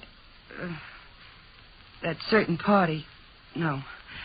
I got a hunch I really lost her this time. Nobody ring the bell? Anything like that? Well, maybe you fell asleep, didn't hear. I couldn't fall asleep. I couldn't find the aspirins. Oh, I got a headache. Shouldn't happen to two dogs. One couldn't stand it. Same old Ruthie. Yeah. Big deal. Are you sure about no calls? Hey, what's all the questions and answers about, huh? Come on, tell me. Nothing. But the way you... Boy, my head. I almost passed out from the pain. Look, Jerry, would you be a doll and run down to the drugstore for some aspirin? What do you think, Mr. Stone? Yeah, go ahead. Be sure and lock the door on your way out. Why? Hey, what's going on? I'll be right back, and you try to relax, Ruthie. A heart of gold he's got. Yeah. Now, look, Ruthie, I want you to really think. Is there any reason why someone would want to trick you with this Vivian Clark routine? Why? What reason would they have for... What's that? The mantel clock. Oh, it's 12 o'clock. That makes it the 10th of November. Happy birthday. She said she'd be here on my birthday. Well, don't worry about that. Jerky little kids. Thinking the world's all pure and noble. When you're 10 years old, you're really a square. When does that clock stop? Pretty soon. I feel shaky and cold. Feel my hands, they're like this. Oh, you're all right. My head is throbbing so, throbbing. I'll get you a cold towel, make you feel better. I went to the funeral. Saw him put her in the ground. In her nicest white gingham dress, I saw him bury her. Now, you try to relax. I'll get the towel. I'll be right back. Happy birthday, Ruthie. My hand turned to ice on the doorknob. I felt something cold flop over in my stomach and lie still. I told you I'd be here. I started turning around to look back into the room, and it was torture. Agony.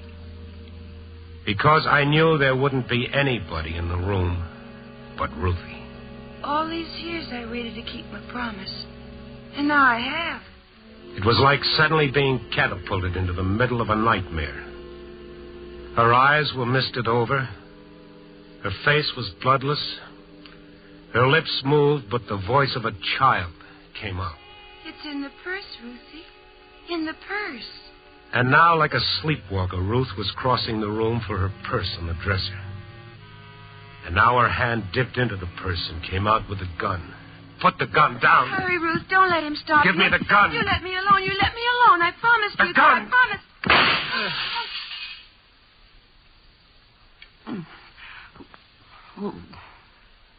What was that? Ruthie, you What happened? What are you doing with my gun? It went off by mistake. Look what it did to Mrs. Ferguson's mirror. It woke me up. Yeah. I feel funny. Weak. So tired. Well, you lie down again and... Don't laugh at me, but... I feel like having a good old-fashioned cry. And I don't know why. Hey, what happened? I heard a shot. Ruthie. Hey, what is it, you? Hey, come on, don't cry. Come on, baby. Hey, don't cry, you. Oh, let her cry, Jerry. Poor kid, she's got it coming.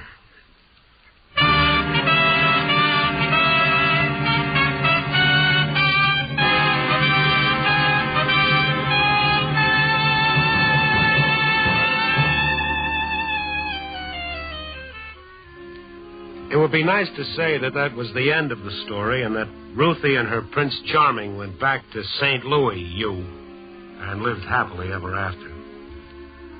Unfortunately, Grimm's fairy tales are, well, they're a lot different than grim life. But at least now Ruthie's got a chance.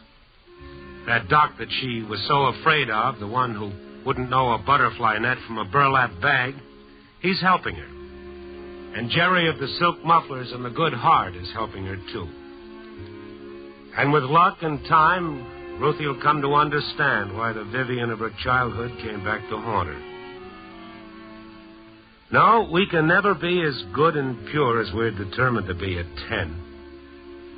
But neither are we so hopeless and lost as we sometimes think we are at 30. I don't know. If life was nothing but a fairy tale, it might be pretty boring. Just think of nothing to look forward to, but to live happily ever and ever and ever after. Copy, boy.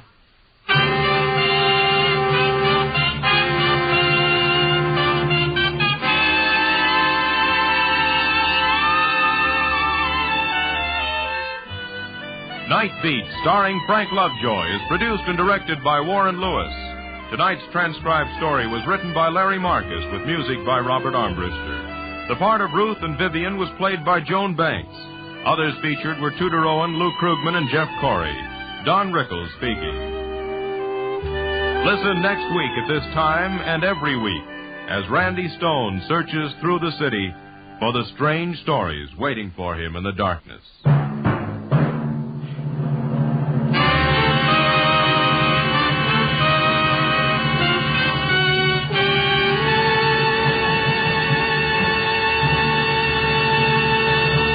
Night Beat came to you from Hollywood.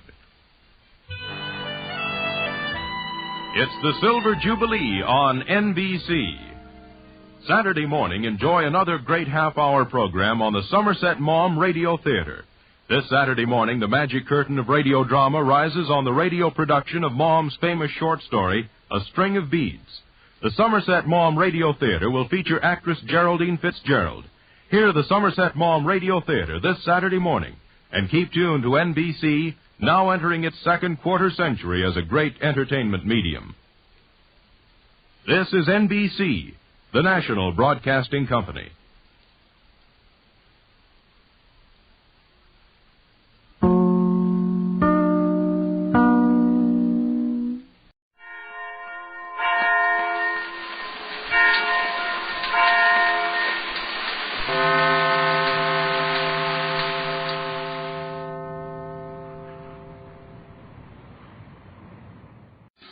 This is Diamond Broadcast number 4, called the Rawlins Case. It was broadcast January 26, 1951.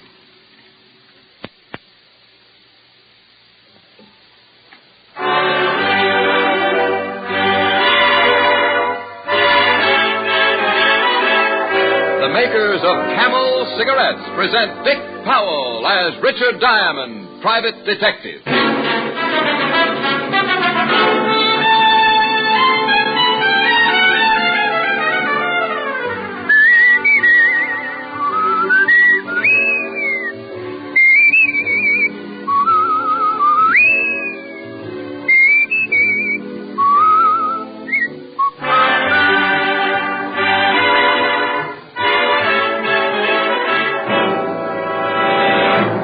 more people smoke Camels than any other cigarette. Yes, Camels are the favorite cigarette of people in all walks of life. Among them are singing stars, actors, announcers, people whose voices are their fortunes, people whose cigarette must be mild. Make the Camel 30-day test and see how mild a cigarette can be. Puff after puff, pack after pack. See why more people smoke Camels than any other cigarette.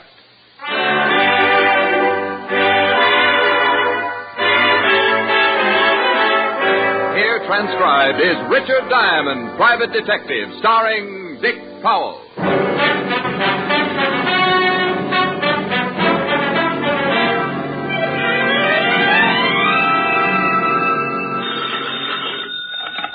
Diamond Detective Agency. We make homicide pay for $100 a day. Oh, that's pretty terrible.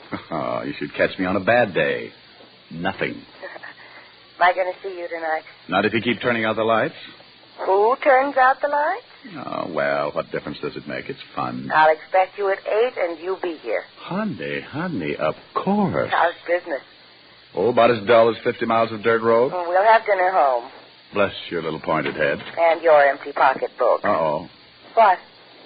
Mr. Diamond? Yes, sir. Come right in, will you? Pull up an old bank book and have a seat. Thank you. Client? Well, keep a good thought, honey. You may be gorging yourself at 21. Bye. Bye. I'd like to hire you, Mr. Diamond. Well, I'd love every minute of it. I charge $100 a day in expenses. All right. He reached for his wallet. While he was counting his money, I was looking at him. This was the biggest man I'd ever seen. I was getting a nosebleed just trying to see over the second button on his vest. He had a pair of shoulders that looked like the mayor should lay a cornerstone for them, and the muscles under his coat stood out like smuggled shot puts. My name is Collins. I'm B.E. Rawlins, private secretary. Oh, is that the B.E. Rawlins? Yes, he's a very wealthy man. Well, there's an understatement. He wants to retain you to find his brother, Martin. He does, huh? Would you mind coming with me? Mr. Rawlins would like to see you in person. Well, tell me a little more about Rollins' brother. I'd rather let Mr. Rawlins do that himself. I'd rather hear some of it from you first. I don't want to see Rollins if I'm going to turn down the job. Very well. Mr. Rawlins' brother Martin was released from prison 5 days ago. Mm-hmm. Yesterday, he sent a letter threatening Mr. Rawlins' life. Oh, and your boss wants me to find his brother before he makes good the threat. Is that it? That's it, exactly. Well, why doesn't he call the police? Show them the letter and get the protection he needs. It'll certainly be a lot cheaper than hiring me. Mr. Rawlins doesn't want any more bad publicity. There was enough of it when Martin was sent to prison. And why did Martin get sent to prison? He embezzled $100,000 from the company funds. Did Rollins try to save him? He was guilty. Mr. Rollins prosecuted him to the full extent of the law. Was the money ever recovered? No. Goodbye, Mr. Collins. You won't take the job? Oh, now you've guessed. But why? Mr. Rollins is prepared to pay you handsomely. Well, I don't doubt it at all, but it's too pat. Martin's killing mad because his brother sent him to prison.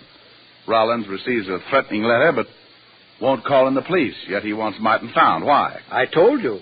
He doesn't want any more bad publicity. So I take the job and maybe find Martin. Then B.E. Rollins is a potential killer in the house. What you going to do?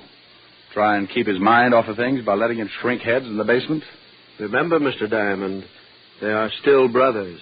So were Cain and Abel.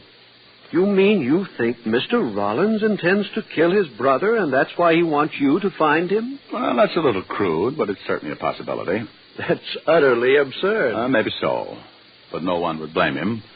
You better try Hearthstone of the Death Squad. Now you're being ridiculous.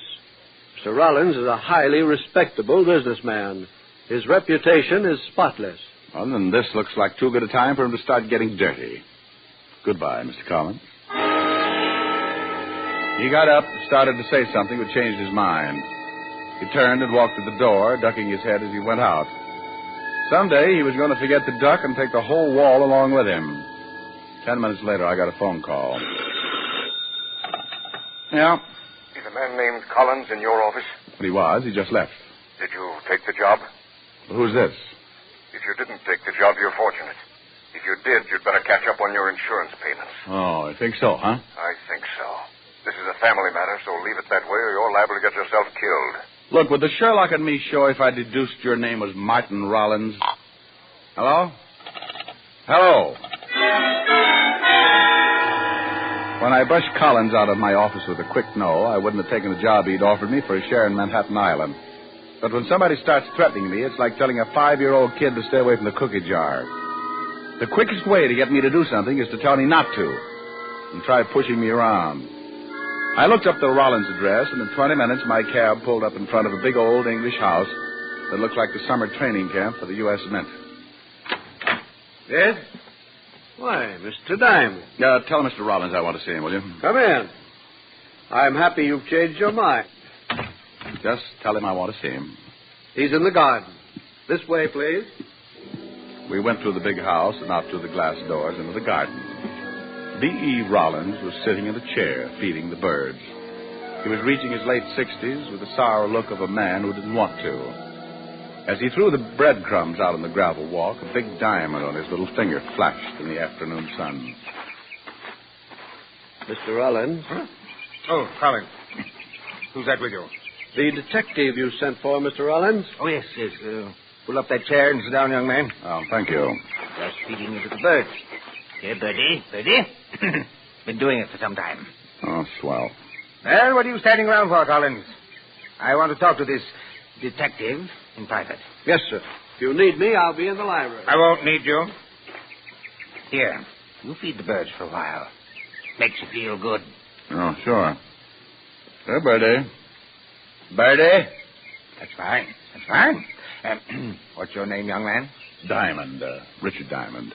Oh, hey, get a load of that little fella. He's grabbing enough crumbs to stuff a pheasant. He's the greedy one. Always does that. Reminds me of some people I know. Yes. Well, Mr. Diamond, I suppose Collins told you why I wanted to see you? Yeah, and I can't say I wanted the job at first. So Collins tells me. What changed your mind? A phone call. I think it was from your brother, Martin. He told me not to work for you. And you don't like being intimidated? Good. I think we'll get along, young man. Tell me, have you got the letter he sent you? Have it right here. Read it. I'll take over with the birds for a while. Oh, thanks, sir. My dear brother, I spent 5 years hating you, but I learned a trade. I used it drawing blueprints for your shroud. Signed, Martin. Well, this will never get the Pulitzer Prize. Martin always did go in for the dramatic. Well, you think you can find him? Was this the first you've heard from him since he went to prison? Yes. I will admit the letter has me worried. Aside from the dramatic, Martin has always been a hothead. Since boyhood, he's envied my get up and go. We never got along. It was even too much for my mother. She died very young. Probably overworked from knitting straitjackets. Don't be flippant, young man. Well, will you take the job? $100 a day and all hospital expenses. Fine. See Collins. He'll take care of the fee. Now, tell me one more thing. Can you think of anyone who might know where your brother is? Only one, and I'm not sure if she's even still in New York. She was going with Martin when he was caught. I only met her once, but I will say, if nothing else, my brother showed good taste. Yes, indeed. Oh, that's nice. What was her name? Carter. Virginia Carter. Lived someplace in the village, I think, but that was 5 years ago. All right, thank you. Now, what about your secretary, Collins? Can you trust him? Collins is above reproach. He's been with me for 15 years. Knows everything about me. Almost a member of the family. Does he know anything more about Martin? No more than I do. Now I'm getting tired, and I want to finish feeding my birds. Good day, young man. Here, Birdie. Birdie! I left the old man sitting with his friends. He'd have one good deed to take along with him anyway. I went back to the glass doors, and the butler showed me the way to the library. But the cupboard was bare. Collins wasn't around. Collins! Collins! The shot had come from the direction of the garden, and I went back out in a hurry. Mr. Diamond! Mr. Diamond, over here! What's wrong, Collins? It's Mr. Rawlins. He's dead. B.E. Rawlins was sitting in the chair with a bullet hole just over the heart. His head was resting on his chest, and he still held the breadcrumbs in his hand. He seemed to be smiling like he knew he was going to be able to feed the birds for a long time now. Martin did it. He did? I saw the whole thing. I thought you were supposed to be in the library. I started out of the library and came around the other way. As I rounded the corner of the house, I saw Martin standing behind that tree. I started to yell, but he fired and climbed over the wall. Mr. Rawlins was dead when I reached him. Let's call homicide.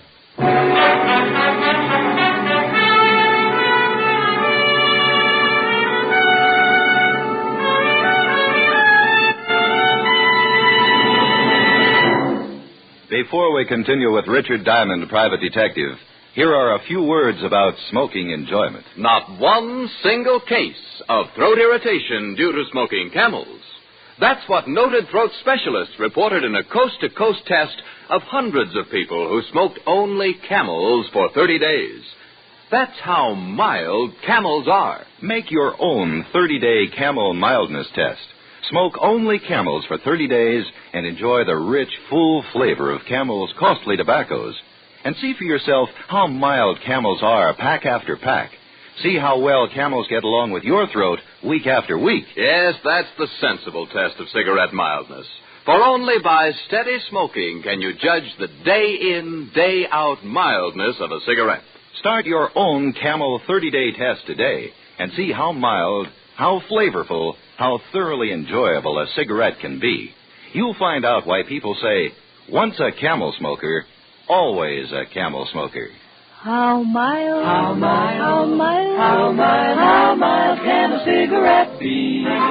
Make the Camel 30-day test and you'll see. Smoke Camels and see. And now back to Richard Diamond, Private Detective, starring Dick Powell.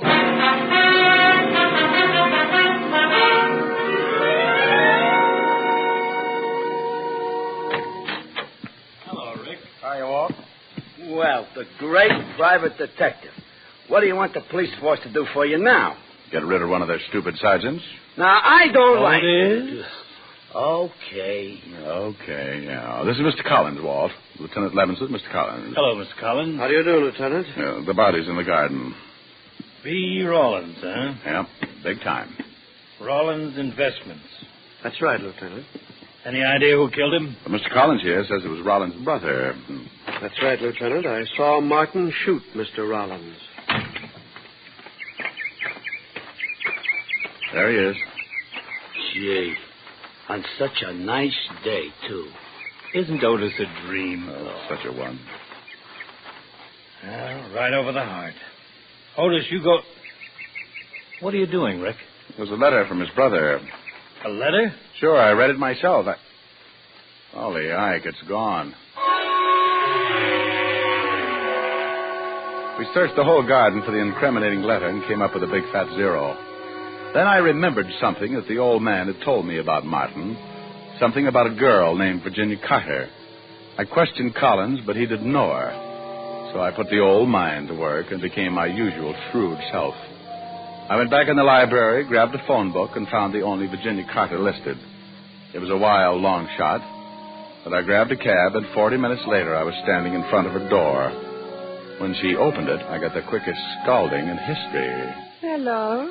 Oh, I bet you have a hard time finding something to wear in July. You like it? It's French silk. Love it, love it. What's on your mind? Virginia Carter? Mm-hmm. No, if you'll stop panting long enough, maybe you'd like to tell me what you want. Well, I'd like to know about Martin Rollins. Oh, I have not seen him in years. Maybe you've got a picture of him? I've got lots of pictures. Mm-hmm. Maybe there is one of Martin someplace. Well, let's look through the whole flock. I've got lots of time. Before I let you in, you better tell me your name. I don't want you to steal anything from me. Baby, if anybody stole something from you, they get their fingers burned off at the elbows. Mm-hmm. You can come in. She opened the door and walked ahead of me like she'd just oiled her sacroiliac. She led me into the living room and sat down. The shades were drawn. I had a hard time finding the couch. Right here. Oh, wow. Well, how do we look at the pictures? With a magic lantern? I thought maybe you wanted to relax for a minute. Well, put something in a glass. I'll cool down. I don't drink. I never keep this stuff around. Well, that doesn't leave you much of a field. Or what do you major in? Cigarettes. Have a Camel? Oh, yes, anytime. I haven't got a match. Well, just hold on to it. It'll light up. I think I better get the pictures. I'll be right back. Just make yourself comfortable. Mm-hmm. Hoop-de-doo, hoop-de-doo. Ba-da-dee-doo-da-dee-dee-dee. Hoop-de-doo, hoop-de-doo. I'm sorry, Pete. If Martin isn't in this pile, I've got lots more. You're not in a hurry, are you? No, not a bit. Good. This might run into overtime. There was one trouble with the setup. Looking at the pictures with her sitting close was like trying to read a mail order catalog in front of a blast furnace. She handed me one picture at a time, describing each guy in the photographs. I've seen draft boards with smaller clienteles. Several times she stopped and looked at one of the pictures like Diamond Jim eyeing a 10-course meal, then passed the guy to me. After 24 photographs, I started thinking she was the reason for the rise in the vitamin market, and I was just going to mention an old snapshot I had of myself when she thumped one of the collection with a polished fingernail. Martin Rawlins, here he is. Well, he figured to show up sooner or later. How long ago was this taken? Well, I could not say exactly, but I'd guess about 6 years. Well, you should keep a file. How'd you get along with Martin? All right, I guess. He had money, and he showed me a good time. What else do you know about him? He has a brother with a checking account at Fort Knox. Any unusual habits? Yes, but they wouldn't help you find him. Oh, yes, he used to play saxophone. Hobby? No, not exactly. He played around town with several other small bands. He was a nut on jazz. Did he make money at it? I guess so. Well, thanks, baby. I'll stop around again sometime and take a look at your parlor.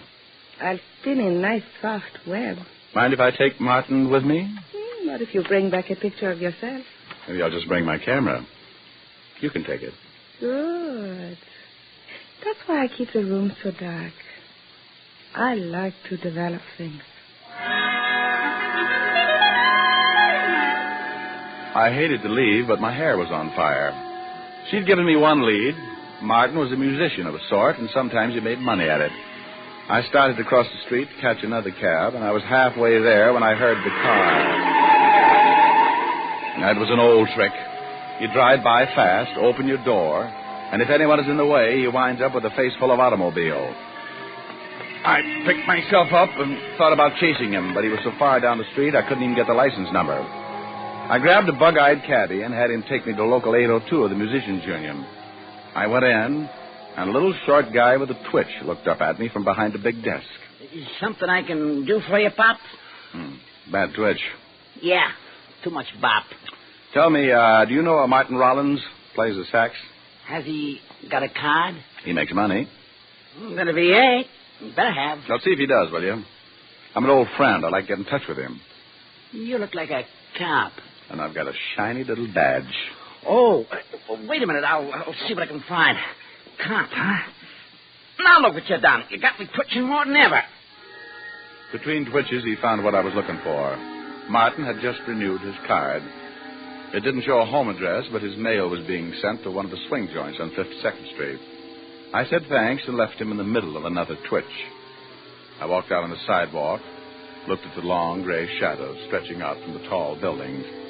One of them moved and ducked around a corner. I was being followed.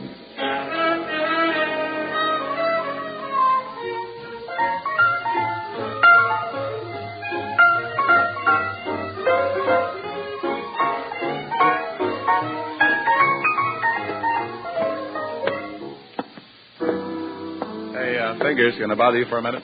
No, but you can talk to me. Move in, lean on the piano. Yeah. You know a Martin Rawlins? Well, sure, he blows here. Which one is he? He's off tonight. Got a phone call and took off. You know where he lives? Yeah. Well, here's 5. Come down and remember the address. What do you want him for? Here's another 5. What difference does it make? Solid. He's got a little pad on 5th Street, 59 East. Now, don't put me on, Dad. You got troubles? I'm going to ask him. Crazy. I like your style. And when you got time, drop back and listen to the band.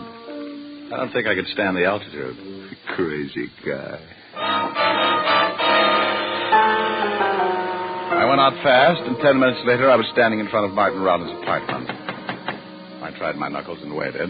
I tried again and put my ear to the door. I didn't hear it at first because it was so faint. A light scraping sound like rope over wood. I tried the door.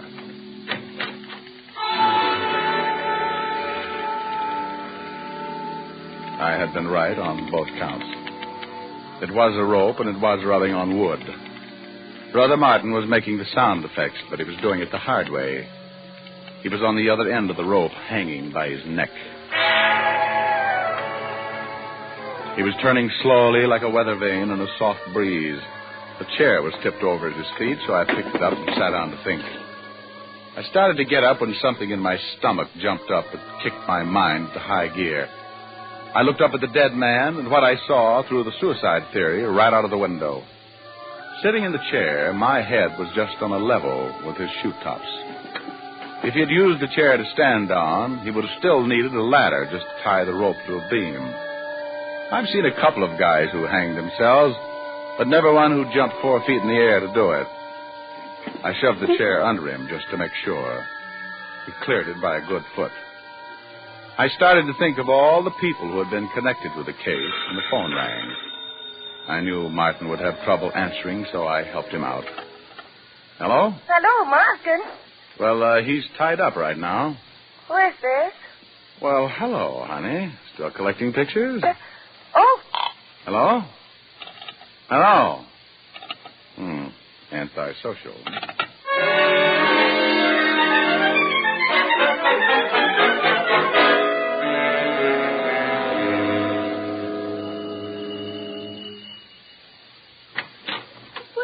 Mr. Diamond, did you bring your camera? We'll play spin the bottle some other time.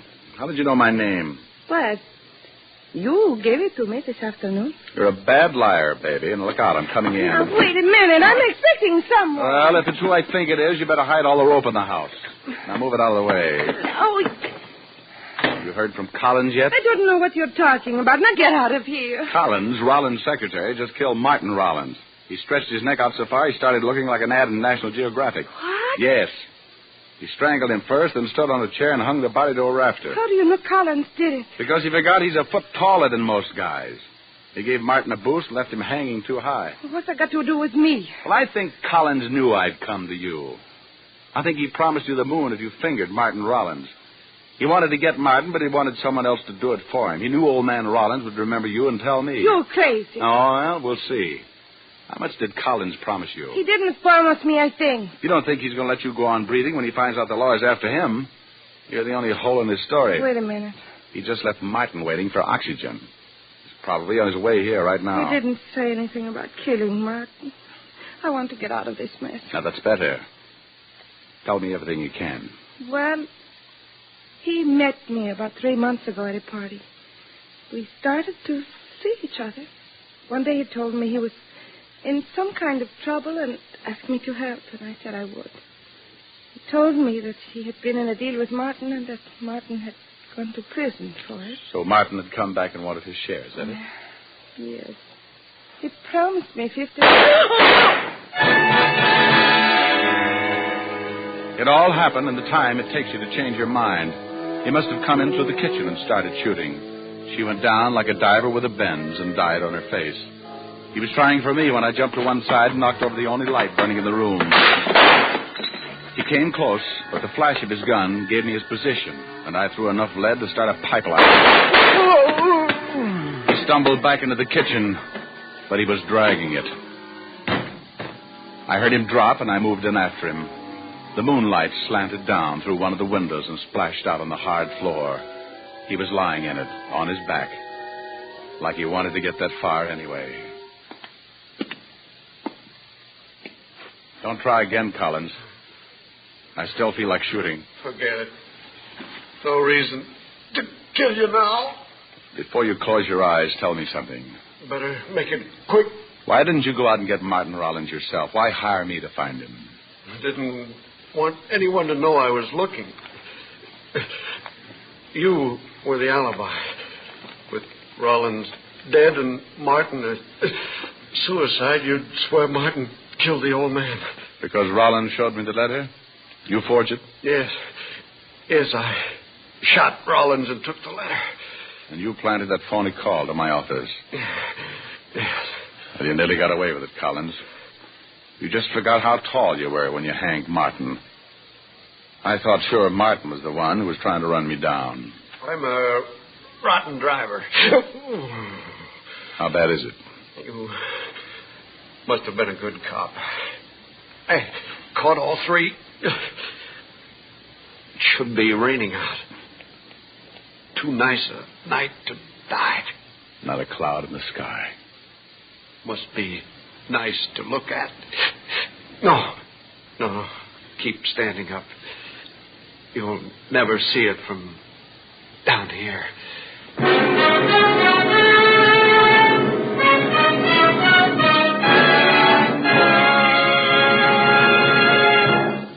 Dick Powell will return in just a minute. What cigarette do you smoke, Doctor? That question was asked of doctors in every branch of medicine, doctors in all parts of the country. What cigarette do you smoke, Doctor? The brand named most was Camel. Yes, according to this recent nationwide survey, more doctors smoke Camels than any other cigarette. Camel's costly tobaccos are properly aged and expertly blended for your smoking enjoyment. Make the sensible cigarette test. Not just a puff, not just a sniff. Smoke Camels for 30 days and see how mild, how flavorful, how enjoyable a cigarette can be. How mild, how mild, how mild, how mild, how mild can a cigarette be? Make the Camel 30-day test and you'll see. Smoke Camels and see. Here's Dick Powell with a special message. Thank you. Ladies and gentlemen, as a tribute to the men and women who have served our country, the makers of Camel cigarettes send gift cigarettes each week to hospitalized servicemen and veterans. This week, the Camels go to veterans hospitals, Fayetteville, North Carolina, and Des Moines, Iowa. U.S. Air Force Hospital, Bolling Air Force Base, Washington, D.C., U.S. Naval Hospital, Memphis, Tennessee. Now, until next week, enjoy Camels. I always do.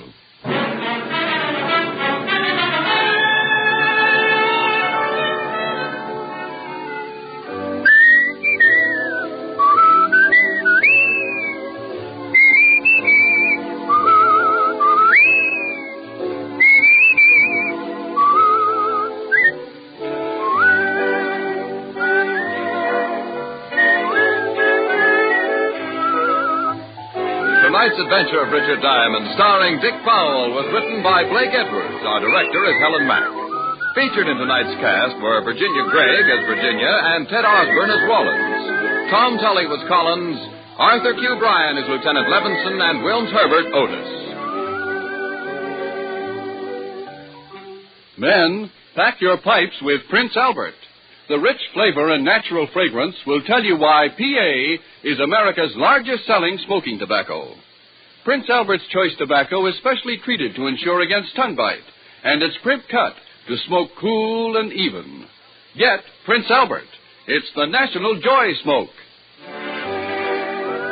Listen next week for another exciting transcribed adventure of Richard Diamond, starring Dick Powell. This is your FBI. The official broadcast from the files of the FBI follows immediately. Stay tuned. This program came to you from Hollywood. This is the American Broadcasting Company.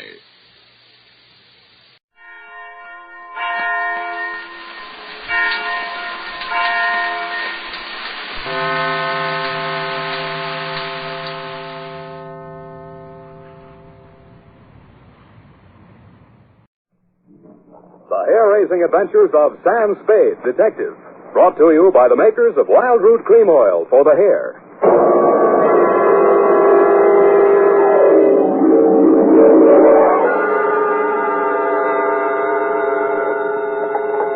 Sam Spade, Detective Agency. It's me, Effie. Oh, Sam, I've been worried about you. Sid Weiss was just on the phone, and he says digging up a corpse without a permit is against the law. It's all right, Effie. I just dug him up to say hello and put him back again. Oh, Sam. I'll be down in a couple of minutes to dictate my report, sweetheart. If I get lost on the way, you'll find me in City Hospital, the Psycho ward, third straitjacket from the left.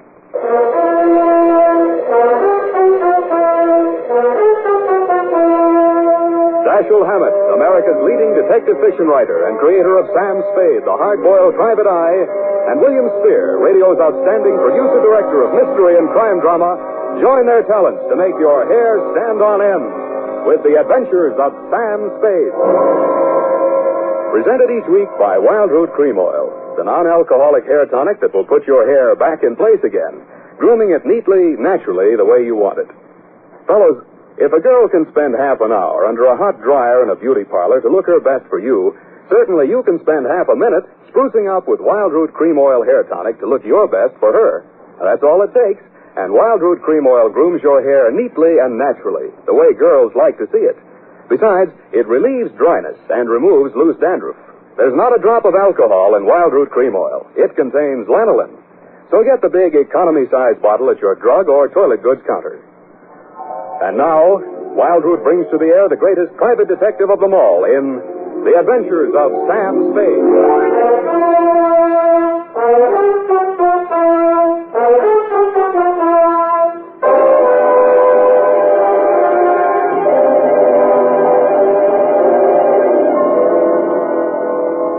Date, August 2nd, 1946.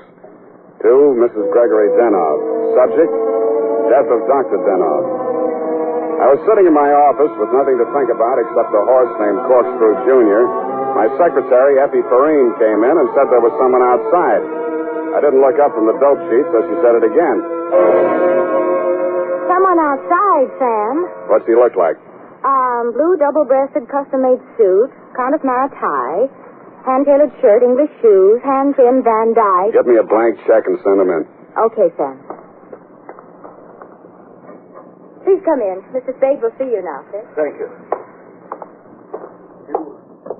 You are Mr. Spade, Sam Spade. What can I do for you? I'm Dr. Gregory Denov, a psychoanalyst.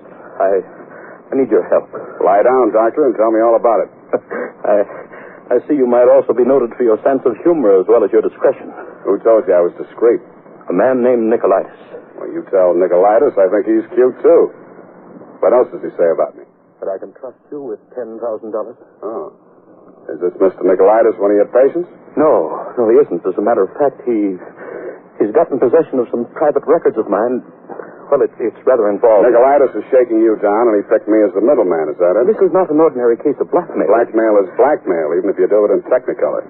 Well, as you may know, a psychoanalyst keeps a faithful transcript, a detailed record of everything a patient says during consultation, no matter how intimate or shocking. Yeah? This man, Nicolaitis, has managed to gain possession of a copy of one of these case histories. The patient is a very celebrated person, and should this material be divulged, it may have very serious consequences of both my patient and for me. Doctor, your best bet's the San Francisco Police Department. No, that's out of the question. Then I'm afraid I can't help you. Why not? Nicolaitis said... I'm a private detective. When I take on a client, I take on his troubles. My job is to protect him, not to stand by and see him milk. If you want to hire me on that basis, I'll listen. Oh, I'm so tired. I must trust somebody. What can you do for me, Mr. Spade? Write me out a check for $1,000. Got a pen? Yeah. All right. You see, Nicolaitis figures that if I'm getting a cut, I'll have to keep my mouth shut. I'll spend it all the same. Here you are. Thanks. Now, what was the last thing Nicolaitis told you? That he would pick up the $10,000 here and deliver to you this file in question. Can you reach him? Yes. Call him. Tell him you've seen me. Tell him I won't do that kind of business in my office. Tell him to come to your house. I'll be there. What if he refuses? He won't. Tell him I have the whole $10,000. What time? How about in an hour? No, I'm sorry. We'll have to make it around 3 or... Oh, goodness, I'm late now. I really... That's a beautiful watch, Mr. Denov. Yes. Foreign? Yes. May I see it? My watch? Why, really, Mr. Spade, I'm very late. I have so many things to do, and I have to be at the Majestic Theater well before the matinee starts at 2:30. Are you going to see me at 3 o'clock if you're going to the theater? Oh, I'm not going to stay for the performance. Well, Mr. Spade, till 3 o'clock then. Oh, my office is in my apartment. The address is here on my card. It's the penthouse. Penthouse, huh? Okay, doctor, I'll come formal. I'll wear the top to my bathing suit.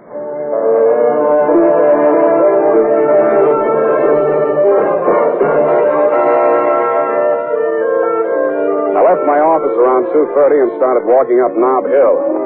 The Versailles Apartments, where Denov's place was, took up the whole 300 block, so I didn't have any trouble finding it.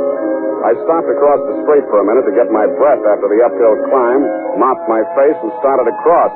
Just as I got to the middle of the street...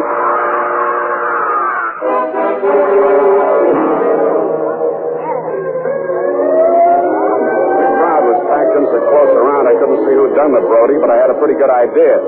The cops had the sidewalk roped off and guards posted at the building entrance. It took me maybe 20 minutes to elbow my way through and show my credentials. Sergeant Levine had the front door, so they let me in. Lieutenant Dundee of Homicide met me at the door of the penthouse. Hiya, Sam. What do you want? I want to see Dr. Denov. The doctor's dead. Dead? Yeah. He's my client. They can't do this to me. How? Hit a Brody out the window? What are you here for? To see his wife. Okay with you? Why not?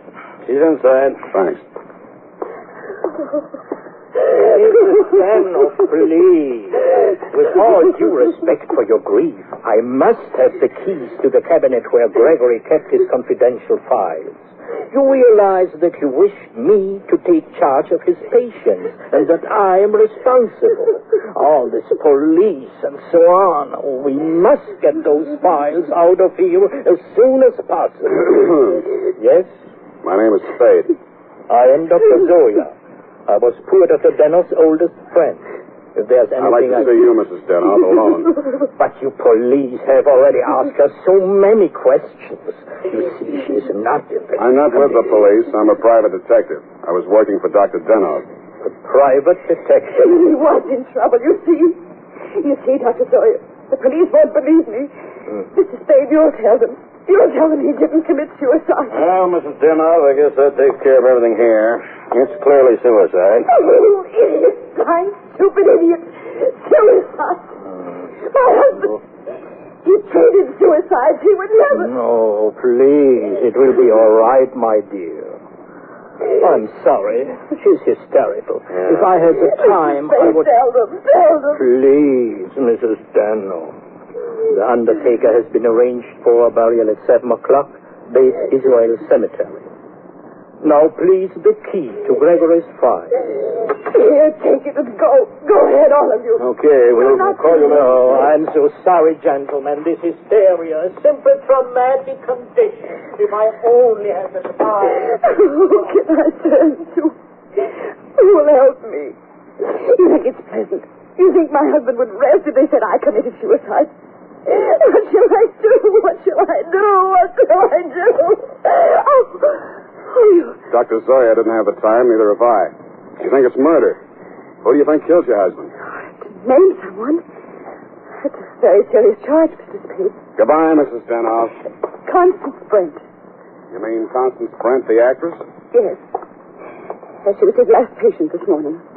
She had threatened to kill him before. How do you know? My husband said so. Do you? And he'd written it down on his notes on her case. Once before, she'd almost pushed him from that same window.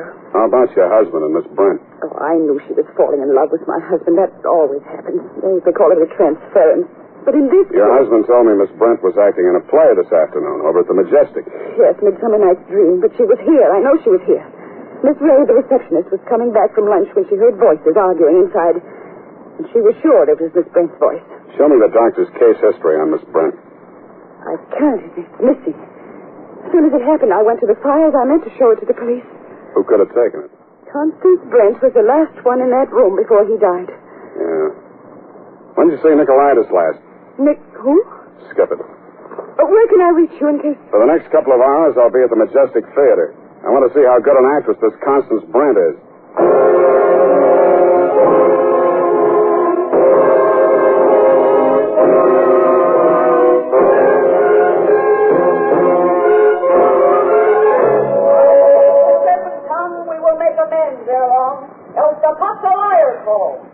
So, good night unto you all. Give me your hands if we be friends, and Robin shall restore a man.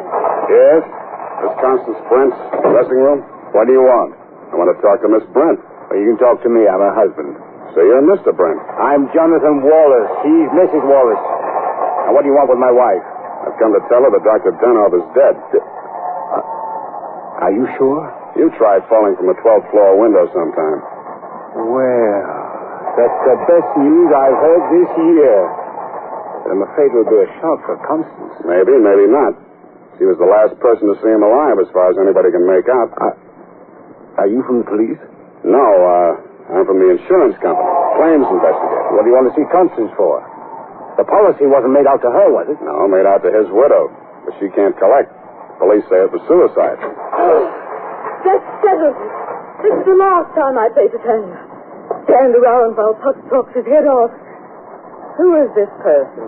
Darling, I'm afraid this is going to be a shock. This man is from an insurance company. Dr. Denov is dead. Oh, what a pity. What happened? The police say he jumped. His wife says he was pushed. She also says that you, Miss Brent, might have been the pusher. Oh, now really, it's too absurd. How like a wife. What time did your play start this afternoon, Miss Brent? Matinee at 2:30, always. Always. And the late lamented Dr. Denov jumped at 3 o'clock. I didn't say he did. Doesn't this news, shock you? But of course. Do you think good psychoanalysts are easy to find? Looks like your next doctor will have to start from scratch. Your case history seems to be missing from Dr. Denov's files. Missing? No. What is it? Has a man named Nicolaitis been in touch with you? I've never heard of him. Chances are you will. Does he have Dr. Denov's notes on my case? Could be. This is frightful.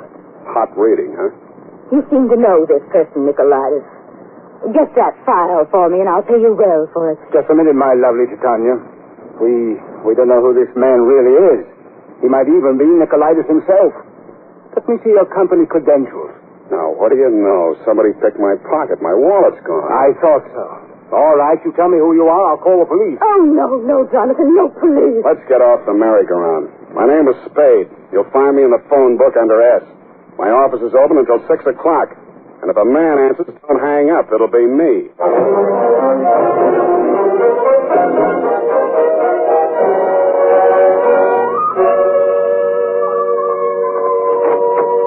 Hello, Effie. You found a Nicolaitis yet? Not one. I even tried spelling it backwards. Nobody ever heard of a man named Nicolaitis. Beginning to think there ain't no such person. Pardon me, do I hear my name mentioned? I'm Nicolaitis. Sam, I still think you're right. Come all the way in, Mr. Nicolaitis. Sit down. Thank you. If you need me, Sam, just scream. What can I do for you? Oh, I've come for my money. What money? Oh, the $10,000. You remember the $10,000? Refresh my memory. Oh, Dr. Denov, the gentleman who visited you this morning? Oh, that $10,000. Oh, you see, you remember now. Yeah, it all comes back to me now. You were supposed to deliver something for the money. Since Dr. Denov is dead, that is no longer important. You will give me the money, please, and I will not disturb your afternoon any further. Suppose I refuse? Oh, that would grieve me. In my grief, there's no telling what I might do. Dr. Denov's dead. There's nothing more you can do to hurt him. Oh, never would I attempt to hurt poor Dr. Denov, but in my sorrow, it would be so great if I should be forced to hurt the woman he lost. After all, as Titania says, these are the forgeries of jealousy. Titania, huh? Ah, yes. Midsummer Night's Dream, Act 1, Scene 18. I'm a little rusty on my Shakespeare. Oh, you are indeed, Mr. Spade. Titania doesn't appear until well into Act 2. She doesn't, huh? Yeah, that's right. Yeah. I guess she isn't on for 40 minutes or so. Yes, indeed, Mr. Spade, but I didn't come here to discuss drama. What else have you got to discuss? When Dr. Denov died, your market died with him. That is a very unprogressive view, Mr. Spade. There's always a gentleman named Jonathan Wallace. Why, you fiend. You don't mean you'd sell to both of us. Mr. Spade, how can you have such a low opinion of me? I will prove my integrity. I will give you the material. You give me the money. Hand it over. In the Levant, Mr. Spade, we have a saying. He who goes too close to the bear soon loses his beard. I have left my beard at home. Okay, I'll meet you anywhere you say, anytime you say. Excellent. At 7 in your apartment, huh? Won't that be walking into the bear's cave? In the Levant, Mr. Spade, we have a saying. Private dicks do not kill people in their own apartment.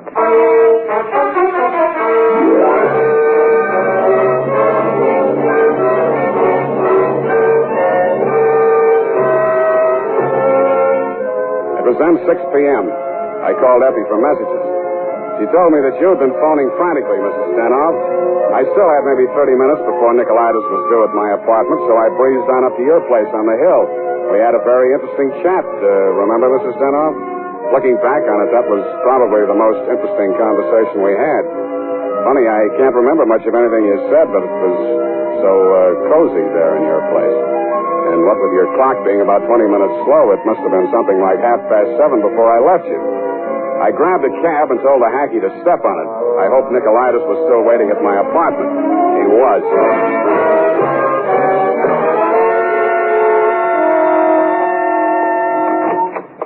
Mr. Nicolaitis, I'm sorry to be late.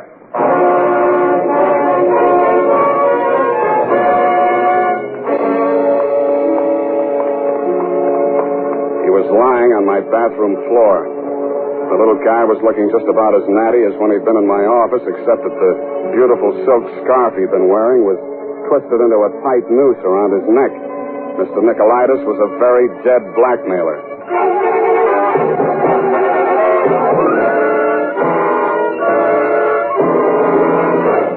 The makers of Wild Root Cream Oil are presenting the fourth in a new series of programs bringing to the air for the first time the adventures of Dashiell Hammett's famous private detective, Sam Spade.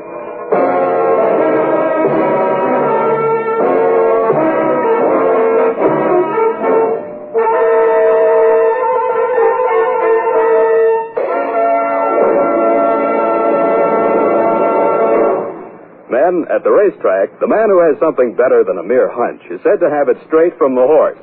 Of course, that's a humorous expression, but it shows how to get facts. Go straight to the real source of information. And that's why we went straight to hundreds of men in metropolitan New York to find out what men really want in a hair tonic. And their answers show that Wild Root Cream Oil has all 5 advantages chosen by this impartial consumer jury of men. 1, Wild Root Cream Oil grooms your hair neatly and naturally, never leaves it sticky or greasy. 2, Wild Root Cream Oil relieves annoying dryness. 3, it removes loose dandruff. 4, it's non-alcoholic. And 5, it contains soothing lanolin. Remember, no other leading hair tonic gives you all 5 of these important advantages. Is it any wonder that 4 out of 5 users in a nationwide test preferred Wild Root Cream Oil to all other hair tonics they'd tried? So next time you visit your barber, ask for Wild Root Cream Oil and get the big economy-size bottle of Wild Root Cream Oil at your drug or toilet goods counter.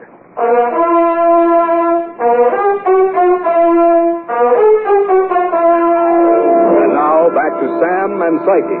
Tonight's adventure with Sam Spade.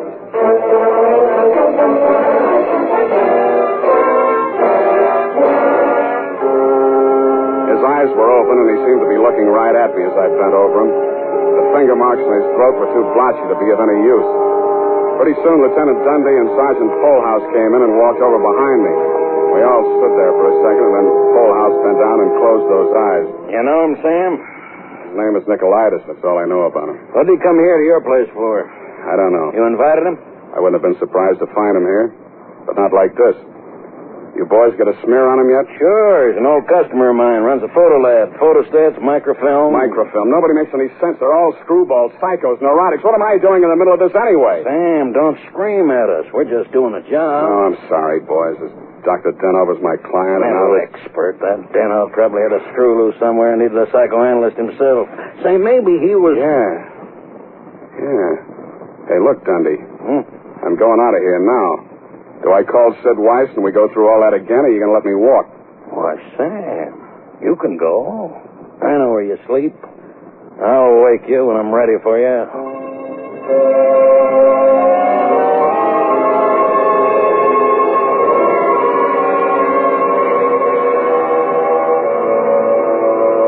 Well, Mr. Spade?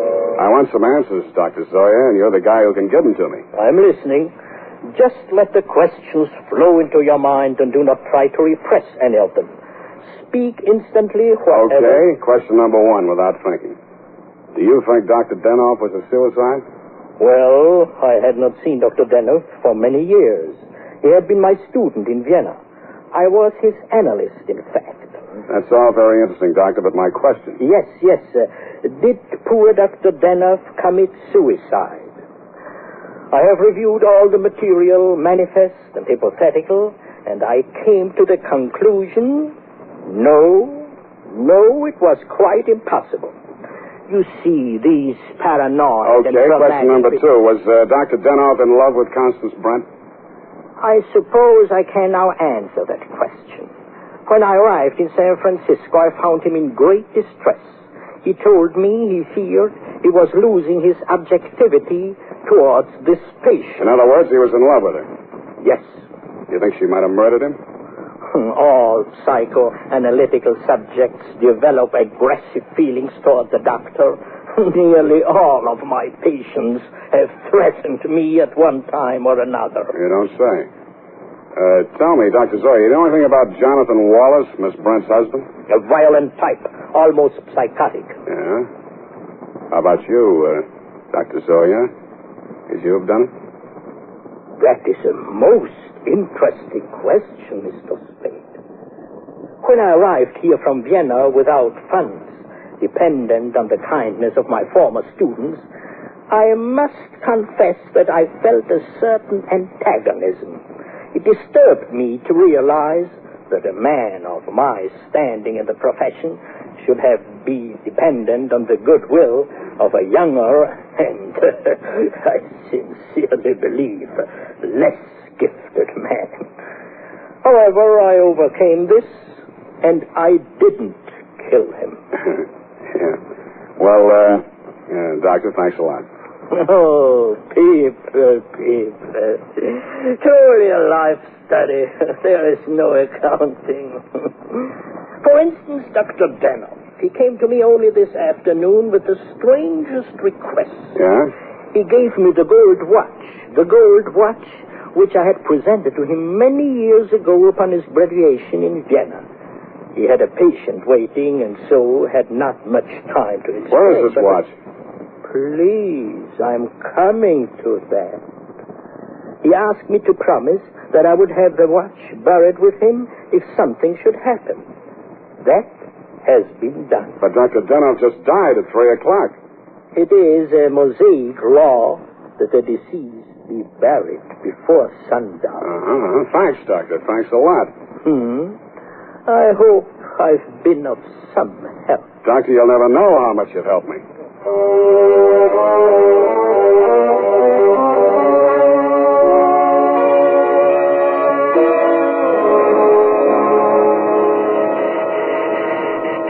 Who is it?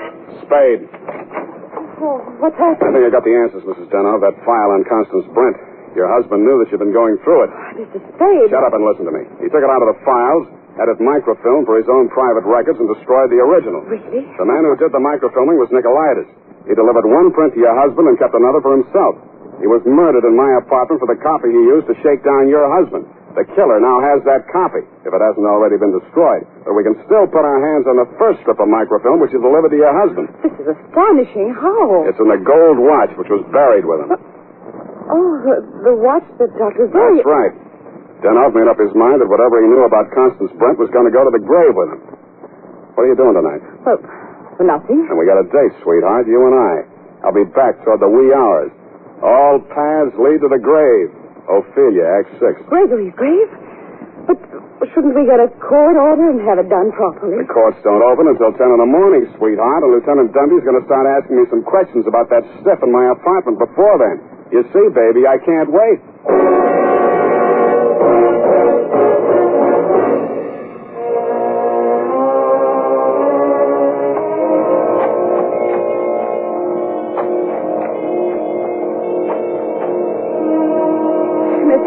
We shouldn't be doing this. If I'm wrong this time, it won't be wasted effort. I'll crawl into the grave myself and pull it in after.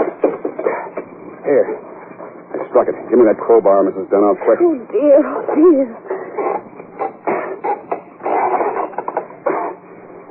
Put that flashlight in here, sweetheart. You look the other way. Yeah, here it is. Look. What, Mr. Spade? What have you got? The watch. Here, put the flash on it while I open it. Here's my nail file. Pry off the back. Thanks.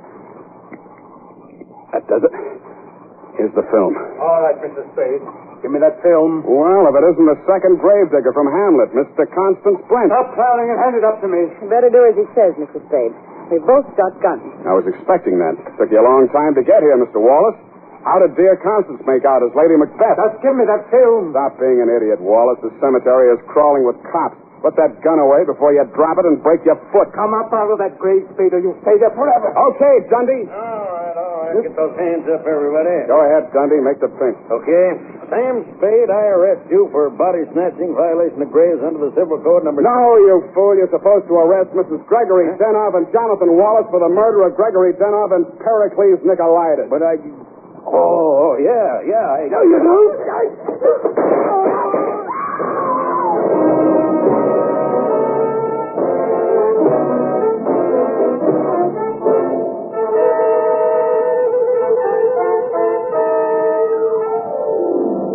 Smart of you, Mrs. Denov, to make me late for my appointment with Nicolaitis.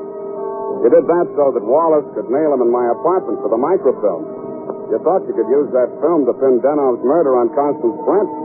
But after your late husband caught you tampering with his files, he added a few well-chosen words to it so that the film put the finger on you and your boyfriend, Mr. Wallace, in case anything happened to the doctor. So Wallace had to kill Nicolaitis. You weren't smart to push your husband out the window. That looked like suicide. You might have gotten away with it, Mrs. Denov, if you'd bashed your husband's head in with a bottle. That reminds me, Effie, pour me a drink. Is that all? Sign it, put a special delivery on it, and send it care of the matron to Hatchapee Prison. Go on, have one yourself. Oh, thank you. Here's half. You'll get used to it. Good night, Sam. Good night, sweetheart.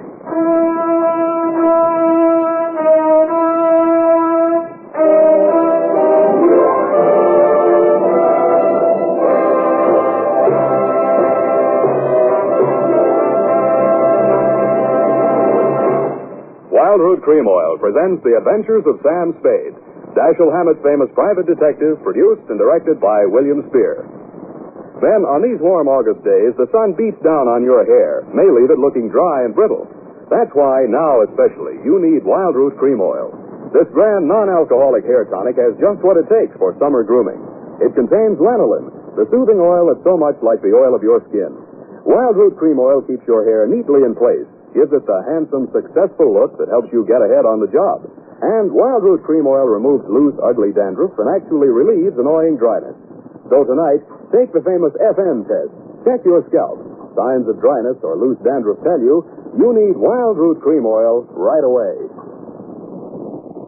Sam Spade is played by Howard Duff. Fred Essler was Dr. Zoya. Lorene Tuttle is Effie. Don't forget, next Friday, the three masters of the art of hair-raising, Dashiell Hammett, William Spear, and Wild Root Cream Oil, join forces to bring you another hair-raising adventure with Sam Spade. Smart girls use Wild Root Cream Oil, too, for quick, good grooming and to relieve dryness between permanents. Mothers say it's grand for training children's hair. Dick Joy speaking. This is ABC, the American Broadcasting Company.